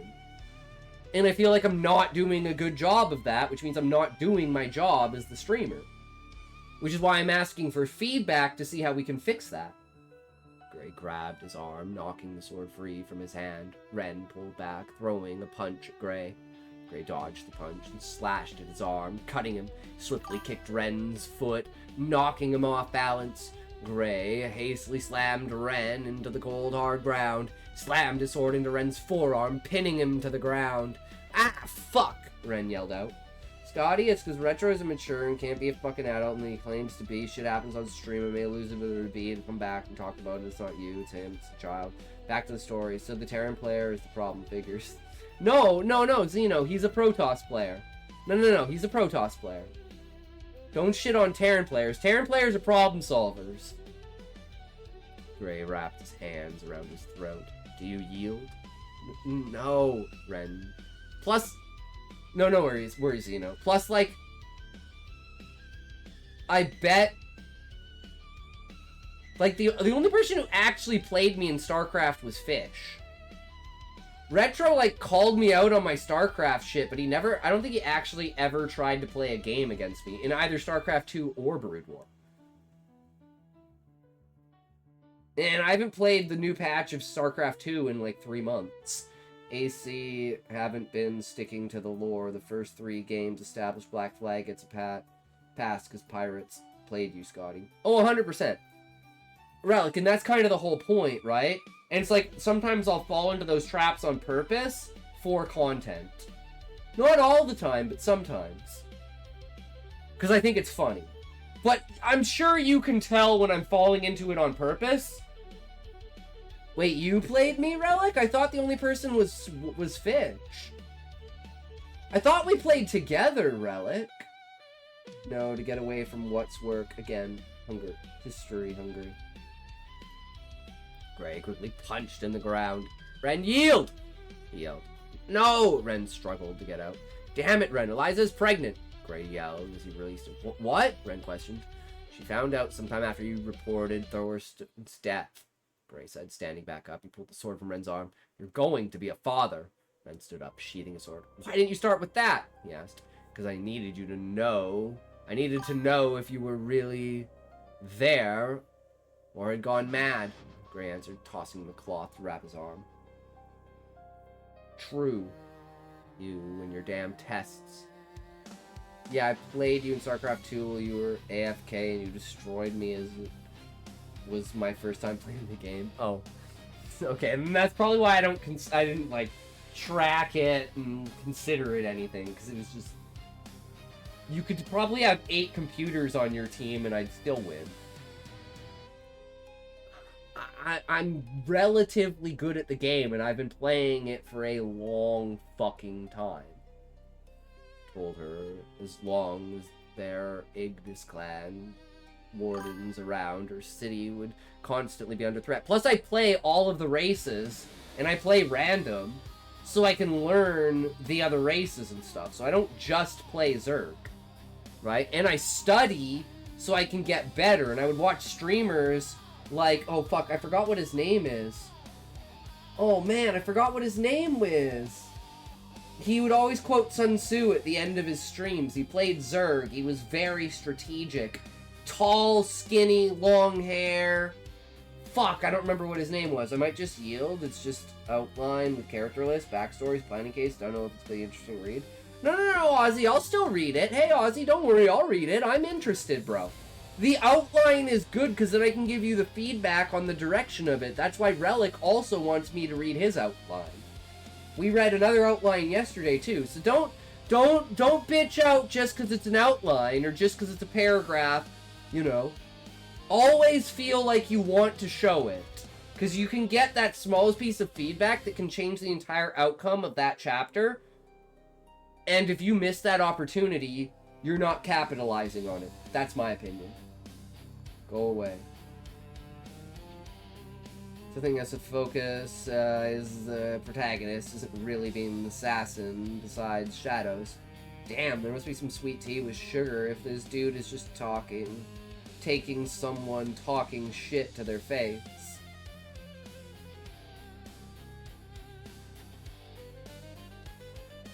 Thing is, I'm like, if you can't make fun of yourself, you shouldn't be able to make fun of someone else.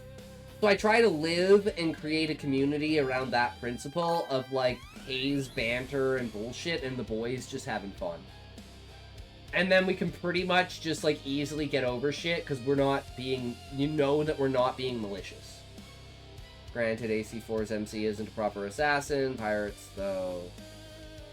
I mean... I lost interest in Assassin's Creed as soon as I found out it was, like, memories from the future and doing, like, timeline stuff. I'm like, no, I wanted, like, actual, like... None of this, like, cope fucking... Clearly they can't take it if they get upset being called an ape for playing Protoss. And Xeno, that's totally okay. I'm not gonna get mad at them. I'm gonna laugh at them, and I'm gonna say I don't care. You can get mad all you want, and you can say all the shit you want, and you can badmouth me and yell at me all you want. I'm just gonna laugh fucking harder. Because it's fucking hilarious. I have no ill will towards you, and, like, I feel sorry that you feel that way, but at the end of the day, maybe I can desensitize it to you, or you to it, so that you won't feel that way in the future, so that you don't get butthurt about it. That's my way of looking at it. And, like, this comes at it from a personal perspective of me being a temper tantrum, little whiny bitch fuck, crybaby, temper tantrum, asshole, like, shit stick, right? I had to learn my lesson, now it's my turn to teach other people the lesson. Right? You and your damn tests. I made Camilla the offer, not the other way around. I told her as long as their Ignis clan wanders around, her city would constantly be under threat. So we used each other, Red explained as he sat next to the fire. Your father, he whispered passionately. Glad to hear some of my training is still up there, Gray said, pointing to his head. Gray, hey, Gray, have you ever heard of the Assemblance? Ren asked. Haven't heard of that in a while. It's an old Frella myth. Wardens of old used to believe that we could become one with our familiar spirits. We wouldn't be human anymore, but a spirit creature like the Fae that the Eliani worship, Gray explained. He believes that he's done it, that he and his dragon spirit are one, Ren said. I shouldn't be telling you this, but Icon has fallen to them. Your uncle is his next target. Arkan is trying to start an uprising to depose Edwin. Oh, fuck. I have some hunting to get to anyway. Kinda want to see you play StarCraft versus the 8-player, playing Protoss, solo tier on No Thoughts. I mean, I'm down. Retro, do you want to play a game of StarCraft?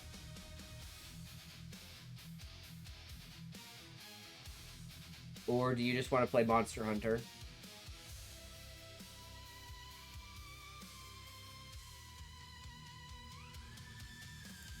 No, I really like this turnaround. Where it's like the back and forth, and it's like they have the conversation, and it's like revealing the information, and it's like now they're gonna team up, and it's like, well, okay, well, I needed to use Camilla, but I can't anymore, so we're gonna have to create a new thing. Now we need to create an entirely, like, thing. So can we throw Camilla under the bus and say it was her the whole time, and then we can just go back, and then I'll go back and go with Eliza, and we'll just say this never happened. I think it's only fair if Retro refunds the game to Scotty, since Retro acted the way he did. Well, Relic, I didn't just buy the game for Retro. He's buying me Dawn of War when it comes out. He just said he had to wait till he get paid, and I said, well, if I gift it to you, and he's like, well, I'll buy you equal game, and I said, well, Dawn of War's coming out in like 2 weeks. And Dawn of War is gonna be like $80. So, he's gonna buy me Dawn of War. Right? So it's like, I can't afford to, like, lose him, or he's not gonna buy me the game. Right? And I won't get my money back. Then I'm gonna be pissed. Right? I mean, what? That's not wrong. No, I don't give a fuck if he buys the game for me or not. I don't care that I spent $80. I don't give a shit about money. Money doesn't fucking matter. It's not important. It's a fucking write-off. I wonder if I could do that. Just do it as like a write-off for the stream for my viewers, as being like, this is for my job. I wonder if I can actually do that. That would be fucking hilarious. All of my video game and my weed is all a write-off for the stream because it's part of my job. Fill me in here. What happened? I love tea. Alright, Zeno. I'm gonna take a toke, and then I'm gonna fill you in because we're in the middle of an ad, but Kick doesn't get ads, which is another, like, hilarious part of this, because Retro is complaining about ads, but he won't go to Kick. And I'm like, you can go on Kick, you can go on Rumble, you can go on Twitter. Twitch is the only place to watch me that has ads. Because that Twitch fucking sucks. So, Zeno, you're smart for being on Kick. 3, 2, 1, tote!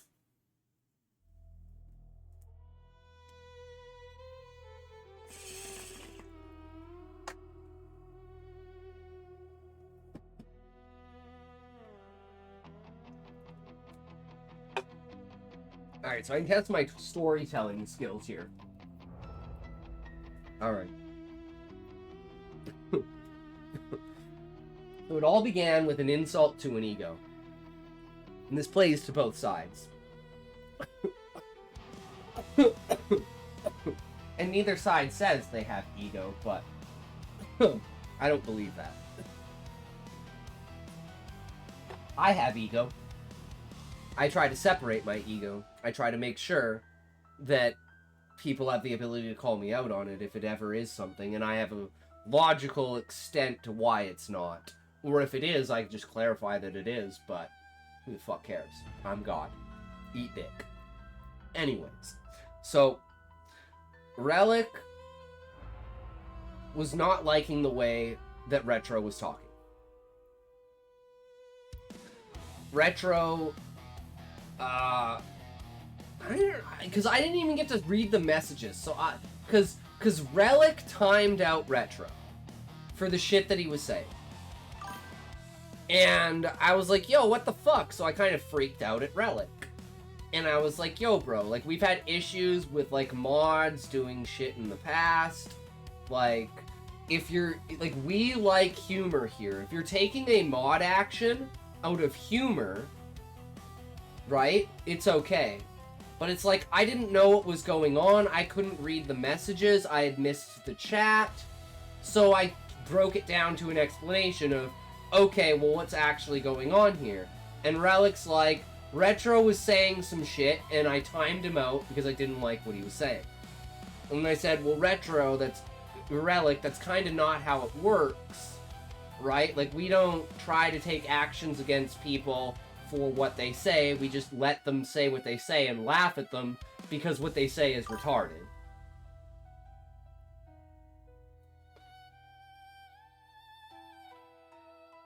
Oh, right, because I was talking about politics, because I was talking about how Pope and Rival's interaction was. Receipts. Love this. Yeah. Because basically I was talking about, because the entire point of the story today is about Rival and his subordinates, and we came up with a solution, because I was talking to the person I rated out to yesterday, Raven, about solutions to, because this has been like an ongoing 3-week process of how to get this specific storyline to work properly.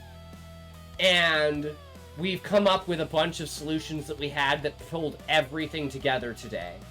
And because it's a political storyline, Relic doesn't like political storylines. So Relic was like bitching and complaining and saying this is a shit storyline and no one fucking cares.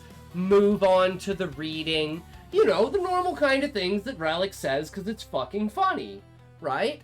And then Retro was like, you know, stop bitching and complaining and all this. And I'm like, guys, we're just having fun here. And then Relic timed out Retro. And I was like, okay, what the fuck? Let's have a conversation. Let's actually see what's going on. Are we at a point where someone is actually getting, like, butthurt or something like that? And it turned out, apparently, that Retro was the one who was getting butthurt over stuff. And then I called Retro out because of the way that he was, like, talking about the other viewers. And in that receipt, where it says, so stop whining about it, you're getting more annoying than Ahab, you're in Happy territory. Now, Relic's been making a shit ton of fun of Happy in the Discord, because Happy has been saying that he's not using AI for his work, but his work clearly shows that he's, like, using AI. So we're, like, making all of this fucking, like, meme AI fucking bullshit about Happy, and then Relic fucking, where is it? Where is your... at Happy, so you just done coming to the stream and all that? Haven't seen you there in weeks.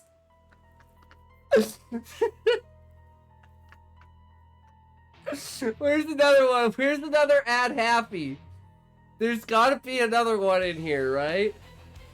And it was like, we're just saying like, oh my god, Relic, you're so fucking savage in all of this, right? And then it's like, oh my god, where's the, he's already dead. Where's the AI one? Did you remove it, or is it within DMs? I don't remember. Does this retro fella tend to insult people with name calling a lot? Because if so, it seems he's the problem. See, I'd agree with you, Zeno. But it's like, I kind of encourage this, like, banter-worthy, like, nicknaming, like, you know, downplaying, community. But it does really seem like Retro, like, for instance, for some reason, during this conversation, I'm straight up just gonna do this. And we're gonna look at this. Right? And we're gonna analyze it. Because it's fucking retarded.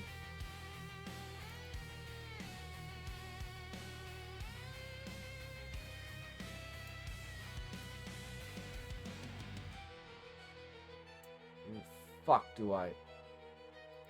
How do I, like... It's not letting me, like, resize this. God damn it. Okay, it's up more.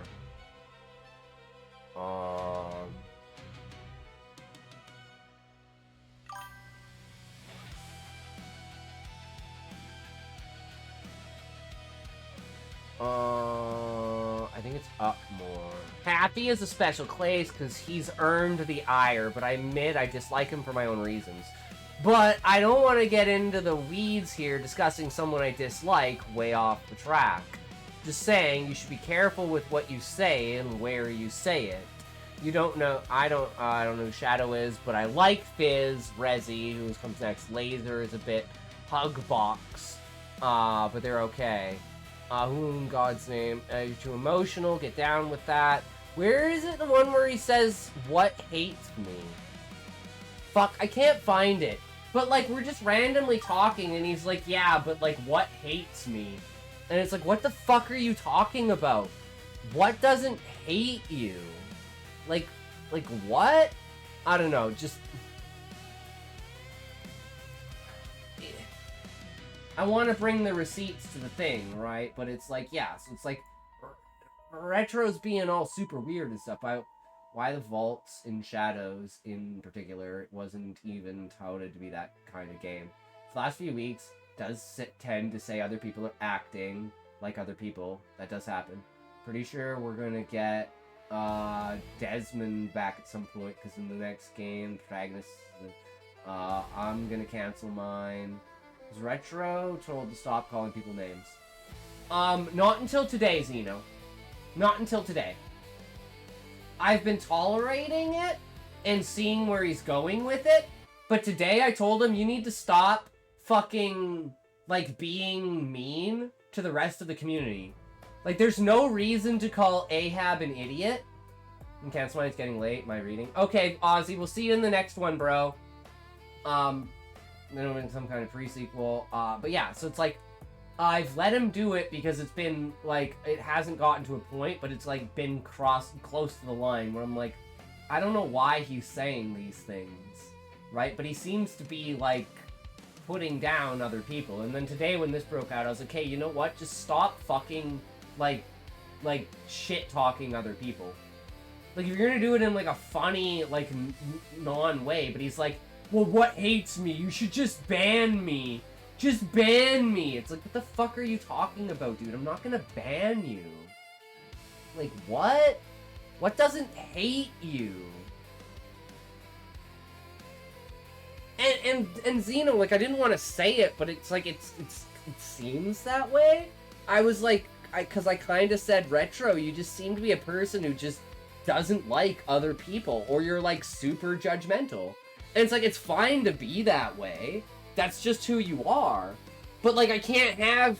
Like, if that is actually causing a negative reaction for other people in the stream, I can't have that. But if everyone's just laughing their asses off and, like, having fun with it and not taking it seriously, then I don't give a fuck. And it's never really gotten to a point until today. Has he said sorry to anyone or worked it out with anyone or anything? That's the thing, Xeno. Today is the first time we've actually had a problem and tried to talk it out. But he just basically left all of the Discord channels.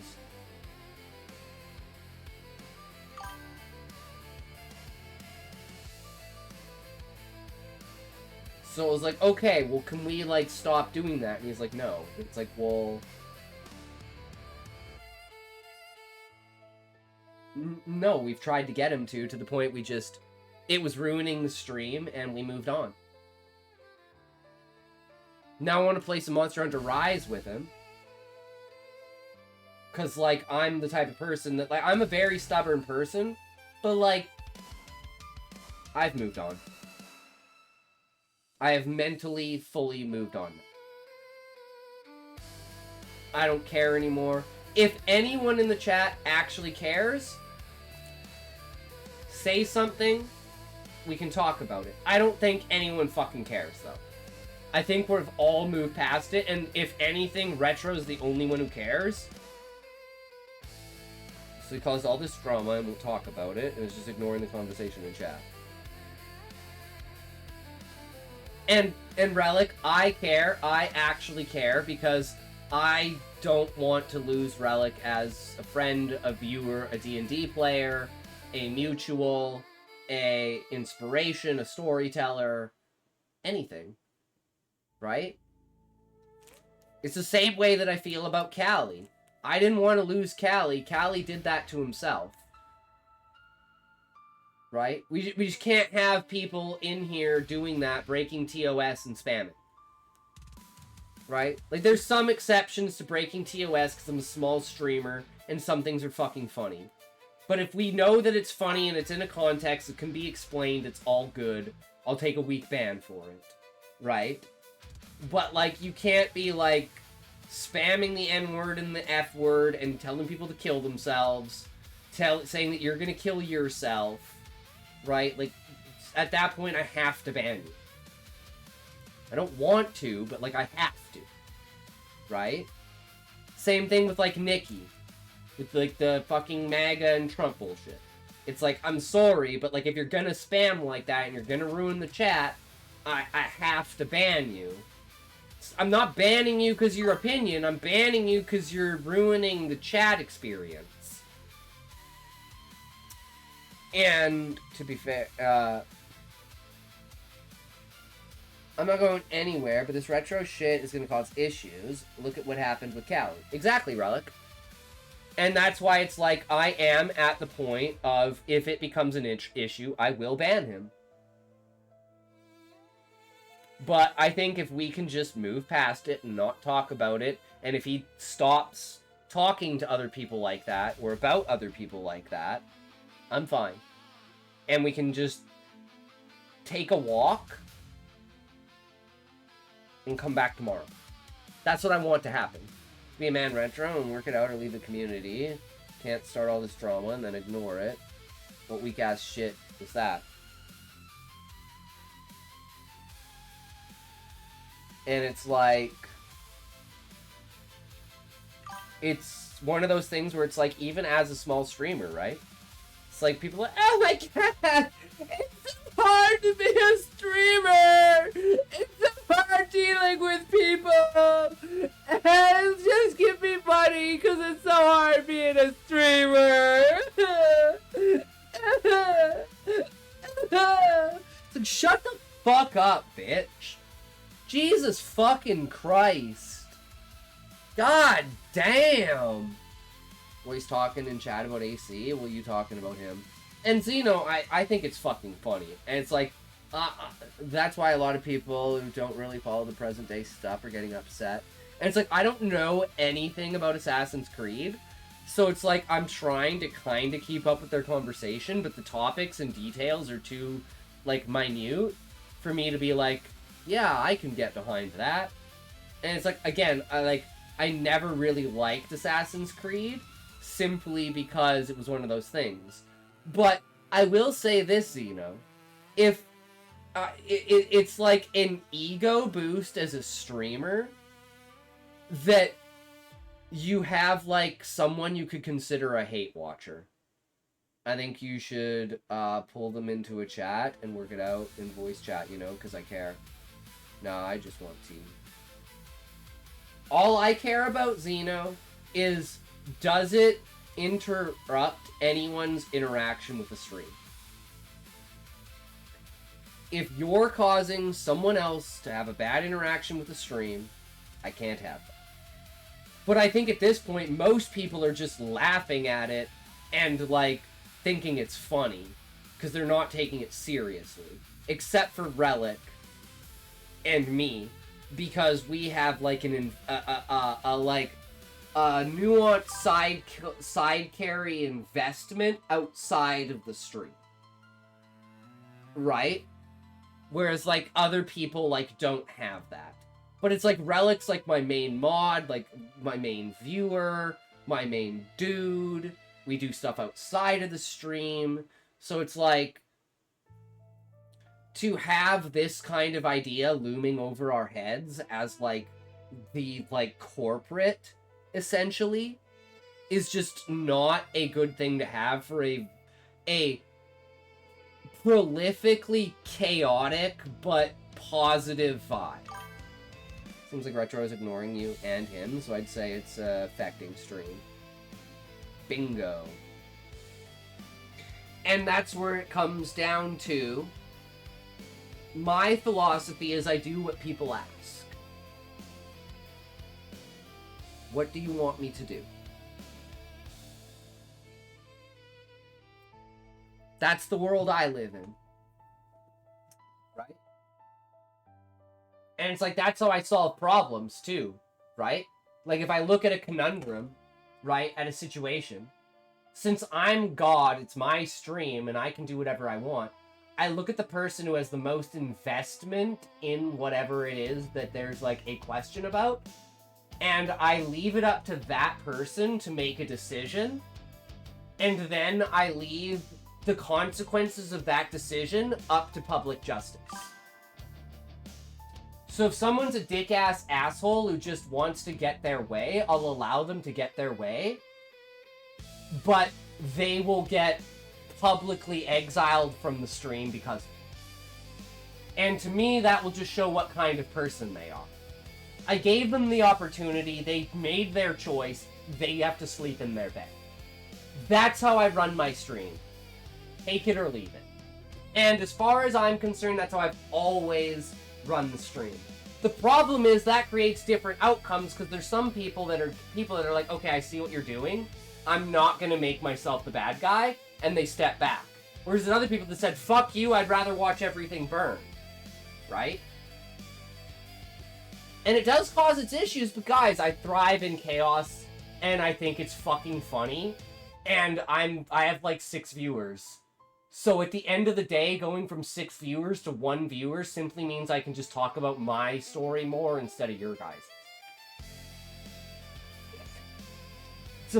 It's not a good thing to say as a streamer, right? It's not a good thing to, like, say to your audience, right? But it's like, that's the authenticity and shit where it's like, I'm not pandering to an audience, right? It's in fact like, you guys are kind of annoying me in some ways, but I just deal with it. Because I also think it's funny, because I'm like, oh yeah, no, I could see definitely why. And it's like, I just go along with whatever I'm gonna do. Like, for instance, I'm talking about my story in politics. Relic's like, this is shit. And I'm like, okay, mute the stream and go back to talking about politics. And Relic's been here for like 9 months. So I think I'm doing something right. I just have to find the people that are like willing to go along with it. Right? This is getting too supernatural now. What's your take on it? Are you liking the supernatural? Oh, Retro. I say we try one more time to talk to Retro, and he refuses. Gets a week ban for his behavior.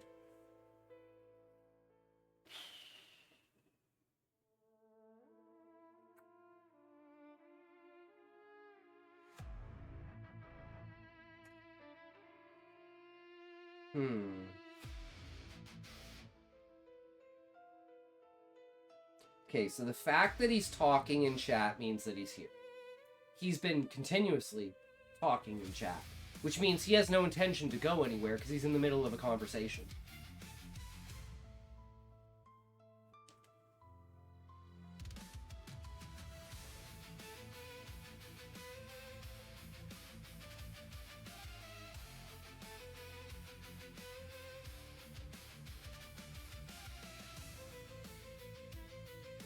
So,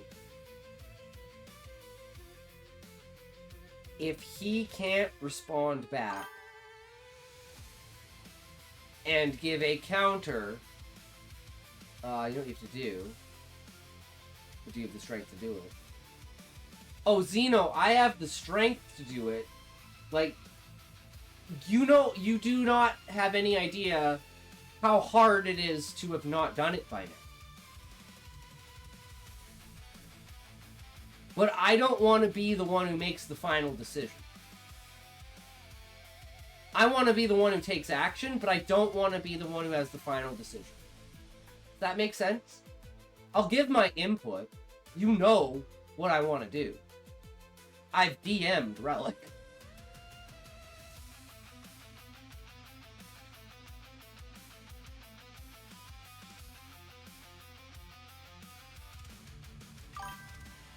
Last chance. Work this out to at least being able to be respectful in chat. Or we'll get to Scotty on what happens. Oh no, you don't like that, dude.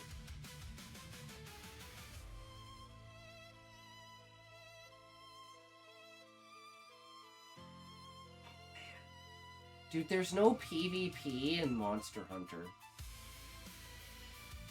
But you can trip people. What if I just played Gunlance and I just tripped him every single hunt? And I just literally, like, stood on top of him and just, like, just 1, 2, 3, shoot, 1, 2, 3, shoot, 1, 2, 3, shoot, reload, 1, 2, 3, shoot, 1, 2, 3, shoot, 1. He literally wouldn't be able to move. I have, like, perfected being able to, like, stun lock people with Gunlance. Here's a story as long as it makes sense and I'm cool with it. Complete BS and the Mirage we're saying is too quick and I don't even know what that is. Like, to me, that's justice. Right? Like, that's how I treat scenarios. Right? You want to play games? Oh. I see how it is. You don't want to play games with me. Relic found that out yesterday. Relic? That was bad. Can I just ban him for a week? No, it has to be me that does it. It has to be me that does it.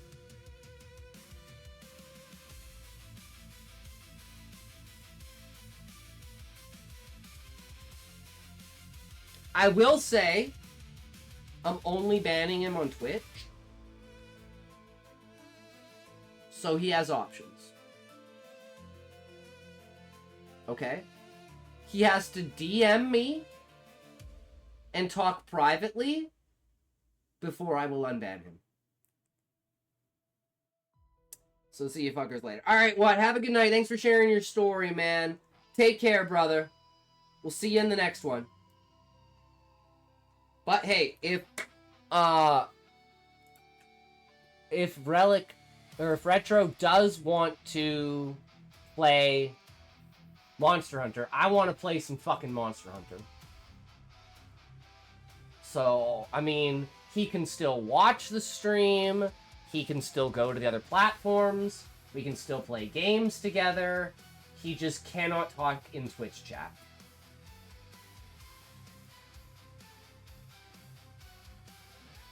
I think that's reasonable.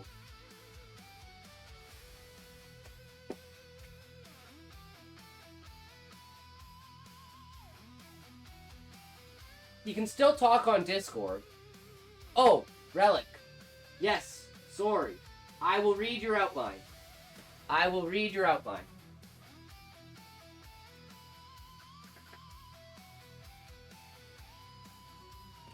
And you know what's amazing about this, guys, is this is a real character building moment for me. Because I'm a real spiteful, pity... No, like... No, that's not the right... not pity. What the fuck is wrong with me? Petty. So I'm a small, angry, stubborn, petty... human.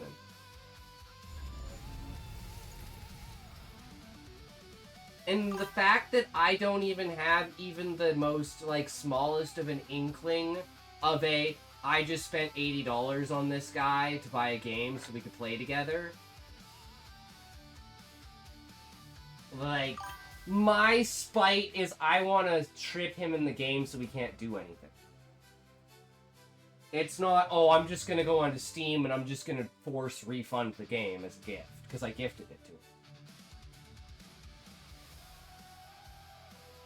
Because, I mean, that would be fun.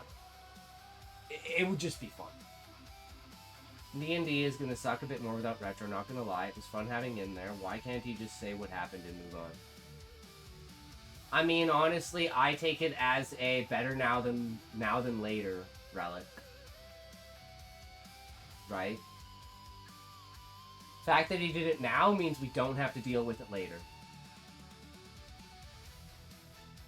And like, this is what I love about having no monetary connection to streaming, is there is literally no reason for me to fucking give a fuck. I just do what I want. I'm here for the love of the fucking game. And even though this is like really upsetting and it sucks, I'm gonna look back on this in like a month and I'm gonna be laughing my ass off, and this is gonna be just better and more stream lore. Now we've got Valium Boy, we've got Callie, and we've got Retro. Like, I almost have more hate watchers than I have normal viewers at this point. Like, that's impressive, right? But no, legit, I have no idea what I said to make him so angry at me. If I really did something to say something, so I correct the behavior, don't hold. And Relic, the best example of that is what happened between us yesterday, where I speed read fucked up your story. We had a conversation, we came to an agreement, we shook hands, and we moved on.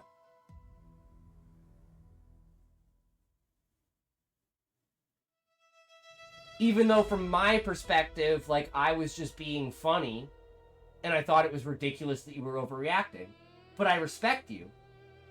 And if that's your opinion and that's your reaction, then I'm gonna respect it, and I'm gonna adhere to it. Because I don't want you to feel that I've put you down in any way. I'm sure one day I'll hate watch you. I mean, I do watch Asmongold as my main streamer that I watch. So, I mean, maybe I'm just picking up, like, Asmon aura, right? I mean, it is what it is. He added me on Discord and said this, then unfriended me, so I couldn't respond for the constant jabs on stream, as well as the alt friend, whatever they are. You have ruined any interest I have in having a dialogue with you. This is the first and last time I will be in contact with you. Do take care. Well, he added you, said what he wanted, then unfriended you so you couldn't respond. Guys, you know what I'm getting here?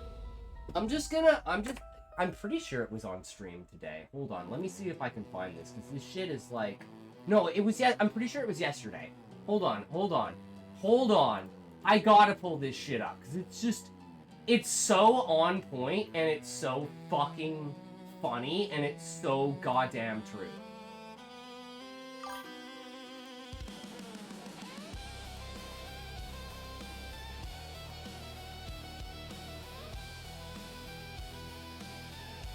Hold on. Is this it?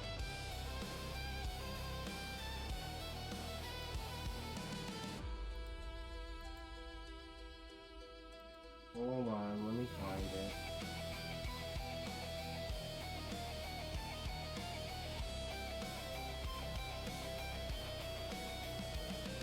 Fuck! Why can't I find it?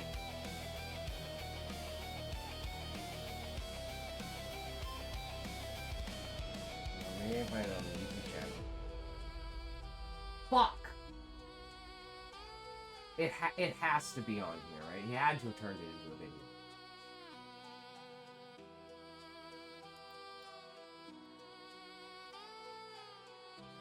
It's too good to not fucking turn into a video.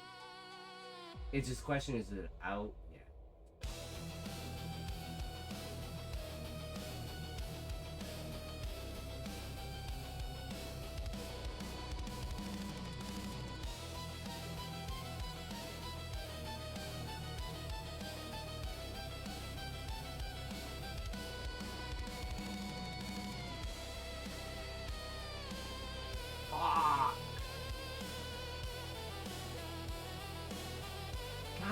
damn it, I can't find it.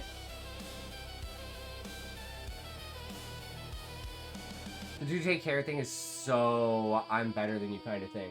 It's the whole beef thing, like fucking Mizkif and Asmongold, and it's like the day that like Mizkif came out to tell his truth, he waited 1 minute after Asmon went offline, and then he came online to like say his truth, but then like XQC and Hassan were watching his stream, and he was bitching because they were getting more viewers than him, and he was like, I'm not gonna tell my truth until they stop watching me, because I need to get all my viewers. And it's like this whole performative, fucking retarded bullshit stuff. I'm like, oh my god.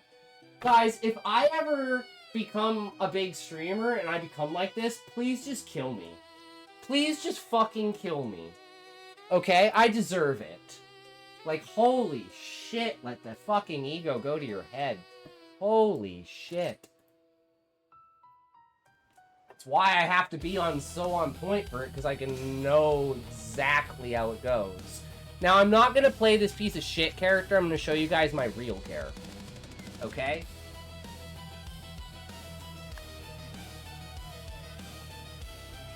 My 600 hours of play.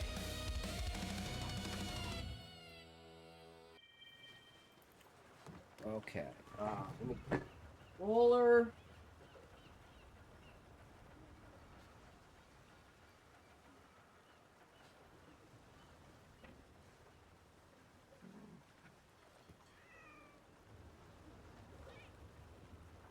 Make sure this thing works.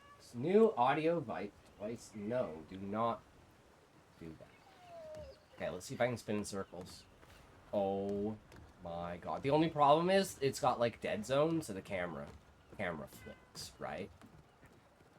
Camera moves randomly. Oh yeah. Okay. So, without further ado.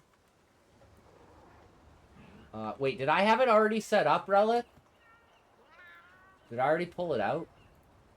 Yeah, and then you said you didn't want to do it, and now we want to do it again. Okay, perfect. Perfect. Let's take a toe. Well, let's do this. So this is outline for Chapter 10 for Relic's story. Okay. So to catch you up on the story, Zeno, I'm confused. Retro was talking to me perfectly fine yesterday in chat. And that's why Relic, like I was saying earlier, I feel like something happened to Retro. Like, I feel like he, like, had some sort of breakdown. And I'm legitimately, actually, like, concerned about it. Like, I'm gonna go to bed tonight thinking what could have, like, creating scenarios in my head of what could have happened to Retro to make him act this way, and I'm probably gonna write it into Stoner Girl Evolution. As, like, a reference. Like an Easter egg. As a stream war thing. Because that's just what I do. Because I take my real-world experience, and I make that into my stories. 3, 2, 1, choke!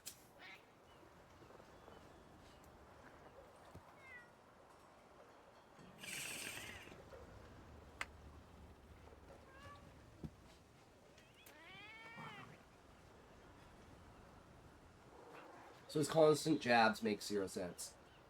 The same way Relic, where he was like, please stop using slurs. I'm like, yeah, I'm sorry. I've said the N-word like 9 times in 2 years. For like very facetious and purposeful conversational, contextual reasons. That like, if you were reading Huckleberry Finn and you said, nigger, it's not you saying the word, it's the word being in the context of what you're reading. We are a reading stream and we use words. So I just find it baffling that anyone could get offended by a word in a community that is about words. When you know that the intent is what defines the word, right? And that's why I facetiously say it, because I think it needs to be, like, numbed out of existence. to the point where it's like people don't care about it anymore, and then people will just not say it because it's not relevant because no one cares, right? The problem is that people care that you say it. I think that's a bad part of society.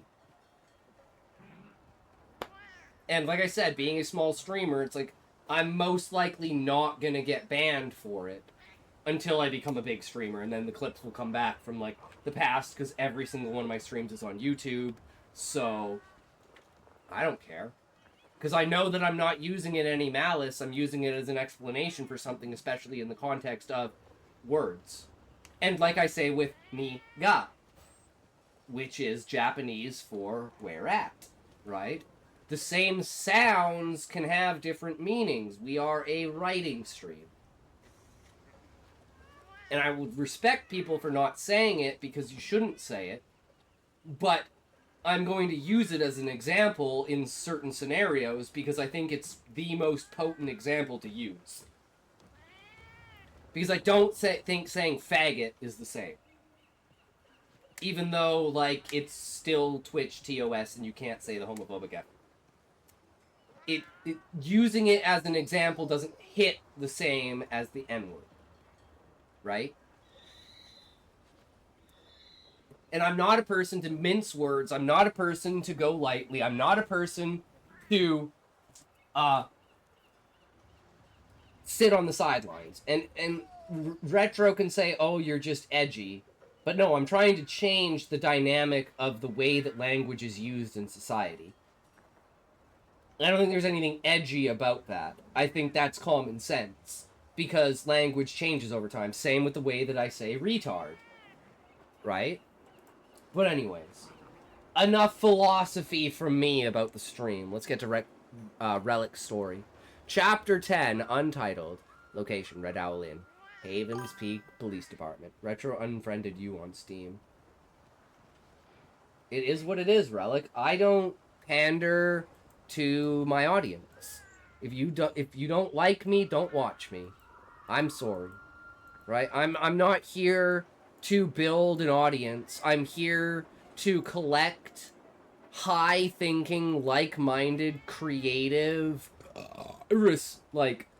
reasonable people. And if you don't fit that criteria, I'm sorry, I don't want you in my community. And I've been very blunt about this in the past. Honestly, though, it's rather funny that people in chat, Happy Cali, Retro, they all talk shit and jab everyone, and then after a while of people doing it to them, they get mad, and this shit happens. Like, I'm confused. If he wanted me to stop, why is it okay for him to keep jabbing at other people?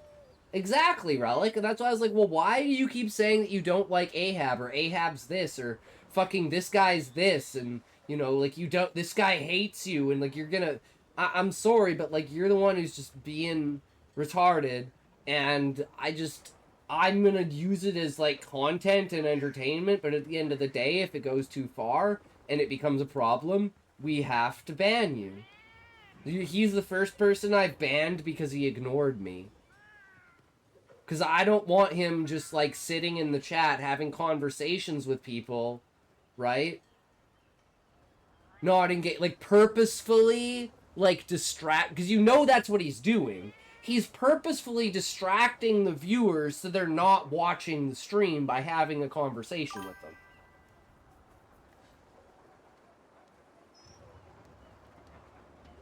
And then when we call him out on it, he just keeps doing it. And when we say we're gonna ban him, he keeps doing it.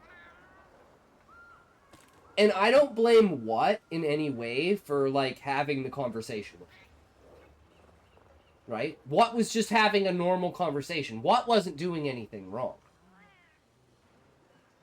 But Retro's intent behind it was the problem. His intent was to disrupt the stream. And to completely derail the conversation. Nah, I hope What doesn't decide to leave the Discord or game. I don't think What will. I think What's fine. What was just having a random conversation with Retro about Assassin's Creed. I have no hostility or anything towards What. I think What's great. And I don't think What holds anything to me either. And I think What was just doing the same thing of, like, you know, when you're in those situations, it's like your girlfriend's having an argument with her mom, and you're sitting there with, like, her brother, and you're both, like, face-palming, like, trying, like, not to get dragged into the black hole abyss that is this conversation. And then an hour and a half later, they're asking you what's for dinner. And you're like, oh, the steak's almost ready. Can you smell it? We've been barbecuing. That's just how humans are. Like, I'm 35. That's how humans are. Like, I don't know, man. No, I mean, to me, because I know they are friends.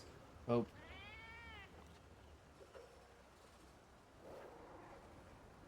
Oh, that what has a reaction that follows along Relic's. Because I would assume at least Relic would try to get that from what?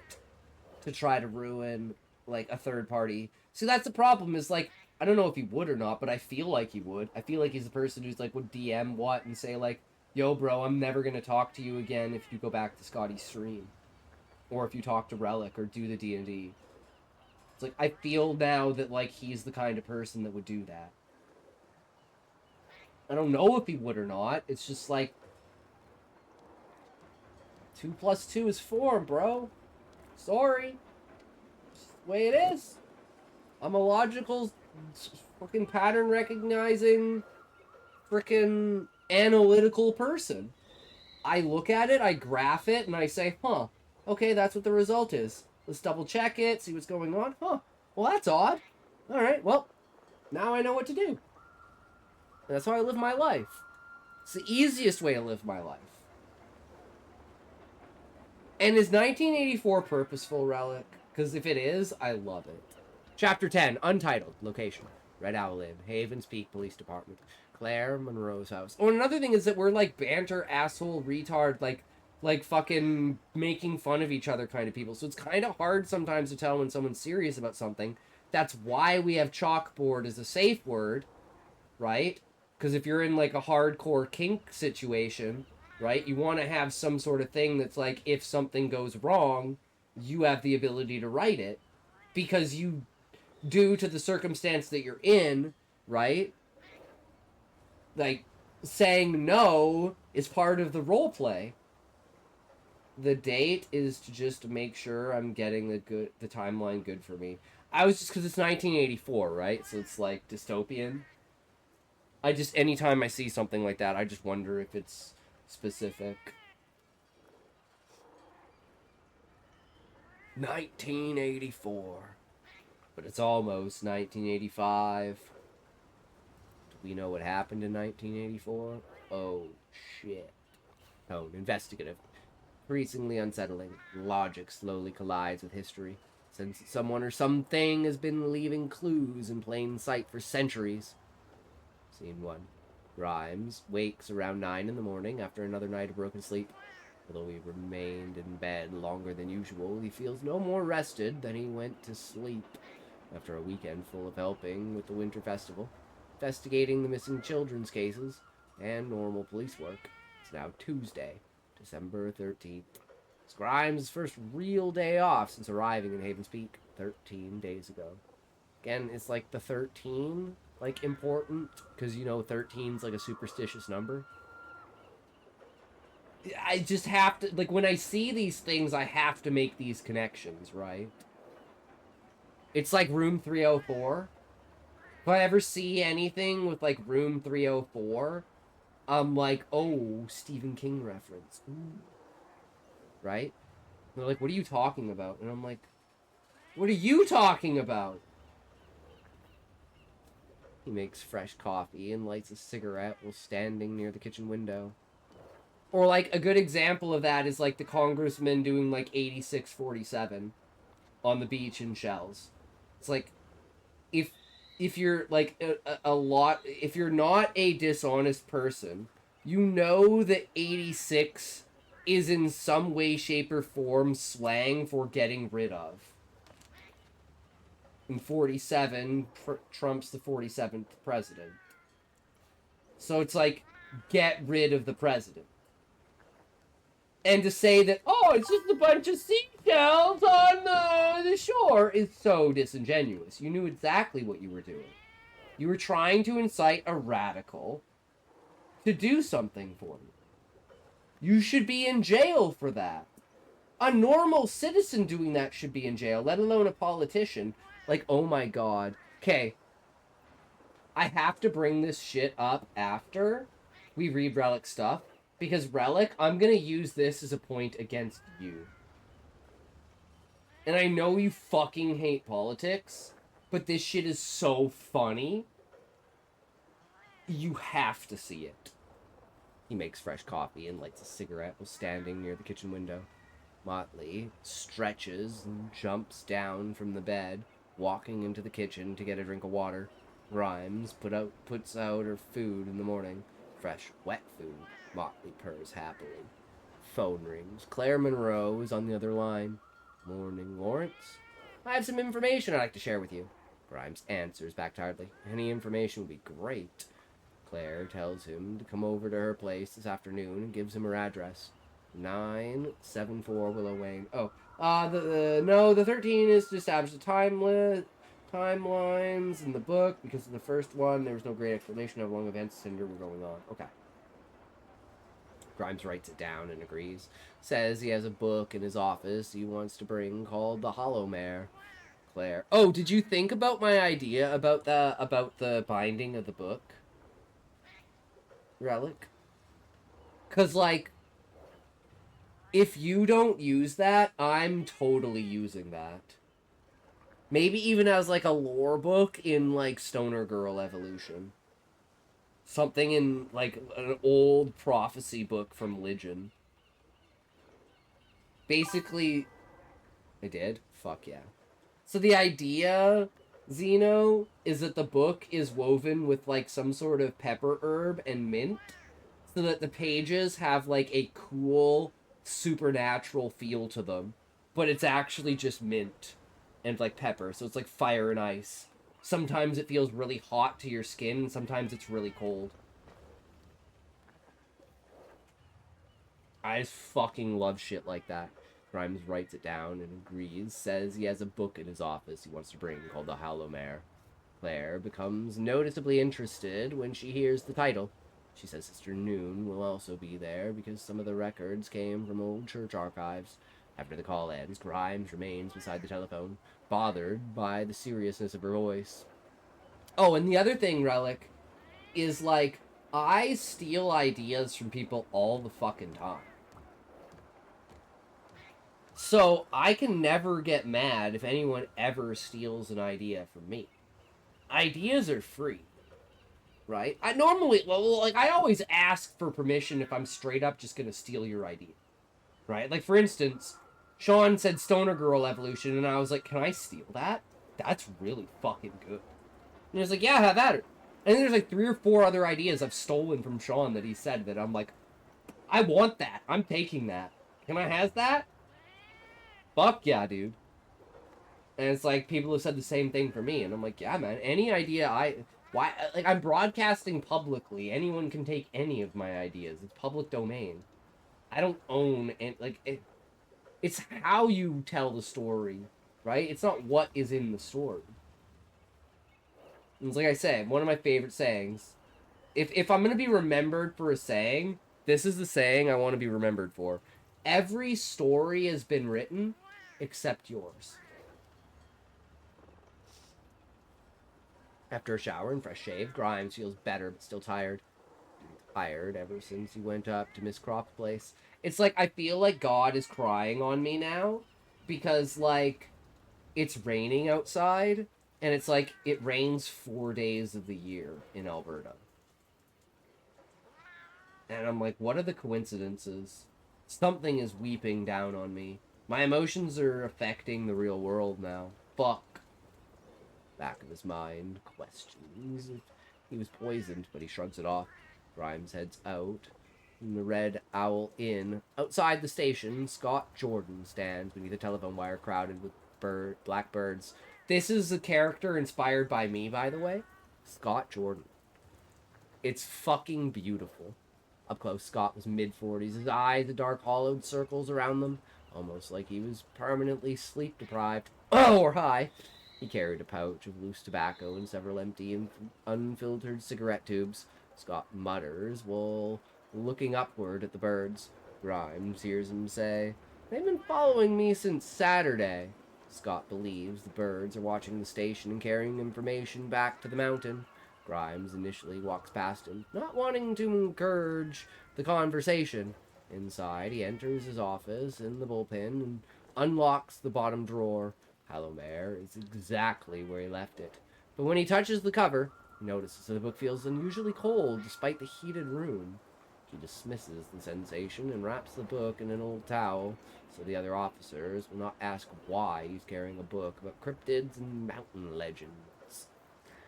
On his way out, he notices Scott is still standing beneath the birds. Remembering Scott's outburst during the press conference, Grimes decides to speak to him. From his truck, Grimes rolls down the window and introduces himself. Scott turns slowly and answers in a raspy voice. "Yeah, I know who you are. You're the detective working the children's case. What are you talking to me for?" Grimes says he wanted to introduce himself and ask about the missing livestock. Scott becomes guarded but gives Grimes one useful detail. He says the cows were not simply taken. They walked out of their enclosure after someone left a weird totem figure with bones attached to it. Scott says the totem figure again near says appeared again near a dead fox. Scott warns him, "It's the witch's mark." Before Grimes can question him further, the birds suddenly lift from the wire at once. Scott flinches and watches them fly north towards the mountain. He refuses to say anything else and walks away, muttering that they have already stayed too long. Driving back to the Red Owl Inn, Grimes scoops up Motley and puts her in her carrier and heads out to Claire's. "I'm back. No, my bad. No worries, it's all good, man. 'Tis what it is." Oh, thanks for the follow, my man. Following Xeno_Toxic. I hope you are enjoying the stream less than 4 Hi, months. sweetie. Hatred was just telling me he used to Arch Commander Consummate and thinks he'd be a perfect match for us. I'm not that interested. Are you smoking? Who? You. Why? What, why? Are you smoking? Maybe. What? When did you start smoking? 1989-ish? So you have been lying. Now it makes sense. The filled ashtrays, the burning pine-scented hairspray. I guess I'll see it. Her 3-pack a day voice. True, Sergeant Hatred, true. Claire's house sits on a quiet residential lane bordered by bare willow trees and snow-covered hedges. Grimes carries Motley's carrier in one hand and the towel-wrapped hollow mare in the other. A gold cross hangs in the center of Claire's front door, surrounded by frosted glass. I was going to make one comment because I think it's funny, but it's hilarious. So, like, earlier in the stream, I'm pretty sure it was Retro, and Retro was like, "Hey, when Ozzy shows back up, tell him to, like, DM me so, like, we can talk about his story." And then Ozzy's like, "Hey, how's it going, guys?" And then, like, 20 minutes later, Retro was, like, basically out of the stream. I think that's just, like, such... Like, how does so many coincidences add up so much? And then it's like, we tell him to go to Kick. He makes, like, trying to get to Kick, and then Xeno shows up on Kick, even though I never have Kick viewers. I'm like, guys, this is what makes me believe that I'm the main character in a simulation. And there's someone else, or, like, a higher version of me, writing my own story for myself. And I'm actually just, like, never-ending story, like, living my own book. Like, it's a combination between, like, Alan Wake and, like, Never-Ending Story. Then he implies that I'm the person on Kick when it's not even my Kick account. Wait, he implied that it was you, Xeno? I mean, you, Relic? That Xeno was you, Relic? Oh my god, that's too funny. I didn't see that. Grimes is surprised, because Claire has never spoken about being religious. Talk about... Ozzy would like this one. Projection! Claire opens the door and smiles when she sees Motley. "Well, hello to you, little one." Fucking asshole. Rafflecopter true. Absolutely fucking true. Because Ozzy's story is a fan fiction in a way inspired by Ace Attorney. So it's like, how many coincidences can truly come together at one point in time? I mean, how many events have happened in my life, right? So it's like, is this like the peak? Is this the day where it's like 12 coincidences all happen together and it's never gonna happen in the rest of my life?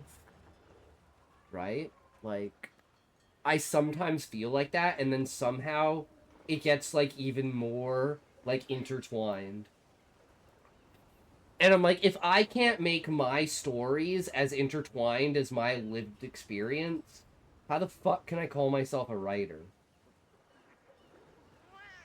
Right? Now, there's a nuance to this, because some people's lives are 3 layers, and some people's lives are 50,000 layers. And my life is like 80 million layers. Like, between my family history, my mom, my parents, my dad whistleblowing, like, my birth, my epilepsy, my seizures, my friends, the people I know, my sister, her husband, their kids, my dad's friends, the way my dad is, like, frickin' my friends, like, both of my friends, like, my female best friend, my male best friend, like, if you actually knew the web of my life, you would be like, what the fuck? Clearly I'm Xeno, look out, true. And, like, for instance, like, the only reason my parents are together is because a friend of theirs, after a Christmas party at a work job, because they were co-workers, they worked in a warehouse together, said, I know you guys love each other, I'm not letting you out of the car until you kiss. But my mom was married. But the dude was abusive, and he broke her eardrum. Like, a year earlier. And they had been, like, basically, like, pretty much in an affair, but they hadn't done anything. And then my mom filed for divorce and divorced him and then married my dad. That's just like one small, tiny nuance of like small things. Plus, it's like, so my mom's parents, they cheated on the spouse. And then the spouses swapped partners, and one of them took all of the kids.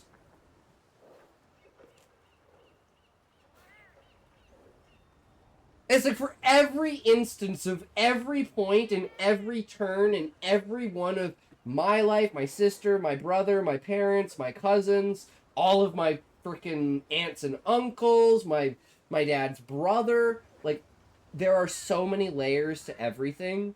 It's like it's actually fucking insane. And I don't think I've ever met anyone who has that many layers to shit in their life.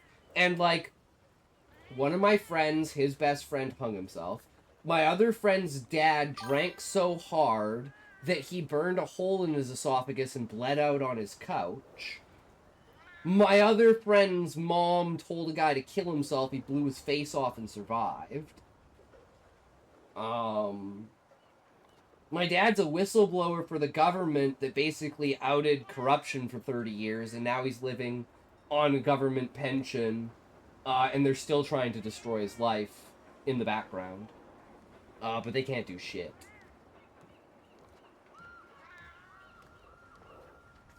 So, like... I could literally talk forever about this shit. It's fuck... And then it's, like, my mom's, like, level of creativity and, like ability to, like, put things together, despite her, like, inability to grasp reality, let's say. Like, she does, like, photo albuming and stuff like that, and she's, like, categorization, and she just basically has, like, our entire lives splayed out. She's probably taken 1 million pictures. I'm not even kidding you. She has probably taken 1 million pictures in her life. She just takes pictures of everything. Like, she will take, like, 1,000 pictures in a day. Easily. She'll be like, oh my god, look at this cow. Oh my god, look at this sunset. Oh my god, look at the rain. Oh my god, look at the sunrise. Oh my god, look at what I made for lunch. Oh my god, look at the puzzle I was doing. Oh my god. And it's like, it's amazing and awesome because she catalogs stuff, right? And she has like stories for stuff. She's like the reason why I'm such a good storyteller, in my opinion, because she just loves to tell stories. And she's like, oh my god, look at this. Oh my god, and then it was doing this, and then went like that, and I was like, oh my god, I thought about this, and I did that. And it's like, but she's not intelligent, right? You can't have a conversation with her about quantum mechanics and particle duality and single bit division and up-down quarks and like why the charm is called the way it is.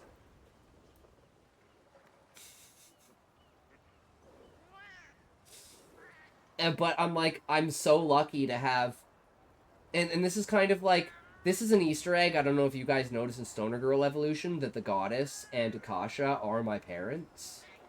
That my dad tries to ascend through like Seth and physicalness, and then my mom tries to ascend through like religion and understanding, and she winds up being like a beautiful angel creature, but my dad turns into like Dr. Manhattan.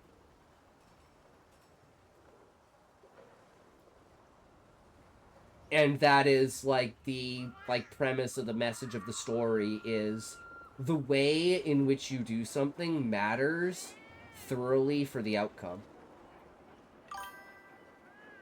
Read, worm! Read! Sorry, I'm getting distracted. Relic.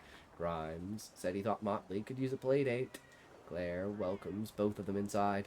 The house is bright, warm, and comfortable, filled with bookshelves, plants, framed photographs, and furniture that appears collected rather than purchased as a matching set. Sister Noon waits at the kitchen table beside several boxes of records and worn leather journals. She stands when Grimes enters and bows her head politely.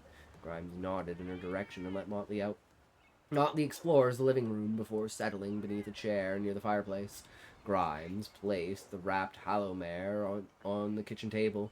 When he removes the towel, Claire's expression changes.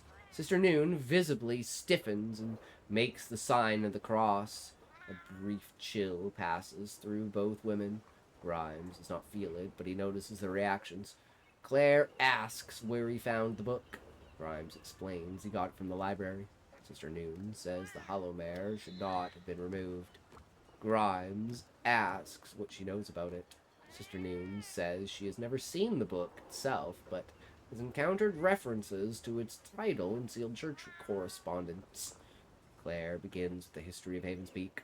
Before the town carried its current name, the settlement was known as Alder Creek. The earliest surviving records date to the late 1600s, rather than simply explaining the history. Claire lays several original documents before Grimes. One is a town ledger that records livestock losses, disappearances, and unexplained deaths. Few others are the journals of the town's founding families. Another was a damaged church register listing people accused of communion with the mountain.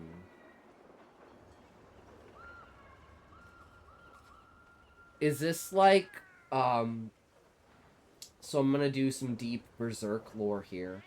But if you know of, like, so it's like the mountain cult tribe that is connected on the outskirts of, like, the Great Citadel. So after the eclipse, right, when the apostles start running wild, they start basically infecting humanity with, like, curses and stuff, right? And, like, one of them is, like, for Baphomet, right? So there's, like, the bull-headed Baphomet cult that basically goes around, and it basically has, like, prostitutes sleep with animals. Right? To try and create, like, a satyr, essentially. And it's like, it's like, shit like this makes me think about that when I hear it, like, described like this. I don't know if that's, like, I doubt that's your intent. Because normally people don't take the story that far. But I fucking love Berserk because of how goddamn dark and fucked up it is. Claire points out that the same totem-like symbol appears repeatedly in all of the sources. Rhymes compares it to the totem Scott explained outside the police station. It is nearly identical. The discovery turns Scott's rambling claim into something harder to dismiss. In the early journals, the totem was called the Black Root. I am researching a dark twist to the story, something that people won't expect. Fuck yeah, Relic. Fuck yeah. I love it. Because, like, we haven't seen Country Girl in a long time. But she specifically said, because I kind of called this out in her book, I was like, there's gonna be, like some fucked up, like, animal bonding shit, right? And she's like, yeah. Because it's based off of, like, a horse cult in Kansas or something like that in, like, the 1860s. And something like 150 people died from, like, you could guess it, like, intercourse with animals, right? But that was kind of this whole, like, cult thing. And the, like, witch tribe in the story is, like, kind of based off of that, right? Because they have, like, a, like, spiritual communion with their horses, right? But it's not done in a sexual way. It's just, like, the bonding of souls between, like the riders on, like, the plains, right? Like, think of something like the Dothraki in Game of Thrones, right? It's like, they didn't mate with their horses, but they basically mated with their horses, right? Like, their horses were their, like, second wife, basically, right? Like, if you didn't have a horse, you weren't a Dothraki, right? So it's, like, so ingrained into their culture that you basically had a spiritual attachment to your horse. They were, like, an extension of you. And I would say that's, like, an equivalency to how we treat dogs as pets. Right? Like, you have, like, a spiritual connection with your pet that goes, like, down to, like, the soul, but you're not, like, mating with your pet, right? That's fucking retarded. But it's, like, a metaphor for how, like, you can have a connection with an animal, right? Like, I love my cat, and I've loved my other cats, right? I'm not a dog person, per se, right? There's some dogs that, like, were pretty good. That, like, my friend's dogs, like that, right? And it's, like, I think it's funny how people think about that in an extreme when it's like, if you look at it from, like, the spiritual side, right? Like, we do have, in the West, the idea of a spiritual connection with our animals. So. And the fact that, like, they're leading cows off into, like, the wilderness, right? I'm like, it's just, I know it's fucked up and it shouldn't be, but that's just where my mind goes. Because I'm like, how fucked up and dark can it be? And I'm like, well, if you're not gonna... Because this is the ritual I would make. So take notes here. This is the ritual I would make. So if you're like India and you worship cows and you believe that cows are the reincarnation of people... So you know how humans wear leather, and, like, leather is, like, a byproduct of, like, cow skin. So what if you, like, made, like, a cow, like, a suit for a cow made out of human skin? And you, like, dressed up the cow in this, like, human skin suit to, like, represent, like, the embodiment of, like, the human soul inside of the cow.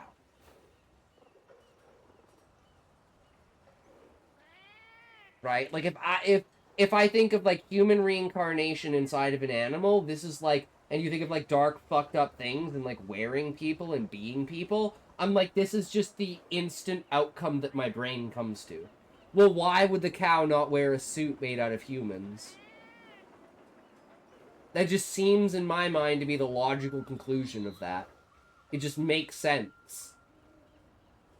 That would be the ultimate way to, like, honor a cow coming back as a human, is putting the human skin back on it. But I don't think most people think on such levels. And I honestly think it's a shame because, again, it comes back to the ability to differentiate discussion and endorsement.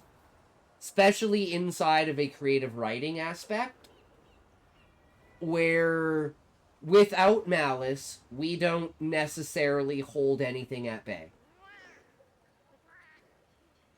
Right? And especially if you look at, like, the mistress from, like, the Carnival of Carnage, right?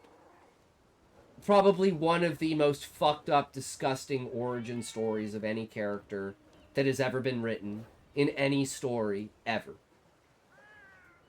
Multi-generational, biological, genetic tampering and sexual abuse. In an apocalyptic world that turns into, like, cannibalistic self-satisfaction. Self-cannibalistic satisfaction. And all I'm doing, people can say whatever they want, all I'm doing is being true to the story when I tell those stories.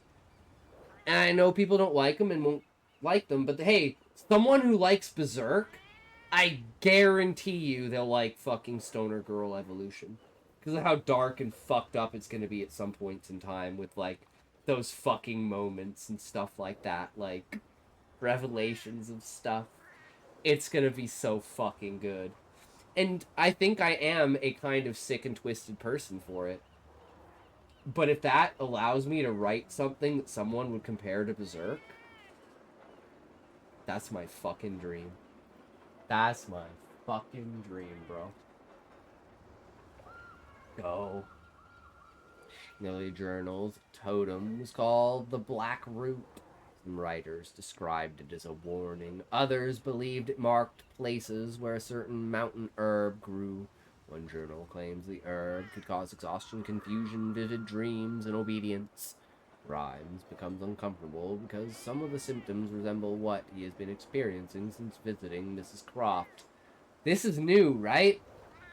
So this is your confirmation on what's actually going on with him?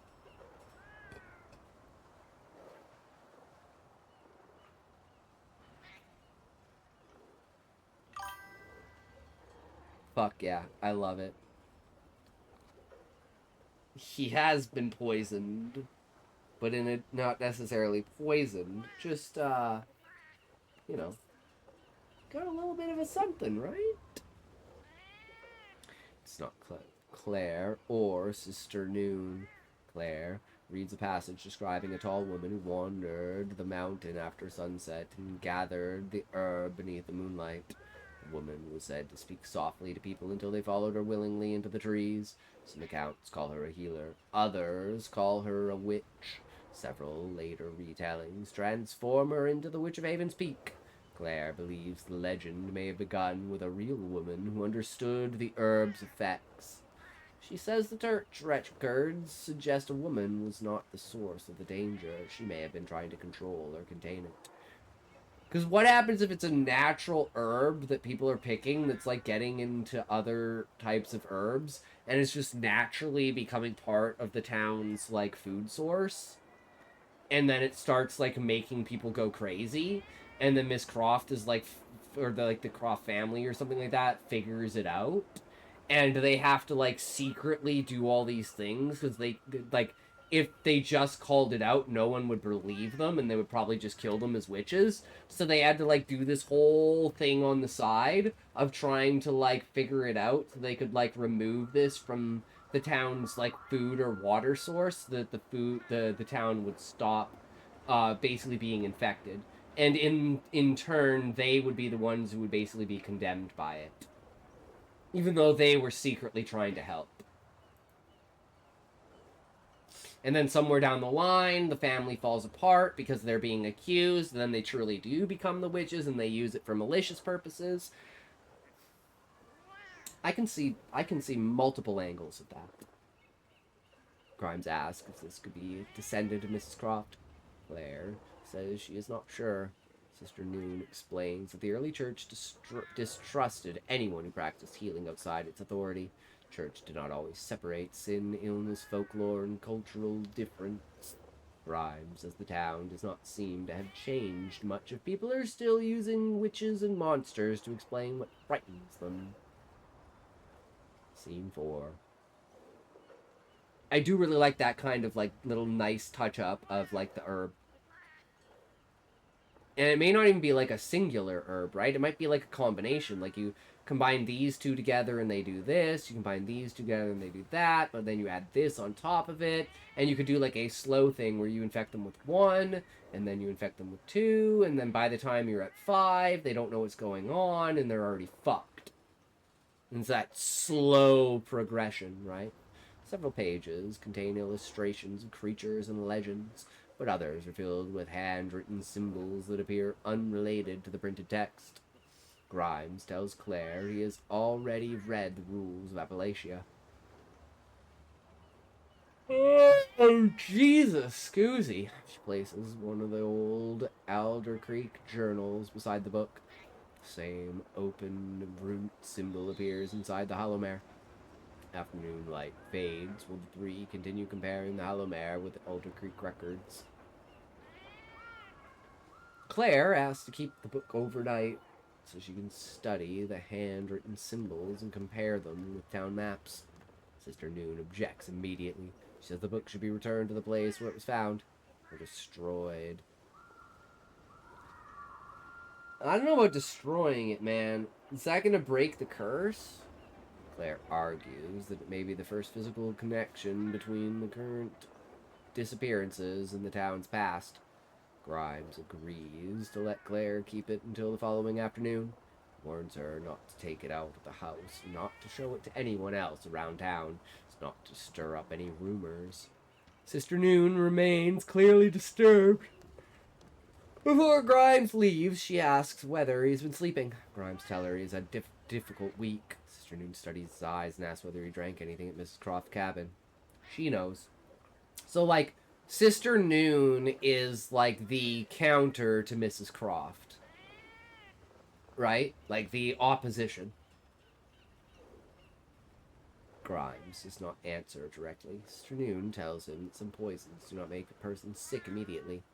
Some make a person easier to influence.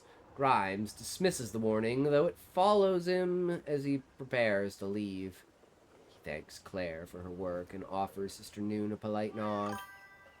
Twist, Sister Noon is the witch. Dun dun dun. No, I wouldn't do that. Honestly, Relic, that would just be funny. Because, like, I never would have expected it because it's so obvious. The problem would be is if you had, like, left breadcrumbs and, like, questions that had made us wonder whether Sister Noon was the witch. But if you just if you just literally set it up as if the Sister Noon was, like, the opposite of Croft, and you never laid any hints to anything, and then you dropped it as, like, an Order 66 moment, and it's Sister Noon and Mrs. Croft are actually, like, twins.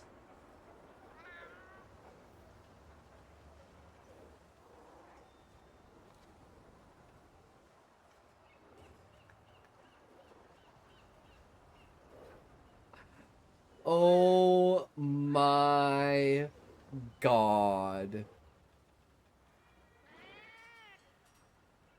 Now I'm thinking, what if they were, like, twins and they were, like, you know, went down two different paths? And now I'm like, what if this is, like, actually part of the storyline? And they're like, this is, like, you know, actually...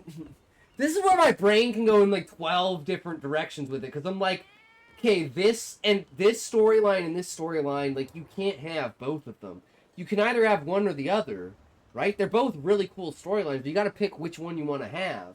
Some storylines you can be like, you can make the twist down the line here. Other storylines are like, you cannot have these, like, overlap, right? But damn. There is so much thinking outside of the box here that I'm gonna fucking go to sleep tonight, Relic, wondering if Claire is actually the witch. And she's, like, part of the CIA or some sort of government MK Ultra program that's, like, running something like a supernatural, like, fucking thing, and she's been following him, and she was actually the dispatcher that sent him and Waters out. And she literally set up that entire scenario in order to embark Grimes on this fucking adventure. And then she follows him through every book.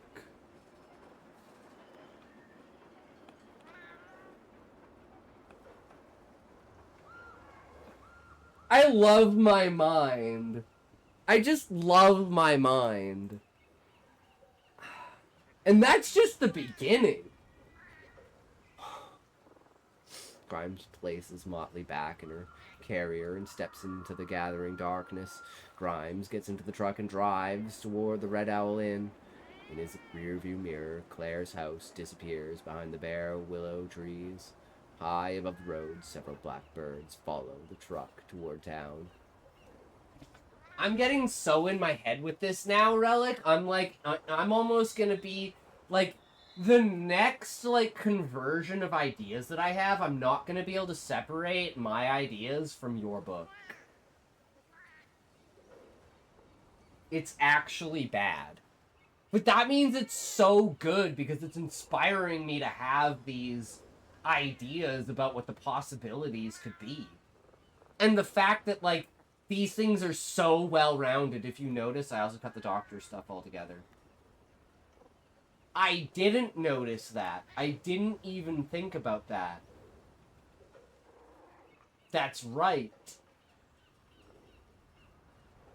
I actually kind of like that better. Yeah, because I didn't even... Yeah, no. And then having the explanation of the herbs and stuff and him just being like, I have to just get over this. And not being a pussy about it. Definitely like a personality call. She's a fucking strong gentleman. You don't need no bullshit. He'll fight through it if it kills him. That's what we do. That's what men do. We fight through it until we fucking die. Why do you think women have a longer lifespan than men? Those videos of why women live longer than men. And it's a dude, like, lighting 100 firecrackers in his garage. And spoiler, Grimes hasn't been poisoned. That's all I'm gonna say.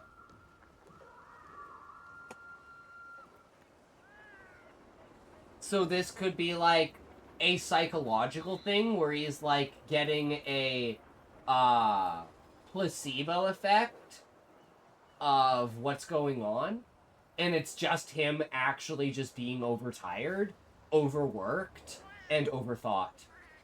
And he just literally needs to take 3 days to, like, reorient himself. Like, so many problems can be solved by just, like, taking a step back. Saying, I'm doing too much. I need to prioritize. I need to create a hierarchy. I need to know what I can and can't do. And I will slowly build up to back to where I was.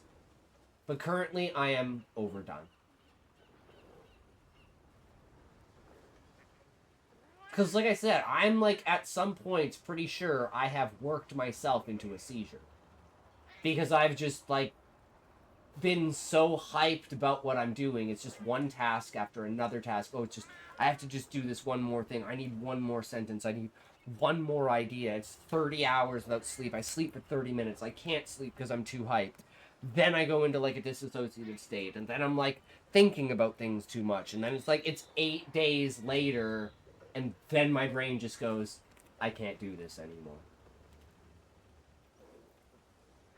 On top of, like, bodily heat stroke kind of bullshit from, like, sitting in the like, a hot shower after, like, sweating my ass off from having, cold sweats from, like, sleeping.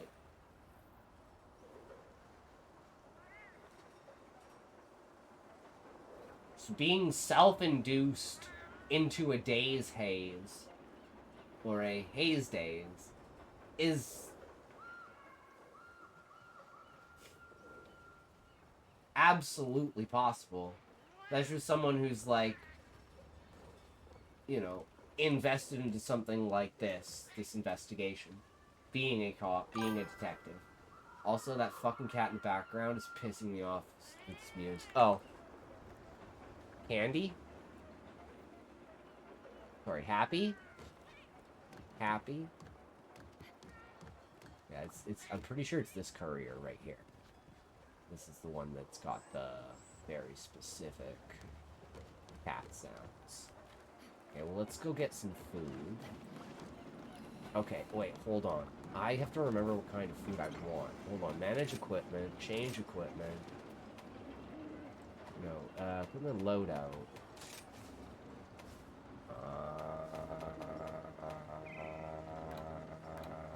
I think this is my main. All Al Sadira's SD. Okay.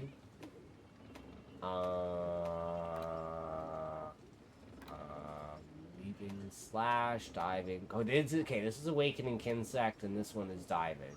So I think the Bloodlust is the one we want. Attack boost, critical eye, critical boost, weakness, exploit, master's touch, chameleon blessing, blood, right? Yeah, and this one's attack boost, weakness. Oh, this one's protective polish. Okay. Well, does this one have protective polish as well? No, it's power prolonger and divine blessing. Okay. Yeah, this is definitely the one that we want.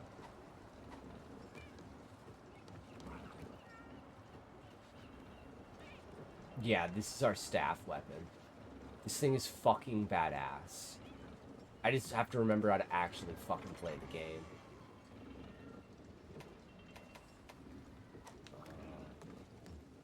I don't know. I don't know how to play the game. Urgent? We don't have any. Wait, the Harbinger of Destruction. Primordial Malzano. Okay. Yoroshiku onegai shimasu! Genki desu! Alright, you guys ready for me to get my ass fucking handed to me? Because I don't know how to play? Oh shit, yo, what's up, Ellen Wrights? Welcome thank you for the raid! How are you guys? Welcome, oh, welcome! True. How was your stream? Sorry, guys, we're just getting some ads right now, so if you're just dropping into the ads, I apologize. Fucking ads. They gotta be doing what they gotta be doing, right? Raid! Hi! Hey, everyone! How's it going? We're just about to start playing some Monster Hunter Monster Hunter Rise, but if you guys are interested, I can go. Yo, Chihuahua, how's it going? What you been at, my man? Been a while. Good to see you, brother. Right there, what's good on me? Not much, man. We're just chilling, having a good time, you know? It is what it is. The world be ready. Raid. Yo, what's up, Sunset? Welcome. I had work. It is what it is, man. You know, life calls. You don't want to put your life on hold for me. I'm just a retard on the internet. Right? Also got it. Oh, you got a girlfriend! Congratulations, bro! I hope she doesn't drive you crazy. I mean, what? Anyways, 3, 2, 1, tote!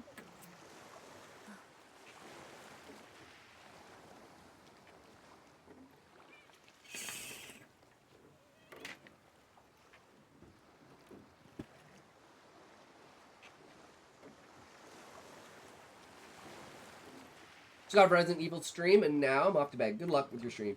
Alright, sounds good, Halloween. Have a good night. Thanks for the raid. Hope you had a great stream. Take care.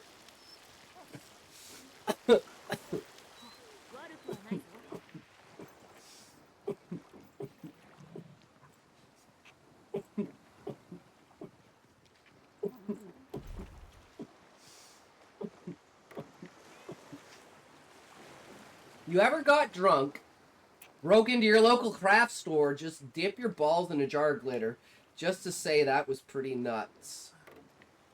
And that's how it feels to drive F-150. Scotty, tomorrow on stream, can we watch Treasure Planet, the anime movie? Do you know the lore behind Treasure Planet, Relic?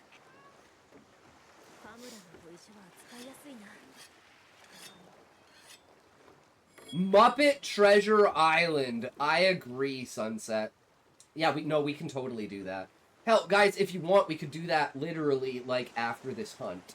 Like, I could download both the movies right now, and we could literally watch them right now. I know it's a book. That's about it, but I love the movie. No, Treasure Planet. The conspiracy theory behind Disney. So, they had Treasure Planet, totally planned out. They had 3 movies planned for it. But something went, like, wrong inside of, like, the development part, and they didn't want to shill out the money for the for the 3 movies, even though it was under contract. So in order to basically sabotage the movie...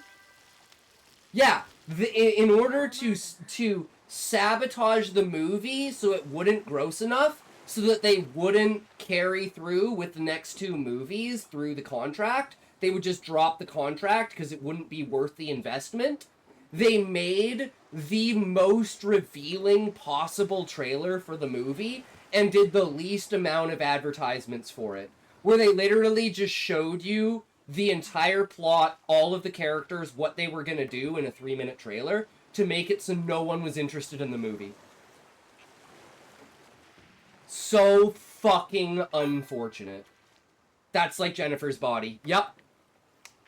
There's been a ton of stuff like that that's been, like, basically contractually obligated to create a product that has been purposefully tanked because the product has not been considered to be profitable, and the loss is worth more of the tank than it is the production. Jennifer's Body had no business being good as it was, though. Yeah. And now we are getting a second one. Guys, when you put passion and ideas and thought into your movies, you create wonderful things. So, Relic, do you actually want to watch it? I can, like, download it right now. Who's Jennifer? Chihuahua. That's my sister. Named after the character in a love story. No, do it tomorrow. Okay, we'll do it tomorrow. We'll do it tomorrow. And we'll do Muppet Treasure Island too, because everyone loves Tim Curry. Like, oh my fucking god.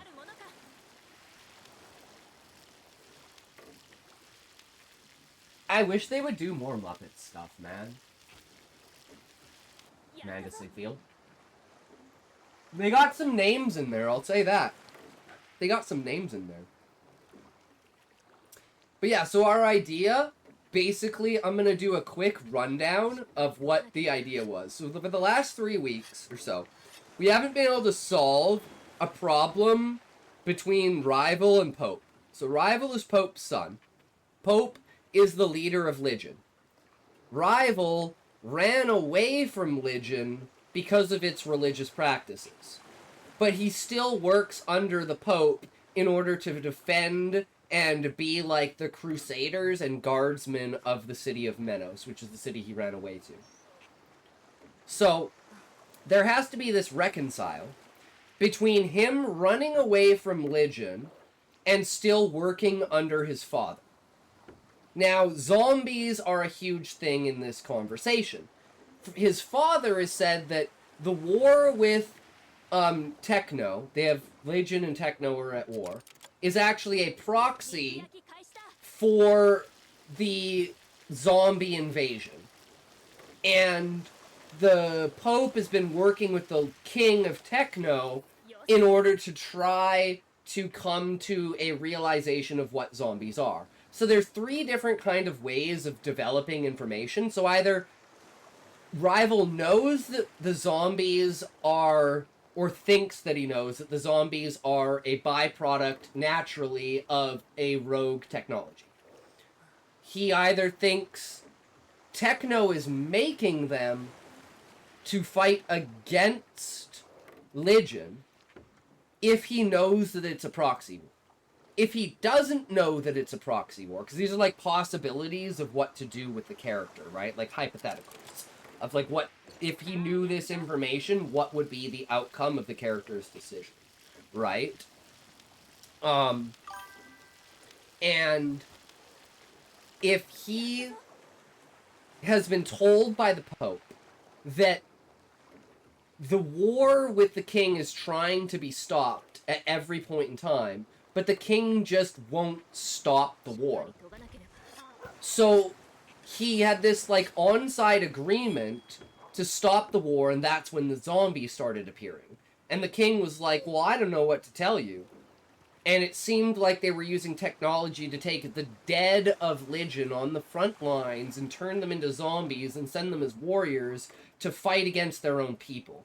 So people on the battlefield would see basically their fellow soldiers as zombies, or they would be like zombies invading the city, and people would be seeing their loved ones that should have been on the battlefield or had died on the battlefield. And Rival thinks that it's only people from Legion, because the Pope has told him that this is something that Techno is doing. But because of the way that the guardsmanship works inside of Menos, where there's Northern Menos that is people that are from Legion, Central Menos that is the people that can get along between Legion and Techno, and then Southern Menos is people from Techno. And it's like they are legally, like, segregated so that they don't have any, like, issues, right? And basically, the way that the guards work is, if you want to be, like, a crusader and a guardsman, you have to be able to reconcile between Legion and Techno, and you have to come from Central Menos. So you will get on rotations that will put you either in Northern Menos or Southern Menos. So by that, the subordinates underneath Rival are not only crusaders from Legion, they're also officers from Techno. And their job is fighting off zombie invasions inside of Menos. So the Rival's dad tells him, oh yeah, I'm on your side.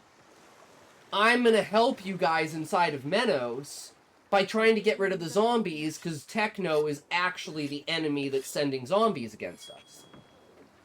Because his subordinates have seen their friends and family that are on the front lines, or their family members have seen, like, and stories and rumors of people on the front line being seen as dead bodies as zombies. But because he also has Techno officers under him, the Techno officers have also said that some of the zombies that they've fought have been Techno citizens. So Rival is in this place where it's like his dad, who runs the nation that he ran away from, is trying to seemingly manipulate him into maintaining his crusadership as a guard to stop this invasion of Techno through zombies, and says that Techno created the zombies, even though Techno's men are saying that, well, why would Techno do that to their own people?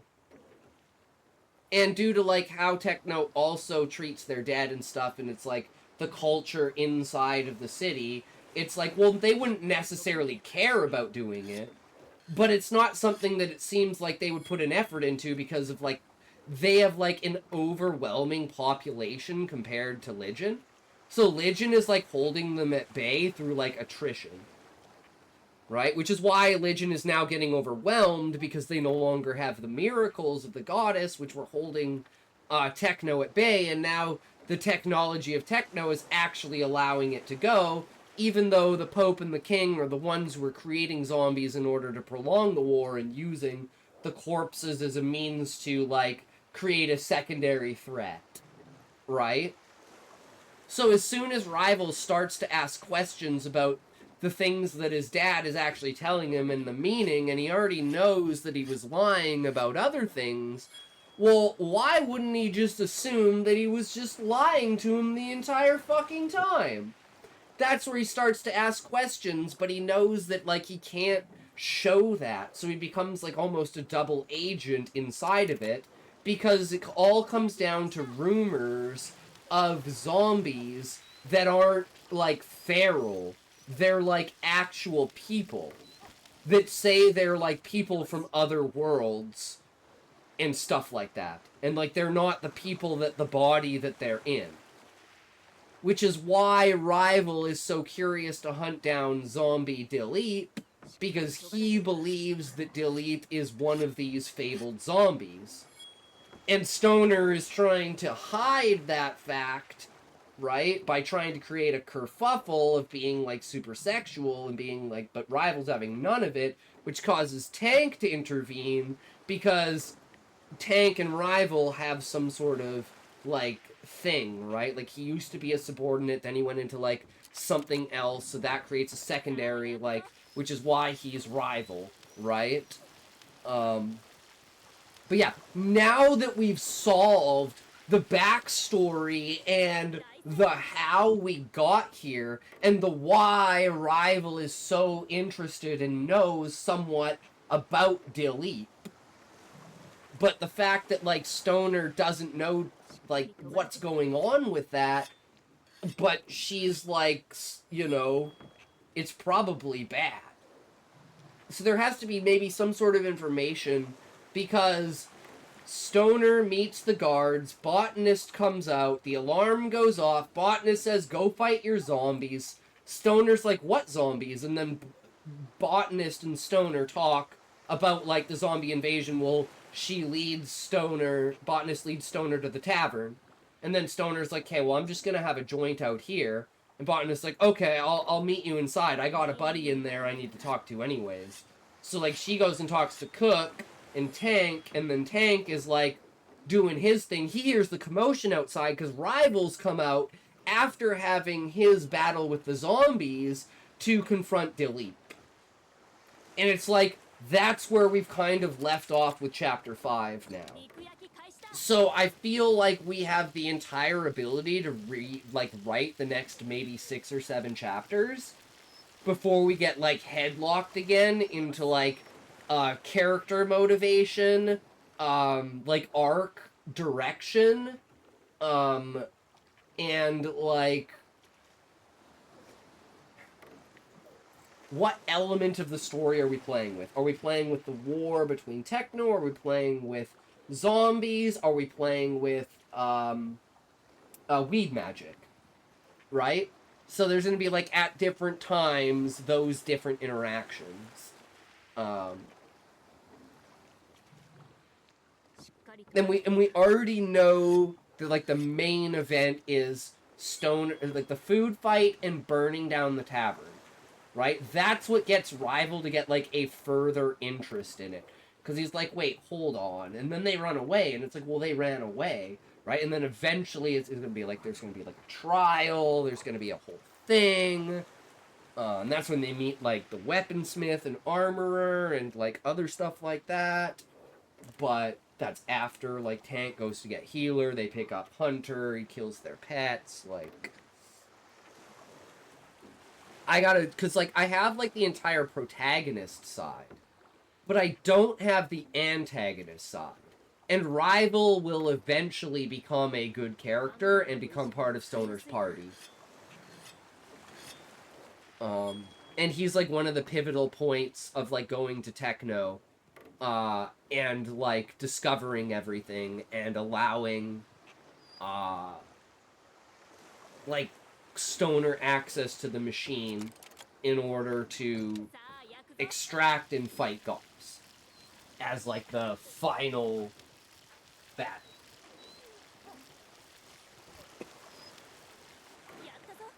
But the fact that, like, we've solved Rival's background is fucking huge. Because that's basically what was holding us back, because I didn't want to write anything further, because I needed to know how and why Rival was going to show up at certain points during the story, right? And I didn't want him to be a physical, combative rival. I wanted him to be a psychological, like, mental, intellectual rival. Right? Because,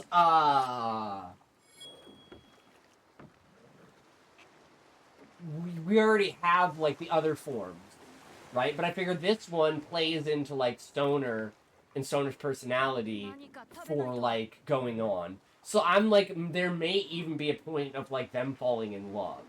And maybe that's the reason why Stoner wants to save the world, because there has to be an arc change at some point in time where, like, there's, like, the rub-off between Dilip and Stoner. Well, Dilip is, like, the warlord who don't give a fuck about the world, he'd burn it all down, suddenly wanting to save it, and Stoner just being some girl who just says, I just want to lie around and fuck people and I don't care, everyone else can deal with the world, to being the person that saves and sacrifices herself to save the world, right?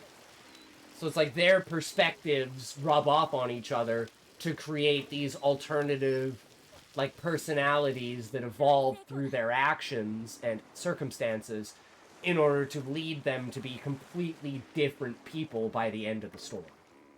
And have completely different motives, completely different perspectives towards the world. Because Dilip wants to go back and save the world. And Stoner wants to stay and save this world. Whereas she would just be like, well, fuck it, I'll just go back to my friends and have fucking high shit. And Dilip would have been like, well, I don't have anything in this world, but I have, like, mansions and slaves and shit in there, so I'll go back there, right? So it's almost like this striving for the world to collapse it all, meeting with, I'll just watch the world burn around me, perspectives are kind of like, make them both realize that their perspectives are wrong. And, like, they could do so much more. Right? And that gives them, like, motivation and inspiration, especially through, like, events that happen throughout the story, to, like, build up with that. Whether that's watching other kinds of relationships fall apart, like Cook and Botanist, whether that's watching, like, you know, betrayal kind of ideas, like Alchemist and, Hunter, or you have, like nepotism, like,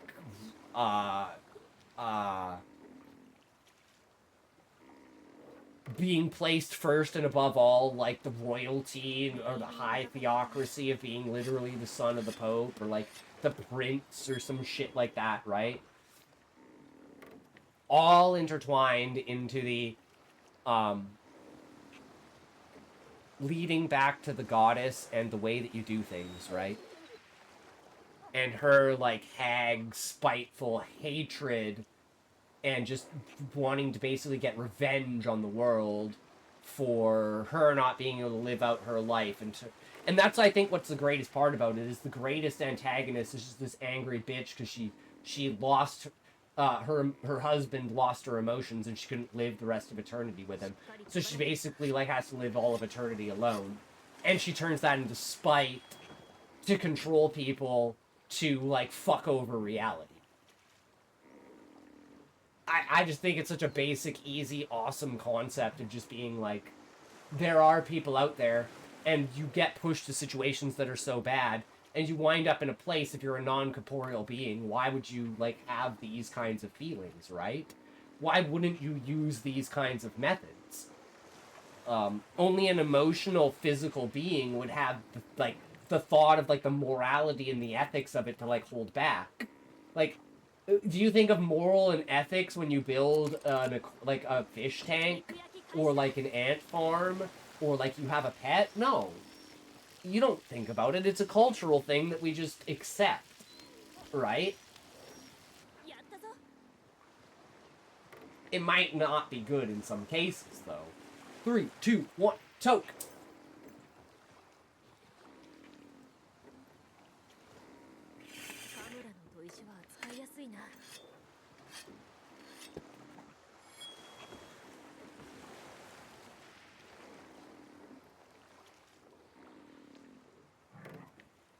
Alright, anyways. That was our idea that we came up with today, and that's why we were so static about everything. Ecstatic about everything. Okay, we gotta figure out how to do this. Okay. Do we have any buffs? No, our layout does not have any buffs. Wait, where is my rations? Steak. Do we have a max potion? Yes.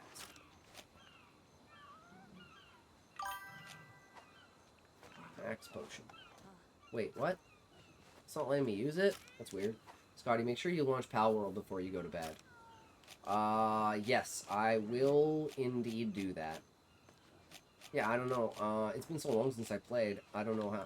I guess I have to do the whole thing. Okay, so we want to grab our stamina dudes. Right? Like, we want to get on our Palamute, Scoozy. We want to grab our, stamina buffs. This is our attack buff. The Malzeno is up there. I'm probably just gonna get my ass handed to me, especially if I don't full buff. Where are... Man, I'm trying to remember the route.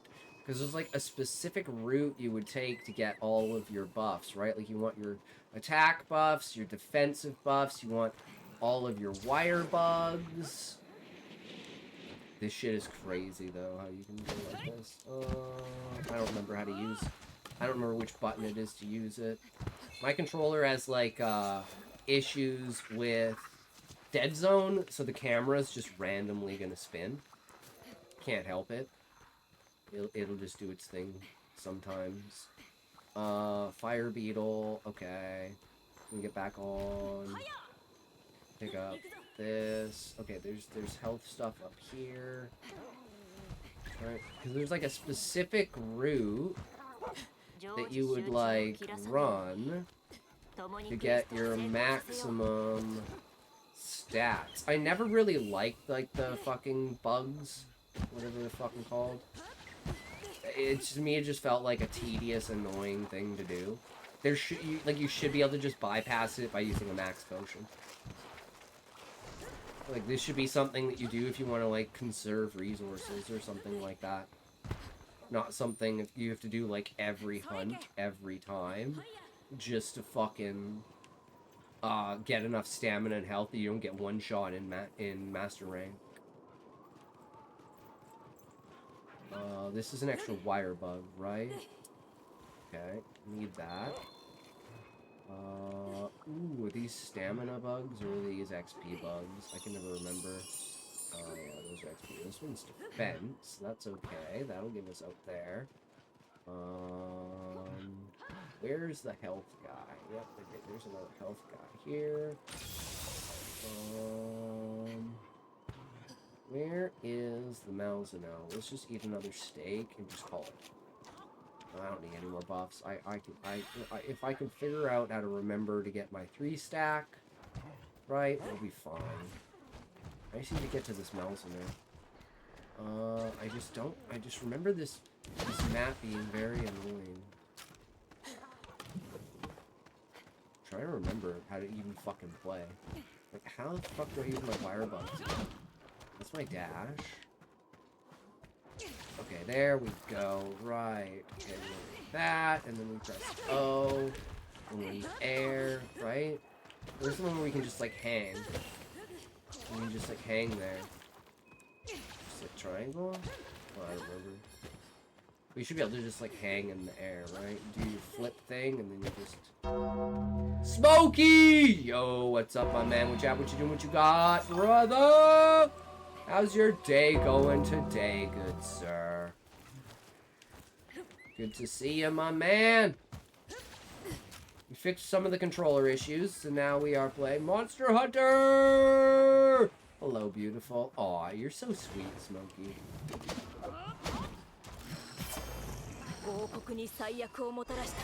True. Okay, I gotta get his body, right? No. Face for red. I need his body. Oh, shit. And I'm dead. Yeah, I have Pal World. True. I haven't played in forever. I just literally... This is the mission I haven't done in the game. Very last mission, Primordial Malzeno. And I just don't know how to play the game. And I don't have, like, my full buffs. And for some reason, my max potions aren't working. I just don't understand how to play anymore. So now I'm basically just, like, completely fucked. Because he's just gonna 3-cart me. He's just gonna instantly 3-cart me. I'm like, I can't even... I'm not even gonna be able to get my triple buff. I'm like, fuck. I'm just so bad. But hey, you gotta try. Right? You gotta try. If you don't try, you're just a fucking bitch-ass little pussy fuck. I mean, I am that anyways, right? I'm not saying that I'm not, but it's like, it's a degree, right? There's like a degree to it.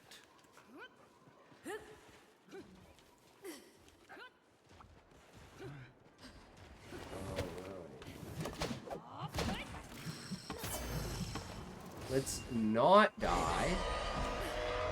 I forget, do you even have earplugs in this? Shit and fucking hell, bitch, and fuck. Okay, that's how I do it. I just need to fucking attack. Fighting like the hardest boss in the game without even remembering how to play the game. Yes, okay, we got our defense. Now we just need his face. Just give me his face. Oh shit. At least it's not Valstrex, man. The fucking jet rocket bullshit. I fucking hate that move. I love Valstrex. It's such a cool concept. But I hate the fucking... And like, those moves that, like, move them off camera, and then you kind of just have to, like, time it. And it's just kind of bullshit. Because it's just like, oh, I can't see him. Oh, I can't see him. Where is he? Where is he? Where is he? What's that sound? What's that sound? Oh, where is he? Oh, you're dead. It's like, oh, okay, that's fun. Okay, there we go. Alright, now we're gonna do Wyvern.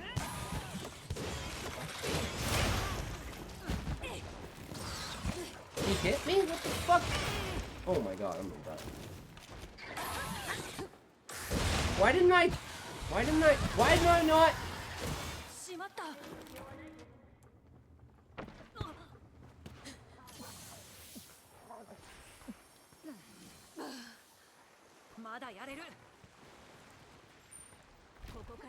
I mean, this is what happens, right?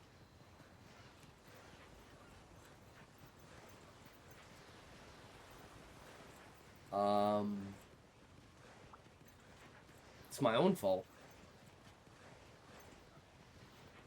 I mean, I honestly should have just gone Switch Axe, because Switch Axe is like a 5-button combo. This is like, I have to like get my charges, I have to get into position, I have to, make sure that he is like, you know, off-targeted, and then I need to like stab down, I need to be precise, and then I need to grab my buff again. It's like, maybe not so much, you know. Maybe not so much. Can't just walk in with hardest boss with like the strangest, I'd say. Yeah, I think Insect Glaive is definitely the strangest kit. It is beyond a unique type of weapon. I don't think there's, like, any other game that has any weapon that even remotely comes close to, like, the uniqueness of, Insect Glaive.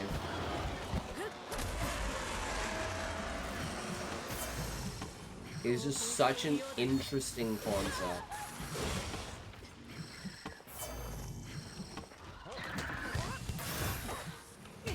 Okay. I guess I just don't have the attacks that I should have, right? Okay. I don't know how he hit me there again. I'm like, I just don't know his attacks, right? Obviously. What? Okay, so I must have, like, the wrong move set on, because I remember in Rise, there's, like, specific combo sets for things, so I don't know, like, what combo I'm supposed to actually, like, be using, because I'm supposed to be using the Wyvern Dive one, but I don't even know how to use, my Wyvern Dive. Yeah, we just failed.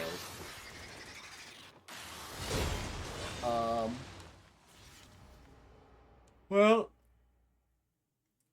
can't win them all.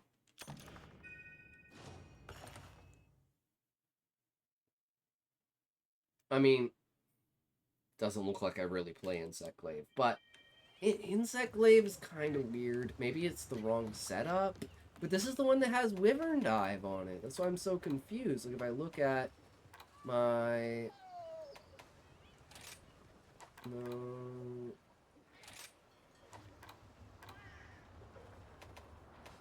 Equipment info? Status? Yeah, terrestrial / Kinsect / diving wyvern and Kinsect guide. I just don't remember how to play. I need to be able to do diving wyvern. That's my main, like, stab into the ground. But I think it's just a really hard move to pull off.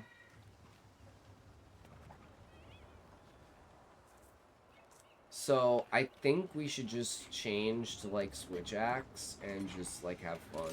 We could even switch to... Could we go... We could go Heavy Bowgun.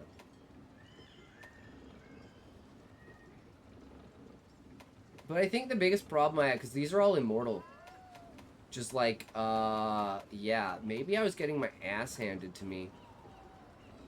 And I just couldn't do it. Because this is all... Switch Axe. I don't know what's the difference between the Frevel and the Mizars. Oh, Dragon Poison. This one is probably more balanced though. Attack boost, Agitator, that's full defense, attack boost, critical eye. Yeah, this is probably, you do not want to be in a position where you're going to get one shot. Defiance and defense boost, protective polish. I never even thought I should do that. I'm just like, should I just go Pierce?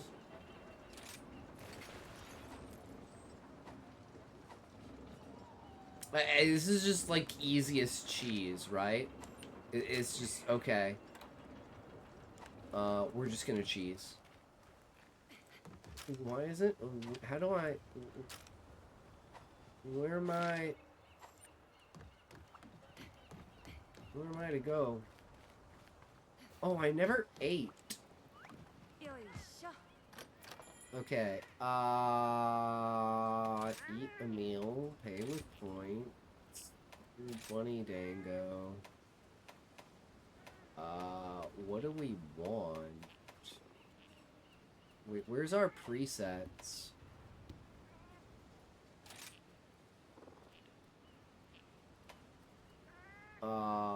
Bombarder.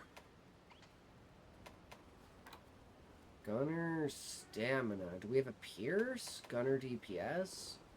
Feet. Let's go Gunner DPS.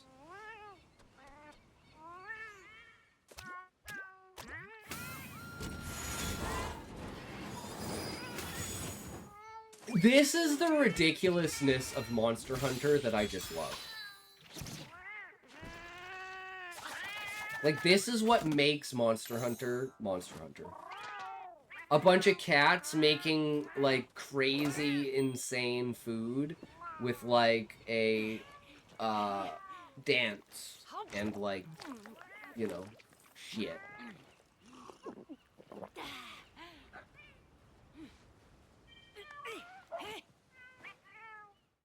Sugoi! Oh, more. Oh, boy! Okay, so we go here, or we go here? Where's fucking bitch face? Where's Twin? Where's Twin face? I don't know how to fucking do this. This guy? That's a merchant. It's a blacksmith. I literally don't know how to go on a hunt.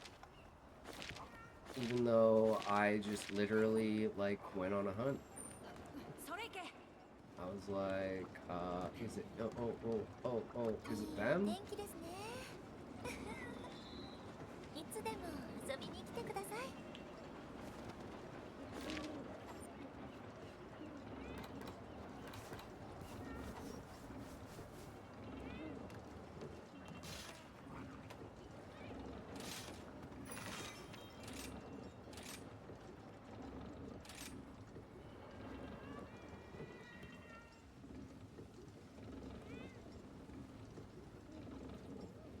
I'm not gonna try and do this.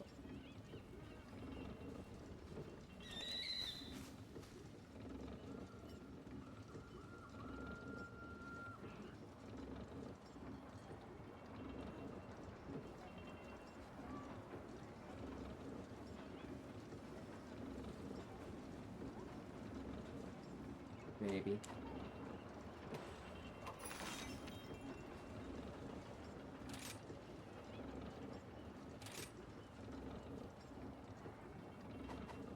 Okay, what if we join Hub Quest?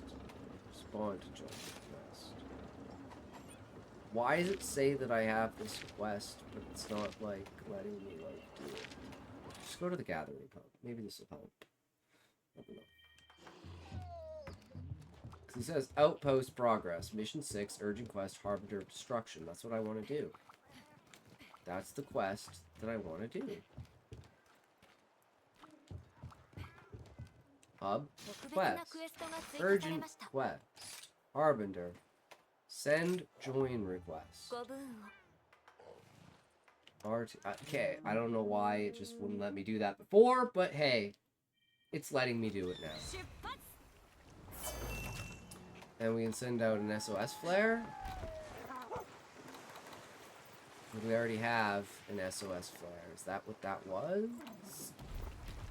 Oh shit, I need to change my equipment because I don't have ammo. Manage items. Item loadouts. Range basic.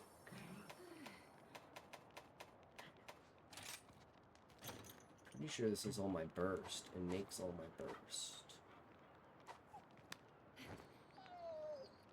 Okay. See what I remember how to play.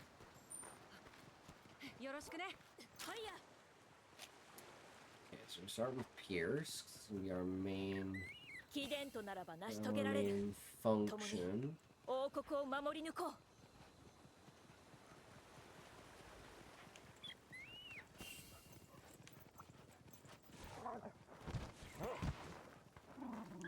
Don't remember to jump on my dog.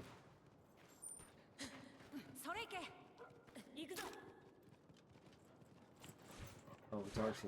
Okay. Monster Hunter has always had, questionable controls.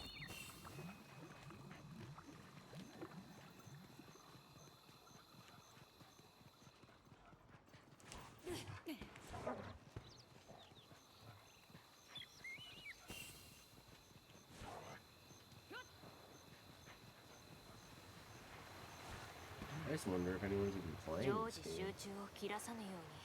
Wait, how many people are playing fucking Rise right now? Is it even viable to have an SOS flare out? Or is there just like absolutely no way anyone would ever like be able to join the lobby?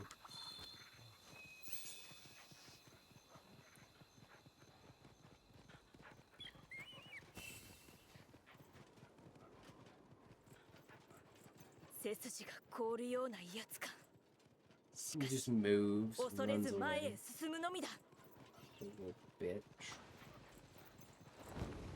So we gotta... 僕のすべてをぶつける。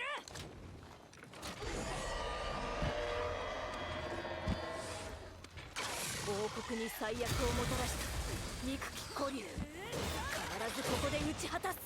受けてみろ。以前に討伐したメルゼネと。Shit! Did I miss? 神々しさすら感じるな。 It's good. Oh, I should not have picked Gunner. I'm fucking so retarded. Because the controller is just gonna randomly like dead zone and spin the camera, and there's like no way I'm gonna actually be able to fucking aim.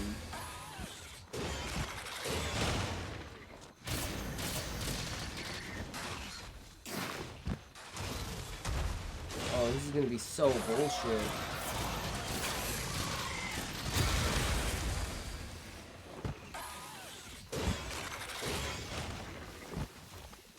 I'm only go to dodge and things are gonna jump the camera in the other direction.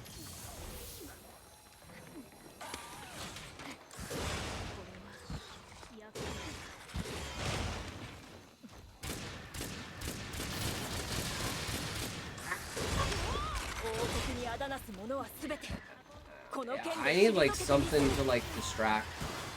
This, no wonder I've never beat this guy. This guy's actually fucking hard.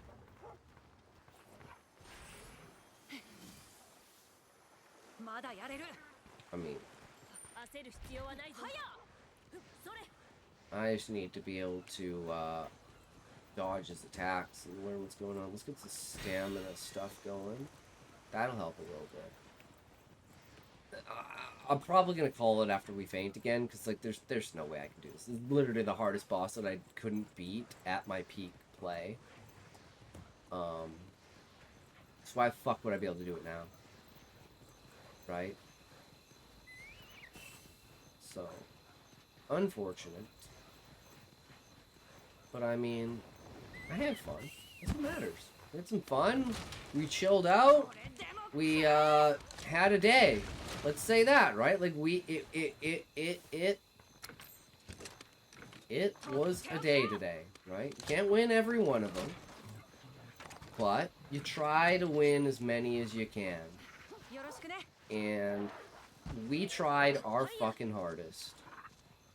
And again, better now than later.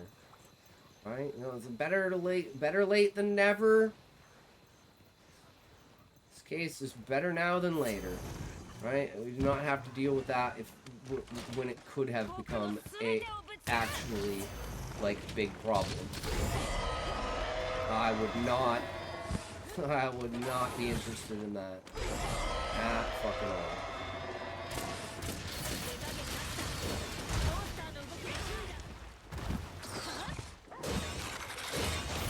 I am just like, I can't even move.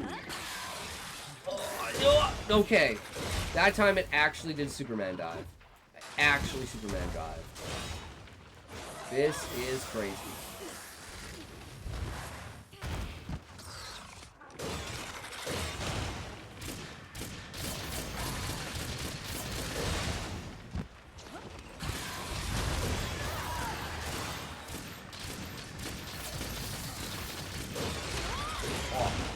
His attack range is so long. Oh, here comes a Quirio attack, right? Oh god. Don't let your guard down. Ah, fuck! Oh, now I'm like Quirio. Shit. Motherfucker. He's so scary. Okay, okay. And it's like, I don't know how to use my, like, wire bug moves and shit. Like, I should be, like, jumping around, but I'm like, this isn't how wire bugs work, because the button with range. So it's like, oh shit, and I just randomly fired because I pressed the wrong button. Welcome to Bowgun. Oh, man.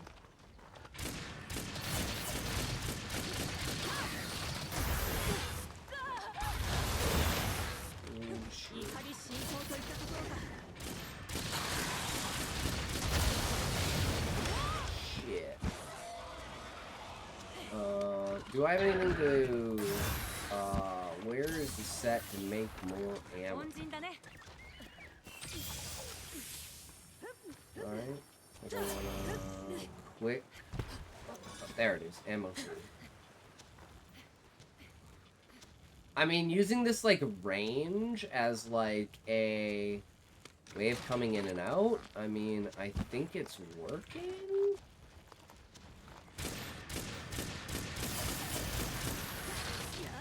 But I don't know if the damage is really there.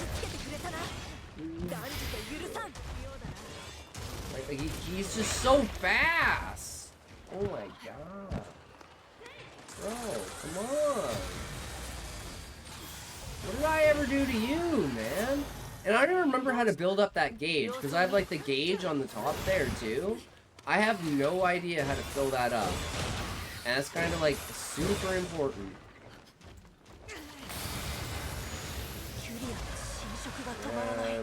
Yeah, I just don't... I don't remember how to play the game.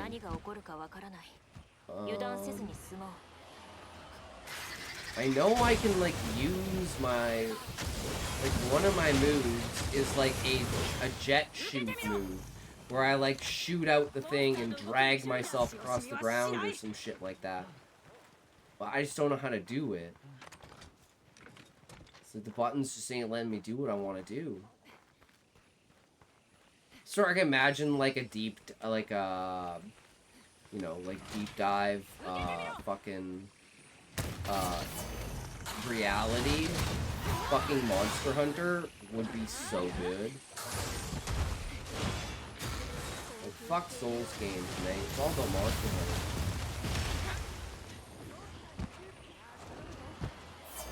Shit, I got Dragon on me. I'm also in potions. I gotta make more. And then Gotti keeps trying to leave, though. That's like, oh shit, can I not make any more? That's not what I want. Oh, no, I did. Never mind. I just put down a trap like a fucking idiot. You can't trap an Elder Dragon, retard. What are you trying to do? And if I can't even use my things, why would I even try to get this? Oh, is this for more stamina? I should eat a steak, too. Smart. Would just be smart. Fence up.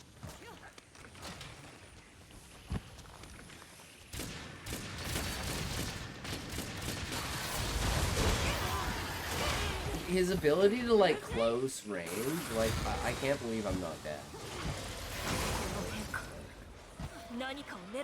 I have to have, like, 1 HP. And his ability to teleport, too. Like, that shit is so cheap. It's like, my bro. Seriously? Seriously? Seriously? Some nurse for sure, bro. For sure. I mean, he is kind of the scariest dragon besides Fatalis. Right? So, and with, like, stick drift, it's like, anytime I can really aim, it's like the whole thing just goes sideways. Literally.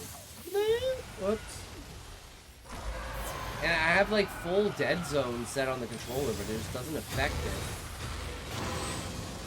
Oh, shit, dick balls. Fuck! And won't let me Superman for that either. And I don't know how to use, like, my actual, like, super ability on this. All I can hope is that I can just tick him down slowly enough that I actually do, like, enough damage, right? Like, we knocked him down, right? Like, the only unfortunate thing is, like, I'm not in the right spot.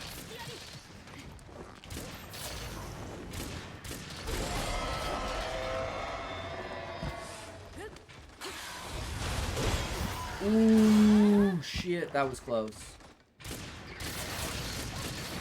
Oh, man.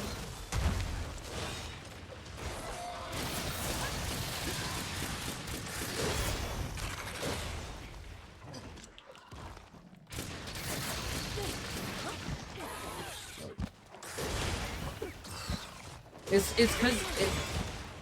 cause there's a built-in like dodge roll into the firing mechanism. So unless like I time it like a parry, I don't get my like full dodge.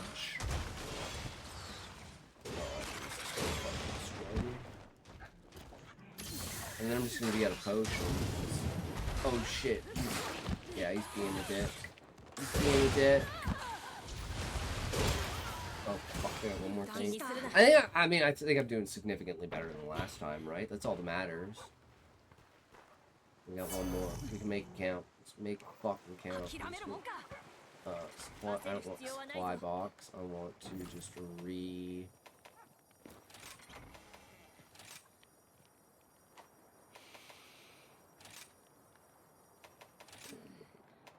basically get all my ammos back.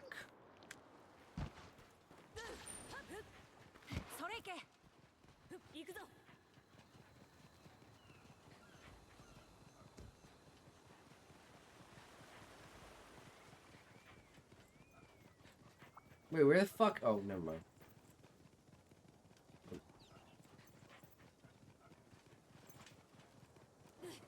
At least I have like almost full buffs. I don't know how I got it. Probably just like over time walking through them, right? Like there's another 10 stamina. Easy peasy.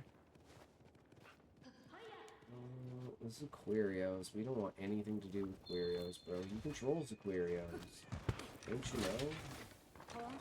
Didn't you know he controls them? Boom! Motherfucker. This shit is DPS!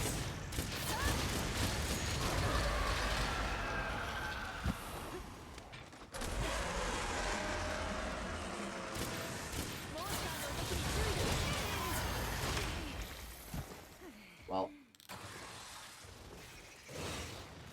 we tried. Right, you know? I mean, I never claimed I was good at video games to begin with. Let alone playing the hardest boss. With most likely shit gear. After not playing the game for like 3 years.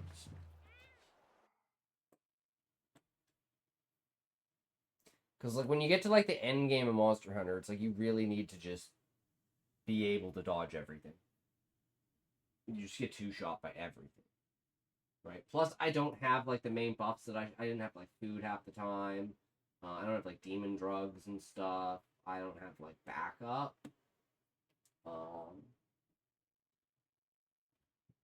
Yeah. It is what it is. 3, 2, 1, 2!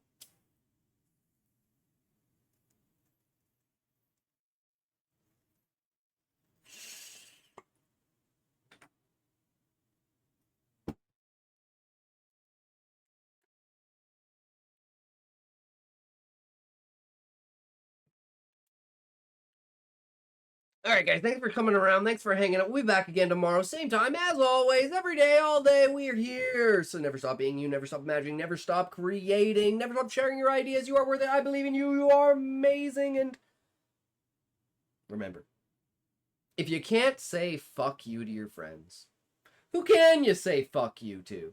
Fuck you! Alright. Who we rating today? We're doing what we're doing, what we at, what we got. Let's see. Let's see.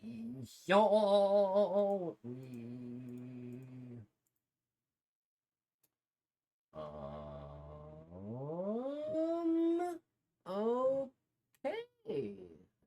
Not really anyone on, but alright. It's been a while since we've gone for Aaron, so we'll go back to Aaron.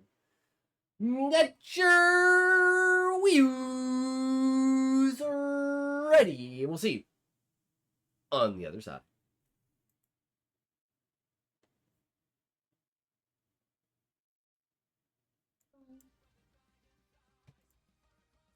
At some point, I will be making like stuff for like overlays and stuff. But then again, I'm also just like Raiders.